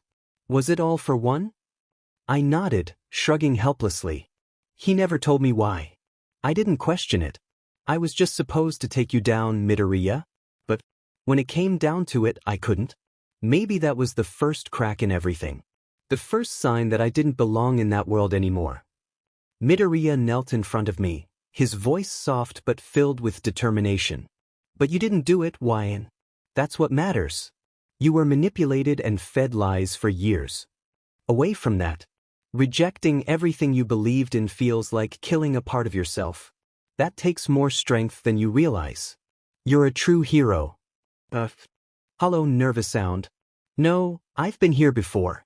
I thought I could be a hero once and look where it got me. I paid the ultimate price. Even if I wanted to try again, I can't. He wouldn't let me. Who are you talking about? Kirishima asked, confused. Not All Might. I whispered, trembling. The voice in my head. The red string. My quirk. It's alive. It's like I'm fighting for control. There's him. And then there's me. Be careful what you tell them, Wyan, the voice hissed, creeping into my mind again. My quirk wants control. It acts without hesitation, without remorse. I'm not making excuses. I don't want to hurt any of you. That's enough, the voice growled, tightening its grip on my mind. You cannot resist. I clenched my teeth, barely able to speak. I'm not crazy. It wants me to eliminate All Might. To destroy the greatest threat so it can rise again. The Mad King. Hold your tongue, the voice roared, forcing me back into the chair, straining against my mind. Look at you, pathetic mortals. You loathe power, and yet you throw it away, dreaming of measly heroic prowess. I will rebuild this world, like I've done to many others. I, Arcas, will return. Kirishima stumbled back, his eyes wide. Did you all hear that? What was that? Arcas. Uraraka whispered, fear creeping into her voice. That name it can't be. Wait, you've heard of that name? Kaminari asked. Midoriya nodded, deep in thought. My mom used to tell me a story when I was little about a mad king named Arcas who ruled the world with an iron fist thousands of years ago. He had the power to control people's minds. But a group of warriors stood up against him and ended his reign. Uraraka gasped. I remember that story too. Some people even speculated it was the first quirk. Quirks weren't around back then, though, Kaminari argued. Are we sure? All Might mused. What if the stories of magic and ancient powers were just early manifestations of quirks? I lowered my head, defeated. He's controlled me my whole life. That's all I've ever known. No matter what any of you say, I was never and will never be a hero. Midoriya's expression hardened. All Might, can I take YN somewhere? There's something he needs to see. All Might hesitated, unsure. Where do you want to take him? It's not far from here, Midoriya assured him. If we hurry, it might still be open. All Might reluctantly agreed. Fine. But I don't know how this will help. I scoffed, standing up, the cuffs clinking as I moved. It won't. There's no one left who believes in me. That's where you're wrong, Midoriya said, his voice steady. There's someone who believes in you. You've just never noticed. A light drizzle began to fall as we stood outside the diner across from my apartment, leaving me feeling confused. I glanced at Midoriya, who gave me a reassuring nod. Why are we here? What game are you playing? I asked, my voice low and weary. Trust me, Midoriya whispered. Come on in. Reluctantly, I followed him inside. A voice called out from behind the counter, sorry, we're about to close. Yuki appeared around the corner, her eyes widening in surprise when she saw me. Why? I'm sorry, please, come on in. Are you sure? Uraraka asked hesitantly. You said you were closing. Yuki smiled, pushing her hair back. It's fine. Really, come in. The rain's only getting worse. She hopped over the counter, grabbing her notepad, but I kept my head down, avoiding eye contact. I didn't want to be here. I had nothing to say. It didn't take long for Yuki to notice. Why? Are you all right? Why are you?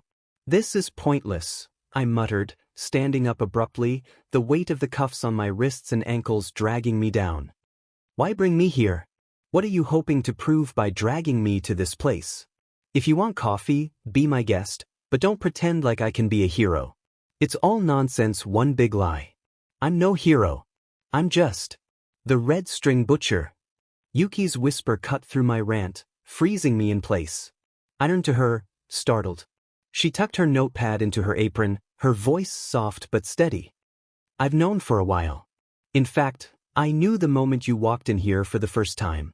Maybe it was fate or destiny, but I knew it was my chance to make things right. My breath caught, my lips trembling as her words sank in. You knew? This whole time? You know what I am? But why didn't you do anything? You could have called the authorities and turned me in. You should have. Why didn't you? Yuki smiled sadly, her eyes filled with something I couldn't place. I understand why you'd think that. Especially since I was the only one who had ever served you. That wasn't an accident. You really don't recognize me, do you, YN? Her words hit me like a punch, and I felt a strange sense of familiarity settle in. Something about her always felt off, but I couldn't place it. I don't know.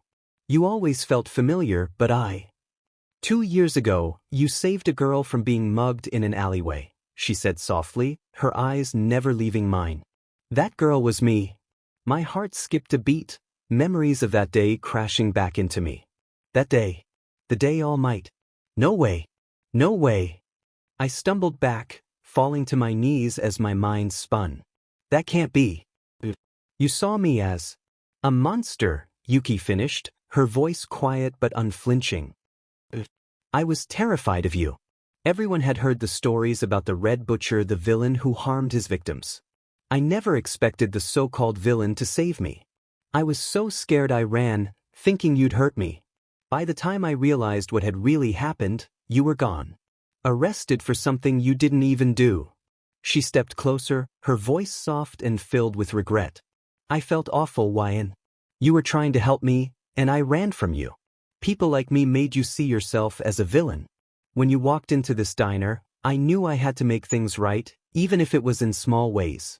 I wanted you to feel like you were doing something good, even if it was just by serving you coffee. I had to do something. Don't throw this chance away. Please. Her words hung in the air, each one hitting harder than the last.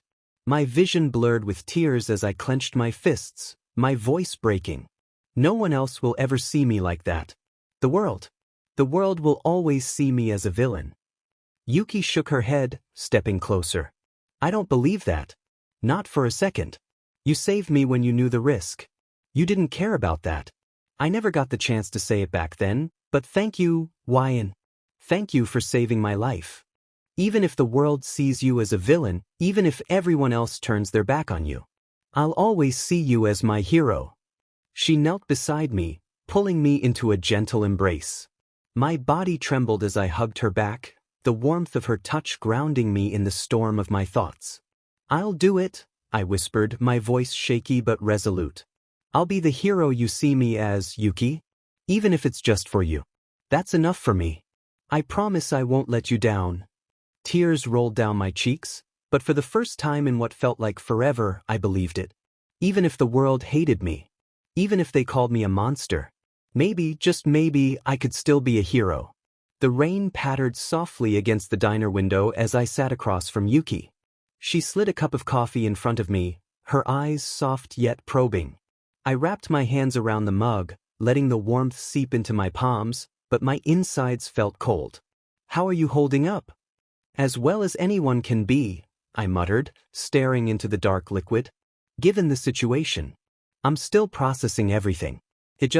I paused, the words sticking in my throat. It doesn't sit right with me, you know? After everything I've done, what the world thinks I am, it doesn't make sense that I'm getting a second chance." Yuki cupped her drink in her hands, letting the silence linger for a moment. I could see the weight of her thoughts pressing down on her before she finally spoke. "They told me what happened. About your quirk."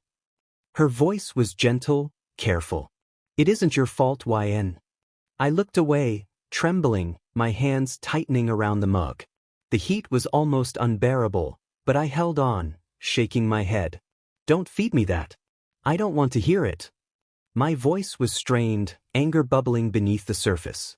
"That's the story they're going to push. It's all about saving me now. The quirk made me do it, right? I wasn't in control." I let out a harsh laugh, gulping the coffee. "It's all so convenient, isn't it? The world's gonna welcome me with open arms, parading me around like some redemption story. Hooray, it's the Red Butcher." I twitched, feeling paranoia creeping in. My heart pounded in my chest, and I shook my head again, more violently this time. No, that's nonsense, and I won't let them paint that false narrative. That's the exact thing that made me hate heroes in the first place. Yuki stayed quiet, her eyes never leaving me. I could feel her presence, her calmness, but it only intensified the storm inside me. My voice dropped to almost a whisper. "Everything I did. I know I did. Voice or not, it was me. Not the red strings. Not all for one. Not the league. It was just stupid old me." I slumped back in the booth, feeling the weight of it all pressing down on me. My chest tightened, and I could barely breathe. "I don't know how I can come back from this, Yuki. I can't see any other outcome than ending up behind bars. It's where I belong." Yuki set her cup down softly, her eyes studying me. "Is that what you want?" she asked, her voice quiet but firm. I blinked, the question hitting me harder than I expected. "Yes." The word came out hesitant, uncertain. I didn't know what I wanted anymore. "I don't know." Her gaze never wavered. "What do you want, YN?" I stared down at the table, my mind racing. What did I want? I didn't know if I even had the right to want anything anymore. But then I glanced up at her, at the girl who always saw more in me than I ever did. I want to be the hero you see me as." Yuki smiled softly, finishing the last sip of her drink. "Then that's what you are," she whispered. She stood up, her movements calm and unhurried as she gathered her things. "I have to close up now, but you know where to find me." Standing in the rain, I sighed, turning to the others. "We should get back before the pros think I went rogue. You should head home too." Yuki's voice was soft but full of concern. "Are you sure you'll be okay?" I forced a smile, taking a deep breath. "Yeah, I'm good now. Besides, I've got my friends. And my #1 fan rooting for me. What could go wrong?" The moment those words left my mouth, a loud explosion shook the ground not far from where we stood. Alarms blared, and chaos erupted as screams filled the air. "What the hell is going on?" Kirishima shouted, his voice barely audible over the commotion. Dazed, I stumbled into the middle of the street, a heavy sense of dread settling in. "It's the League. It has to be." "How do you know?" Uraraka asked, her brow furrowed with uncertainty. "It could be anything." I shook my head, the weight of the truth pressing down on me. "I just know. I betrayed them. This is happening because of me." My eyes fixed on the thick smoke rising into the sky. Midoriya's voice cut through the haze. "It doesn't matter who it is, we need to get down there now." She turned to Yuki. "Run home. This is going to get dangerous." Her eyes widened with worry. "What about you guys?" "We'll be fine," Kaminari said with a confident grin, sparks flickering around his hands. "We've trained for this." Let's go, everyone. Yuki punched my shoulder lightly. Her expression was stern. Be careful. I nodded, though my chest felt tight. Yeah. See you later, okay? As I watched her run off, a sense of finality washed over me. Turning back toward the smoke, I clenched my fists. Time to face the consequences. The streets were engulfed in flames, and chaos spread in every direction. My worst fears had come true. The League was attacking without restraint, wreaking havoc across the city. It was a nightmare come to life. No way. This seriously can't be happening. Where are the heroes? Kirishima whispered, his voice strained as he scanned the streets, searching for any sign of help. But there was none. No heroes, no backup, just us and the destruction unfolding. Something's off, I muttered, trying to make sense of the situation. The League never attacks like this mindlessly, out in the open. It has to be a trap.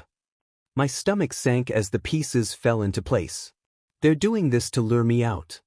Well, it's working. Midoriya's eyes were sharp, his expression resolute. Trap or not, we need to help those people. Uraraka, get as many civilians to safety as you can. Kirishima, clear a path for them. Kaminari, Wine, will hold off the League until the heroes get here. Move fast, people's lives are at stake. No one hesitated. We all snapped into action. I leapt onto a car, drawing the League's attention. There he is, Spinner smirked, his eyes locking onto me.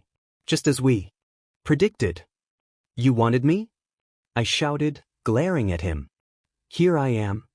Shigaraki emerged from behind a toppled bus, his unsettling grin exposed for all to see. All according to All for One's plan. You really are a fool. Why?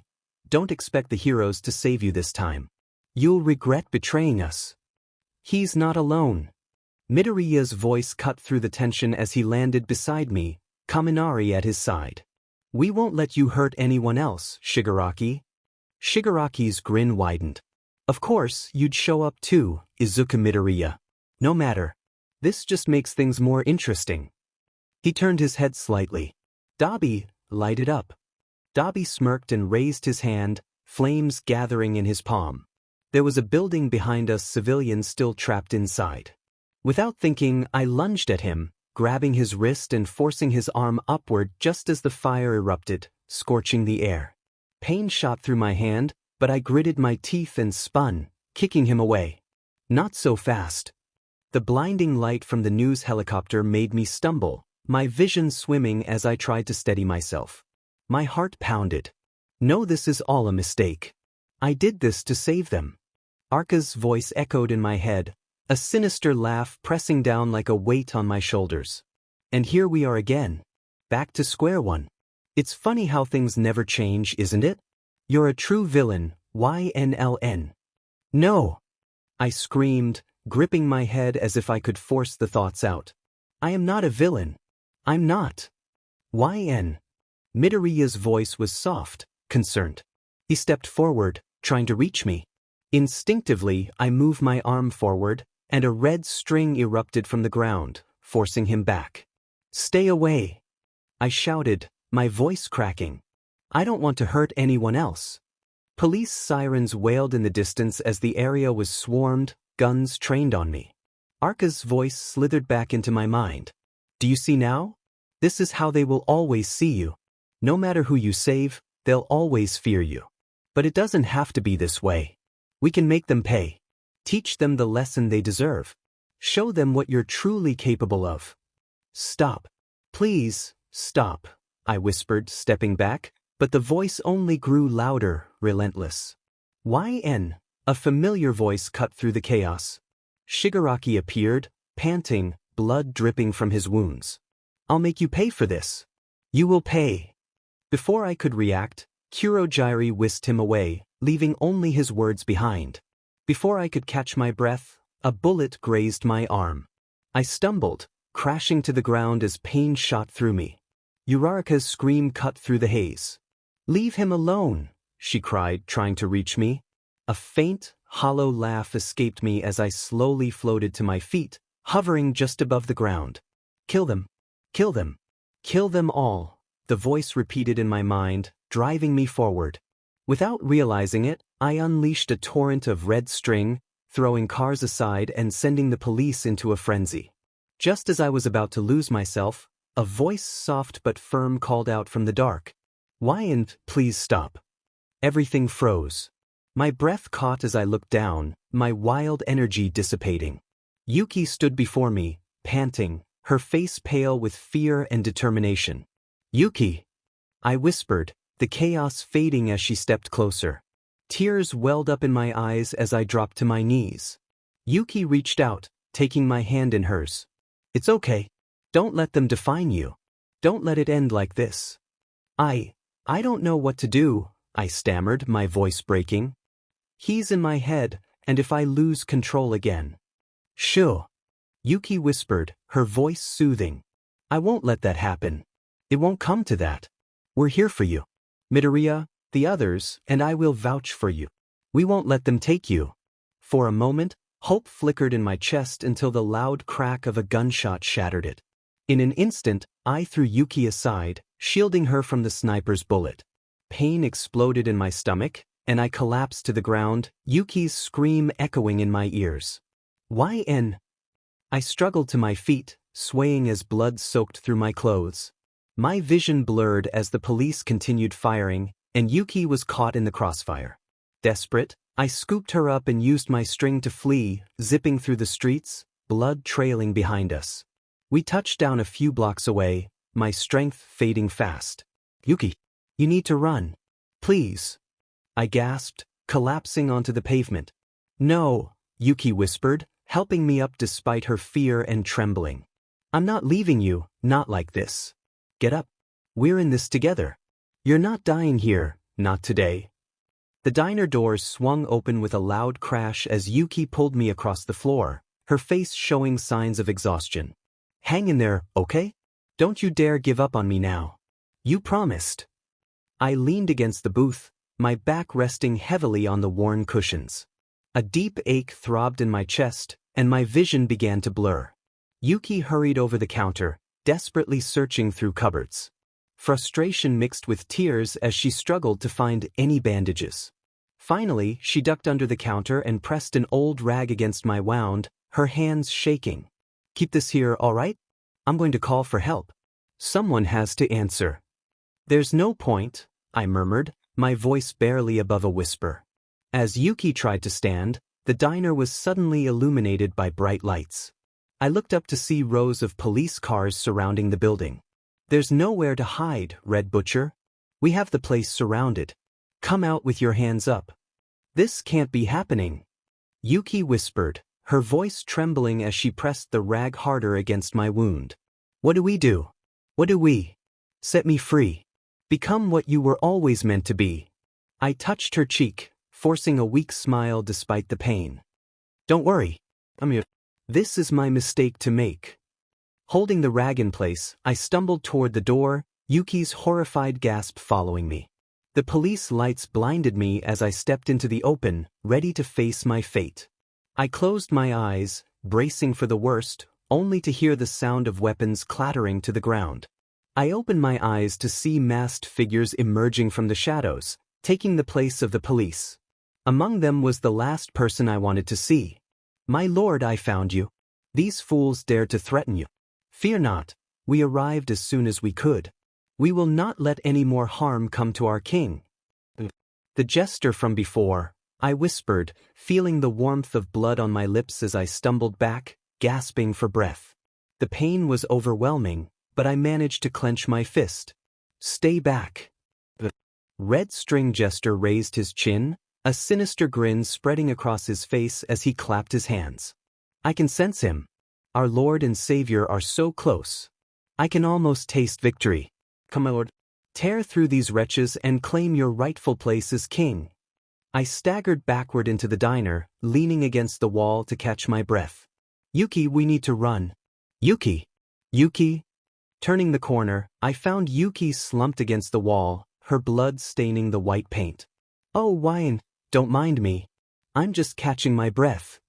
Falling to my knees, I pushed Yuki's hand away, revealing a deep wound. My breath caught in my throat. "No, why? Why didn't you say anything? Yuki's head drooped as she chuckled softly. I didn't want to worry you. You were in much worse shape than me. I can survive. I have a quirk you don't. Please just stay still. My quirk will heal you. Oh, YN. What's taking you so long? Come out. YN. The red string gesture's taunts echoed through the diner. You cannot delay your fate. He's right. My resolve crumbled as the red strings began to wrap around me, pulling me back. I screamed, trying to push them away. No. No, stop it. Let me save her. Let go, please. Arcas. This is for the better, Arca's voice whispered coldly. She's weak. She has no place in my new world. It's over, YN. Give yourself to me. A giant cocoon of red string enveloped me, its constricting embrace chipping away at my sanity as my vision of Yuki faded. Darkness surrounded me for a moment, and when it receded, I found myself crouched in a pool of crimson. My eyes slowly lifted, my heart skipping a beat at the sight before me. Arcas. The man who had tormented me my entire life sat slumped on a grand throne. His long white hair flowed like a river, and his red robe and crown matched his piercing crimson eyes. You finally made it. Congratulations, why? Welcome to your palace.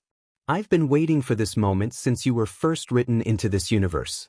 This is where your world joins the system, ushering in a new golden age. On my knees, I gritted my teeth, my fists clenched tightly. Is this all I've been to you? A pawn for your selfish gain? Arca's voice dripped with disdain. You're surprised? From the very first word written, I made it clear that you would be mine. Now, there is no one left to restrain you, no one to make you doubt my purpose. With all for one gone and that pitiful girl on her way out, you will have nothing. No one. No reason to resist. He smirked, tapping his finger on the armrest. Don't tell me you still believe you can stand against me? I have conquered countless others. Phantom thieves, world guardians, hero chasers, and harbingers. We are destined for this. You may not realize it, but this is what you were born for. Thousands of years ago, I fell to heroes like the ones you see today. I refused to let everything I created be forgotten. So, I sent my trump card. I passed my quirk to the firstborn of a mighty family, hoping to be reborn. Through this borrowed quirk, I found the perfect host. You. Your quirk can do that? That's impossible, I whispered, horrified. No quirk can be that powerful. Arcas laughed, rising from his throne. The red strings followed him like a serpent. Quirks? Is that what you call them? No. My gifts transcend such mundane labels. You see, and the red string is unique. You knew it could control matter and quirks at will, appear and disappear in the blink of an eye, and influence life and death. All this power spread throughout the multiverse, enacting my will. In other words, I can play God. But what is a god to someone who transcends even his reach? What you're witnessing is the first quirk, the original harbinger of doom, the architect of reality. Everything after that is just a cheap imitation. I forced myself to stand, summoning the courage to speak. It doesn't matter who you are. I won't let you have my body. I've come too far to fall to you now. Stop you? Are you even listening to yourself? You're just a mere boy. Without me you have no power. How do you hope to challenge the Mad King Arcas? I don't know, I admitted, fear gripping me. But I have to try. For Yuki and everyone else who believes in me. Arcas descended from his throne, the red strings converging into a menacing display of power, a deadly sword glowing with the combined might of all the quirks he had absorbed. So be it. It's your funeral. Charging at Arcas, I threw a punch, only to be stopped inches from my target by a dozen threads of string restraining me. Demenit. I struggled to break free, but Arcas only watched with a cruel smirk. I won't give up. How pitiful. It's almost embarrassing that you're my vessel into this world. Arcas moved the sword toward me, making me gasp and collapse. As I hit the ground, he kicked me, sending me skidding across the floor. Lying there, I struggled to rise as his foot pressed down on my back. This is beyond pathetic. What's the point of fighting? You're just a boy with no gifts, no friends. Even your parents left you for dead. You were never meant for this world. Allow me to create one for you. You're in my mind and I am in control. Nothing you do will save you. My mind. I croaked, clawing at the ground. If we share the same body, then I can. Help. Someone please. Help me. I believe in the idea of a hero. There's always someone who stands against evil with a smile. So please, I may not deserve it, but I beg you to stop me from hurting anyone else. Arka's laughter echoed. You really have lost it. No one will save you. Relish your final moments as I claim what is mine. He pressed his foot down harder. I cried out in pain, but then Arka's gaze shifted, and he looked up in shock. Impossible. The barrier shattered, and a blinding light pierced through. It's all right, I'm here. Tears streamed down my face as I reached out. All might, Midoriya. Everyone you came. Before Arka's, my friends and allies appeared. All Might, Midoriya, Bakugo, and Todoroki. My cries for help hadn't been in vain. We won't let you hurt our friend anymore. Your reign is over, evil overlord. Yeah, just give up already. I see, so you still have a few tricks up your sleeve? Using your mind to project heroes you admire so much? It won't be enough. I'll shatter your dreams and end this once and for all. Watch me, Wyan, as I go beyond plus ultra. My story has always led me here. Every twist, every turn, every moment of doubt, it all converged to this point. I look back on the journey I've taken, and I wonder if I ever had a choice. Was there ever a path that wasn't paved by fate's cruel hand? Maybe I was just a puppet dancing to strings I couldn't see. They'll see me as the villain, the enemy, no matter what I do. Every attempt to save, to fight for what's right seems only to paint a darker image of who I am. I'm tangled in the web of their expectations, my desires, and the cruel machinations of fate. But even if the world will always see me as its enemy, I'll fight. I'll fight as I always have. In the end, it might not matter what path I chose or if there was ever a choice to begin with. What matters is the fight itself. The struggle, the defiance against a world that's set up to break me. Even if it's all for nothing, I'll keep fighting. I'll keep believing in the hope that somehow, somewhere, it will make a difference. Perhaps that's the only choice I ever really had, to stand firm in the storm, to persist in the face of an unforgiving world. And so, with every step, every breath, I'll continue this fight. Even if it's against a destiny I didn't choose, I'll carve my path through the darkness. Because that's who I am, and that's the only thing that matters. The red string ensnared me, lifting me within its tangled web. My head hung low, and I could only watch helplessly as my hopes and dreams fought on my behalf. Arka's descended from his throne, a sinister smirk curling his lips as he wielded his quirk, summoning a blade from the ground. If I must extract every shred of doubt from your mind, YN I will. Observe as your so-called heroes fall one by one. All Might was the first to charge, his fist crashing forward with a fierce, Detroit smash. Arka's quirk assembled into a barrier, effortlessly nullifying the attack. I'll be taking back my student now, villain. Oh, All Might, Arka sneered, you're merely a relic of a bygone era. You and your students have no place in my new world order. He retracted the barrier, sending All Might hurtling into the shadows. Midoriya and Bakugo moved in, flanking Arka's and preparing their assault. Todoroki seized his chance, unleashing a torrent of ice that formed an imposing iceberg, encasing Arka's. Midoriya and Bakugo rushed in, Bakugo spinning in the air, igniting a powerful explosion. Die! Midoriya struck from above, and their combined attack aimed to immobilize Arka's. Yet, the ice shattered, and Arka's emerged, seizing Bakugo by the throat and slamming Midoriya to the ground. With the two heroes incapacitated, Todoroki stepped back, summoning a focused blaze of fire that scorched the surrounding area. I could only watch as Arka's toyed with them, his superiority evident. His quirk was a force of nature, and every attempt to break free from the red string only tightened its grip, making my bones ache and my movements increasingly strained. Carolina smash! All Might roared, slashing at Arka's, but the attack was quickly blocked. Unexpectedly, All Might halted mid-strike, grabbing Arcas by his robe and hurling him to the ground. With a whirlwind of motion, All Might spun him around, generating a tornado of force.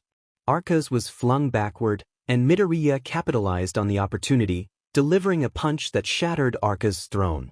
Arcas howled in rage, summoning the red string to form a malevolent eye above. Targeting All Might, he erased him from my mind, leaving no room for escape. Arcas emerged from the rubble, spitting blood, his quirk healing him swiftly. All Might, what a joke. He reminds me of the heroes who defeated me all those years ago. Those fools from another world. Enough with the fairy tale nonsense, whine, surrender now, and I'll make it quick. This couldn't be the end. I couldn't let it be. Despite my tears and my head hanging low, I struggled. All my life, people saw me as the villain. I was born with a quirk deemed evil, a dangerous tool my parents never possessed. Because of this, I was branded a villain. Arcas' smirk deepened, knowing this speech all too well. That's the world we live in. Destiny selects the weak from the strong. Predefined circumstances dictate your fate.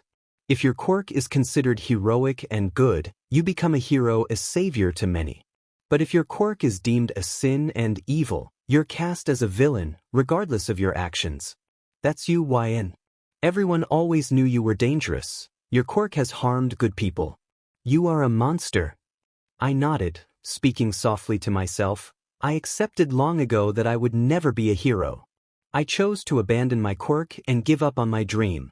But then All Might and my friends came into my life. Even after my betrayal and my plans to destroy the man who ruined everything, they still gave me a second chance. Despite all the rumors and lies I spread, they believed in me. They believed I could be a hero after everything they sacrificed for me. I've come too far to give up now, not when so many people believe in me. Gripping the red string tightly, I kept pulling, enduring the discomfort until something changed. The string began to shift to a shade of blue, breaking apart. Arcas' eyes widened in disbelief. That's not possible. Falling to my knees, I panted, clutching the blue string that now surrounded me. We share the same quirk, don't we? You thought you could control me and use my power against me. Well, I'm taking it all back. The blue string wound around my fingers as I extended my arms, using the string to my advantage. Don't think this changes anything. I am all-powerful. You don't stand a chance, even with your pathetic quirk. Arcas roared, his red string coalescing into a formidable energy blast. I couldn't avoid the attack, but I had to fight. I had to use every ounce of strength I had left. Just as the attack was unleashed, Bakugo soared in, gripping my arms and propelling us into the air, narrowly avoiding the blast. I'm not letting you harm YN. Only I get to bring him to justice. Bakugo! I murmured. Bakugo fired off several explosions, temporarily blinding Arcas and forcing him on the defensive. Spinning me around, Bakugo threw me into the smoke before descending. I landed safely on Todoroki's ice pillar as he skated on an expanding layer of ice. Jump on! Todoroki called out. I leapt forward and he caught me, helping me onto his shoulders as we slid around the area, evading Arcas' attacks. Todoroki unleashed heat waves to counter any incoming threats. The world expects so much from us because of who we were born to be. Family and quirks are not what define us when we take our destinies into our own hands. One can dictate who we are meant to be. He slammed his foot down, summoning a towering wall of ice. Go! Show this villain who you truly are, YN. I propelled myself off the ice, using the blue string to navigate high into the air. As I readied my counterattack, Arcas struck, knocking me down. I gasped, beginning to fall, but Midoriya intervened, kicking Arcas back and allowing me to stumble to my feet, weakened but determined. Who do you think you are? Without me, you are nothing. I am the only one who can make you anything. This story wouldn't exist without me. What can a quirkless boy achieve? You can't become a hero, you can't even save yourself. It doesn't matter if he's quirkless or not, Midoriya shouted. Anyone can become a hero if they put their mind to it. Don't give up, YN. Fight for your future. Don't let him win. With a roar, I pulled on the red string, transforming it entirely into my control. My breathing slowed, and the blood falling from my face seemed to move in slow motion. Closing my eyes, I took a deep breath. The truth is, Arcas, I've never needed you. It doesn't matter how the world sees me. I'm stopping you right here.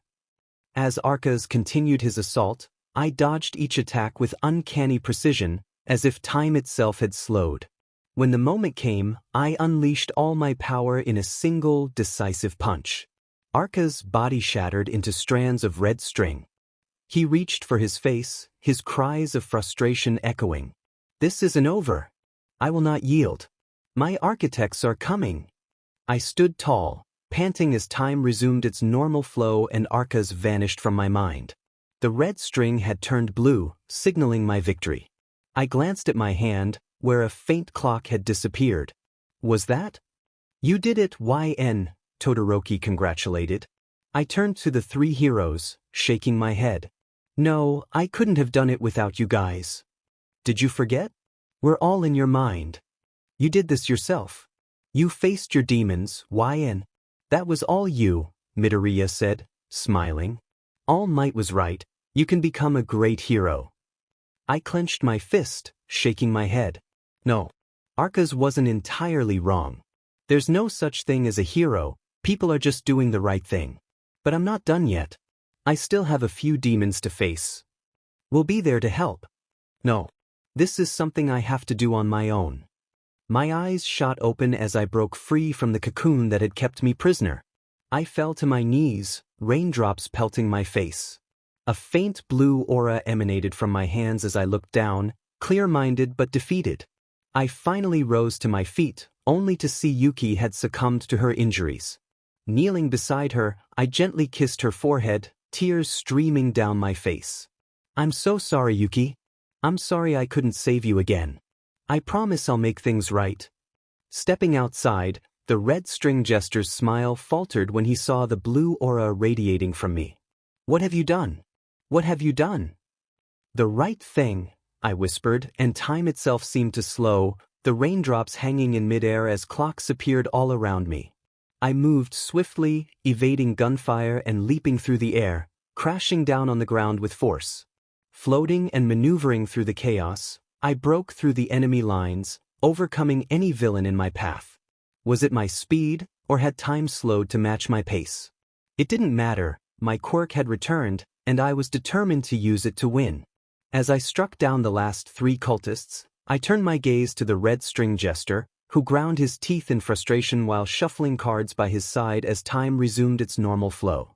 You've ruined everything. I devoted my life to the Lord. Who do you think you are? I charged forward, sliding under the exploding cards and gunshots. Rising, I enveloped the jester in the blue string, pinning him down.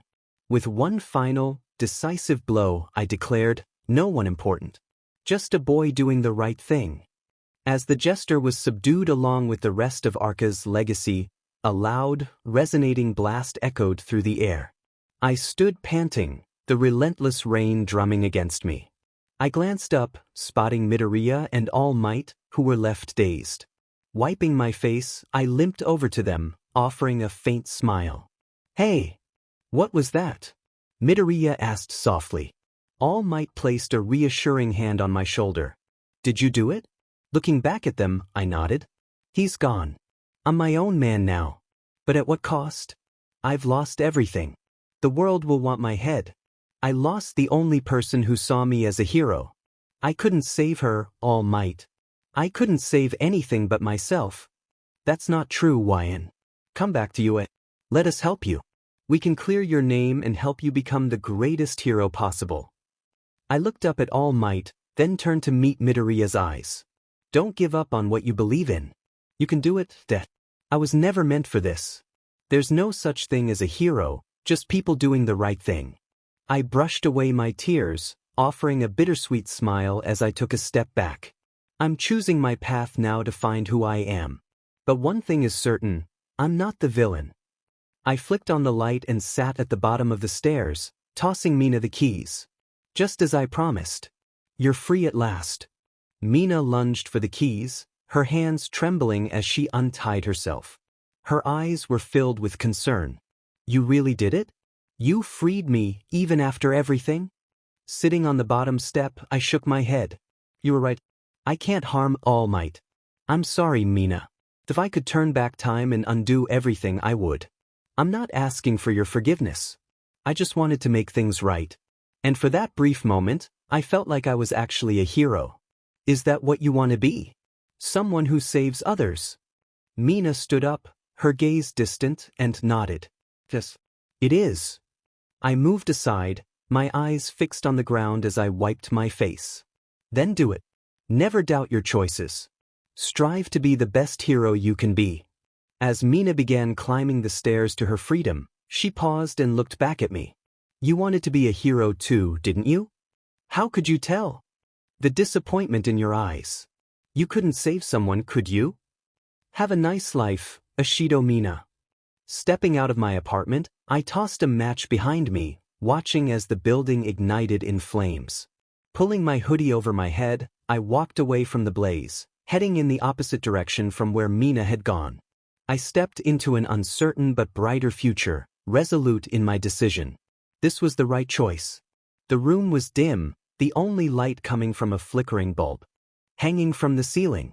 I sat in the corner of the rundown apartment, my hands shaking as I sifted through the torn pages of my journal.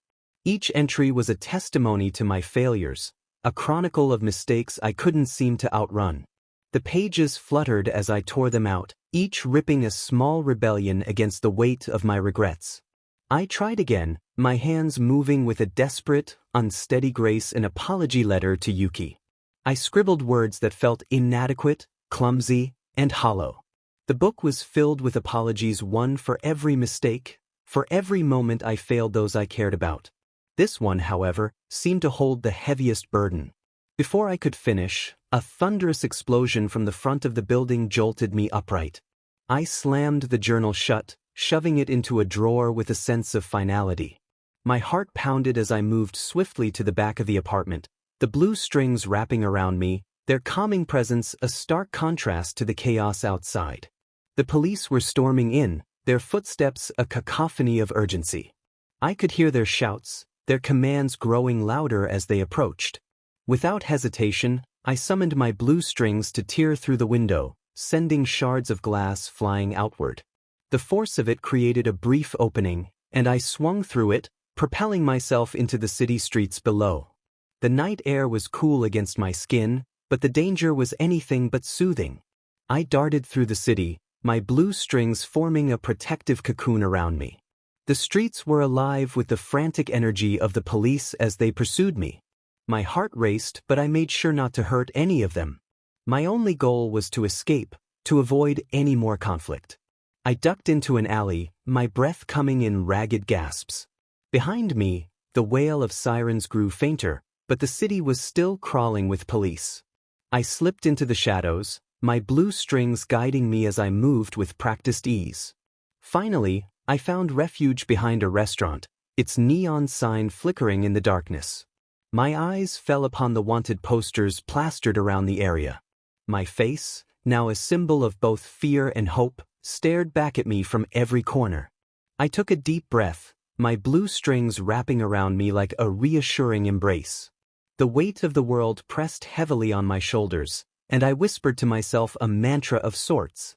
Keep it together, Wyan. The city around me was a chaotic mix of flashing lights and desperate cries. I stood there, taking in the view, the blue strings keeping me hidden as I gathered my thoughts. There was no clear path forward. I only had the knowledge that I needed to find a way to make things right and live with the choices I had made. I pulled my hoodie tighter around me, trying to blend into the shadows of the convenience store. The fluorescent lights flickered above, casting an artificial glow over the clearance section. I shuffled through the cluttered shelves, weighing the merits of a dubious, out-of-date sandwich against a suspiciously cheap sushi pack. The sandwich won out, if only for its simplicity. With the sandwich in hand, I moved through the aisles, my gaze scanning for any sign of trouble. That's when I noticed a figure watching me from the corner of the store, their eyes lingering just a moment too long. I tensed, my instincts flaring. I took a quick breath, preparing for a swift exit. As I headed toward the exit, the store clerk stepped out from behind the counter. He looked like he'd been working here for years, his uniform slightly disheveled. His voice was a whisper, barely audible over the hum of the cooling units. "You're the Red Butcher."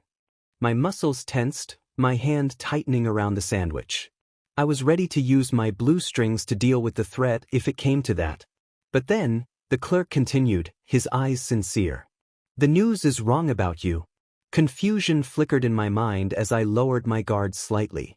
A small smile crept onto my face as I asked, "Really?"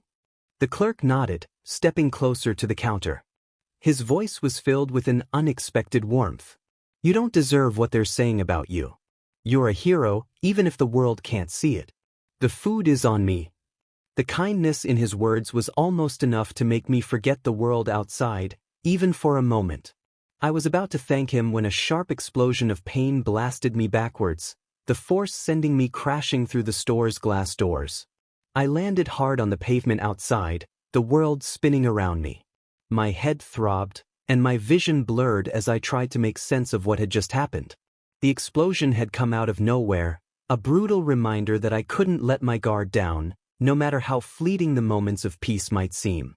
I struggled to push myself up from the pavement, my body aching from the impact. Just as I began to make progress, I felt the red strings wrap around my hands and ankles, tightening their grip. The suddenness of their hold made my breath catch, and I looked down in shock, watching the strings pulsate as if they were alive. From inside the store, a figure stepped out, and my heart sank at the sight. For a moment, it resembled Alexandria, but then my eyes widened as something even more unsettling came into view. It was him, another version of me. The Red Butcher stood there, his strings coiling around him like a puppet under control. I could barely comprehend what I was witnessing. "That's not possible. You're me." The Red Butcher's face twisted into a smirk. "Call me the Red Butcher. Your name means nothing to me." He stepped closer, examining me with cold amusement. "So you're the one who became a hero? How did you do it? How did you make that choice? How is this? I've lost my mind." "Oh, I've been there. We did that long ago." His voice dripped with disdain. "Look at you. Crumbling, falling. Doesn't it hurt? After everything you've done for this world, they still treat you like a villain. I made sure that would never happen. I resolved my problems and became so much more." "You don't know what you're talking about," I managed to choke out. "Don't I?" The Red Butcher interrupted, his tone mocking. "That's rather rich, considering we're the same. Well, I suppose you have more free will, I'll give you that. But where will that freedom get you when you're scavenging for clearance food? What a life for a hero." He turned around, the red strings tightening and loosening like a heartbeat. His gaze pierced through me, filled with a sinister glare. "Don't worry. I'll be sure to put you out of your misery." The strings around me felt tighter, pulling and constricting. But then, something snapped inside me. My blue strings reacted, glowing fiercely as they shot out and severed the red strings restraining me. The force of their reaction seemed to shock the other me. "My life is not yours to take," I declared, the words coming out with more conviction than I felt. My blue strings pulsed with energy, fighting against the control of the Red Butcher's strings.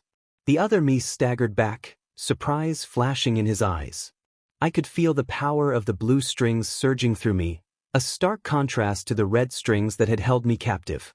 The strength and freedom they provided reminded me of what I was fighting for. I took a deep breath, focusing on my blue strings as they carved through the restraints and pushed back against the Red Butcher's control. I wouldn't let him define my fate. This was my choice, my path, and I wasn't going to let it be taken from me. The Red Butcher's face twisted in frustration as he tried to regain control, but my blue strings were relentless, a testament to my determination. I could feel the battle between us escalating, a clash of wills that would determine whether I would remain trapped in his shadow or break free and forge my destiny. The night was alive with chaos as I clashed with the Red Butcher in the deserted streets. The scene was set for a battle that would determine not only our fates but the essence of who we were.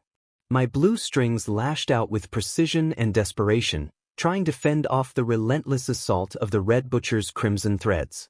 Every movement was a dance of violence. My strings surged forward, slicing through the air, but the Red Butcher countered with brutal efficiency, his strings cutting through mine with ease. The sky above us was painted with the glow of neon lights, a stark contrast to the darkness of our struggle. The Red Butcher was relentless. He pushed me back with a flurry of attacks, each one more vicious than the last. I managed to dodge and retaliate, using the environment to my advantage. I swung from street lamps, leapt off walls, and used debris to create barriers between us. But the more I fought, the clearer it became that he was winning. With a sudden surge of force, the Red Butcher's strings wrapped around me, pinning me against a crumbling building. The weight of the structure pressed down on me, making it hard to breathe. I struggled against the red strings, my blue threads trying to push back, but it was futile. The pressure was overwhelming. "Why fight?" the Red Butcher taunted, his voice a cold echo in the night. "Why be a hero when this world sees you as nothing more than a villain? They turned their back on you. You should make them pay." "If the world is my enemy, then I will fight no matter what," I gasped, the weight pressing harder. "I will fight to do the right thing." The Red Butcher's laughter was harsh, a sound of victory. But I wasn't finished yet. I summoned the last of my strength, focusing on my blue strings as they lashed out, tripping up the Red Butcher and turning the tides. I used everything around me, loose bricks, shattered glass, broken pipes to fight back, trying to regain some control over the battle. I fought with fierce determination, even as the Red Butcher pressed harder. My strings wrapped around his, creating a tangled mess of threads and force. It was a brutal, exhausting fight, a clash of wills and power. Just as I felt the tide turning, a sharp, searing pain erupted through my body.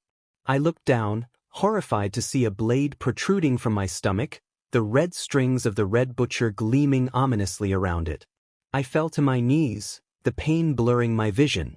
The sirens of approaching police grew louder in the distance, a grim reminder of the world I was about to leave behind. The Red Butcher loomed over me, his eyes cold and unfeeling. "You're not strong enough," he said, his voice filled with grim satisfaction. He shifted his grip, the blade twisting deeper, and I felt my strength drain away. My vision darkened, and the world around me began to fade. The sirens were deafening now, a chaotic soundtrack to my final moments. The Red Butcher looked down at me with a mix of triumph and disdain. The Red Butcher's perspective came into focus, a blurry haze of victory and confusion. His eyes, once filled with certainty, now seemed uncertain and fragmented. The weight of what he had done began to anchor him, but it was immediately overshadowed by a voice that echoed in his mind. "Now, nothing can stand in our way," Alexandria's voice whispered, a cold assurance in his tone. "Yes," the Red Butcher replied, his voice tinged with dark satisfaction. "No more obstacles. No one can stop you." The Red Butcher turned away, his form disappearing into the darkness as the sirens grew louder and louder before everything fell to silence.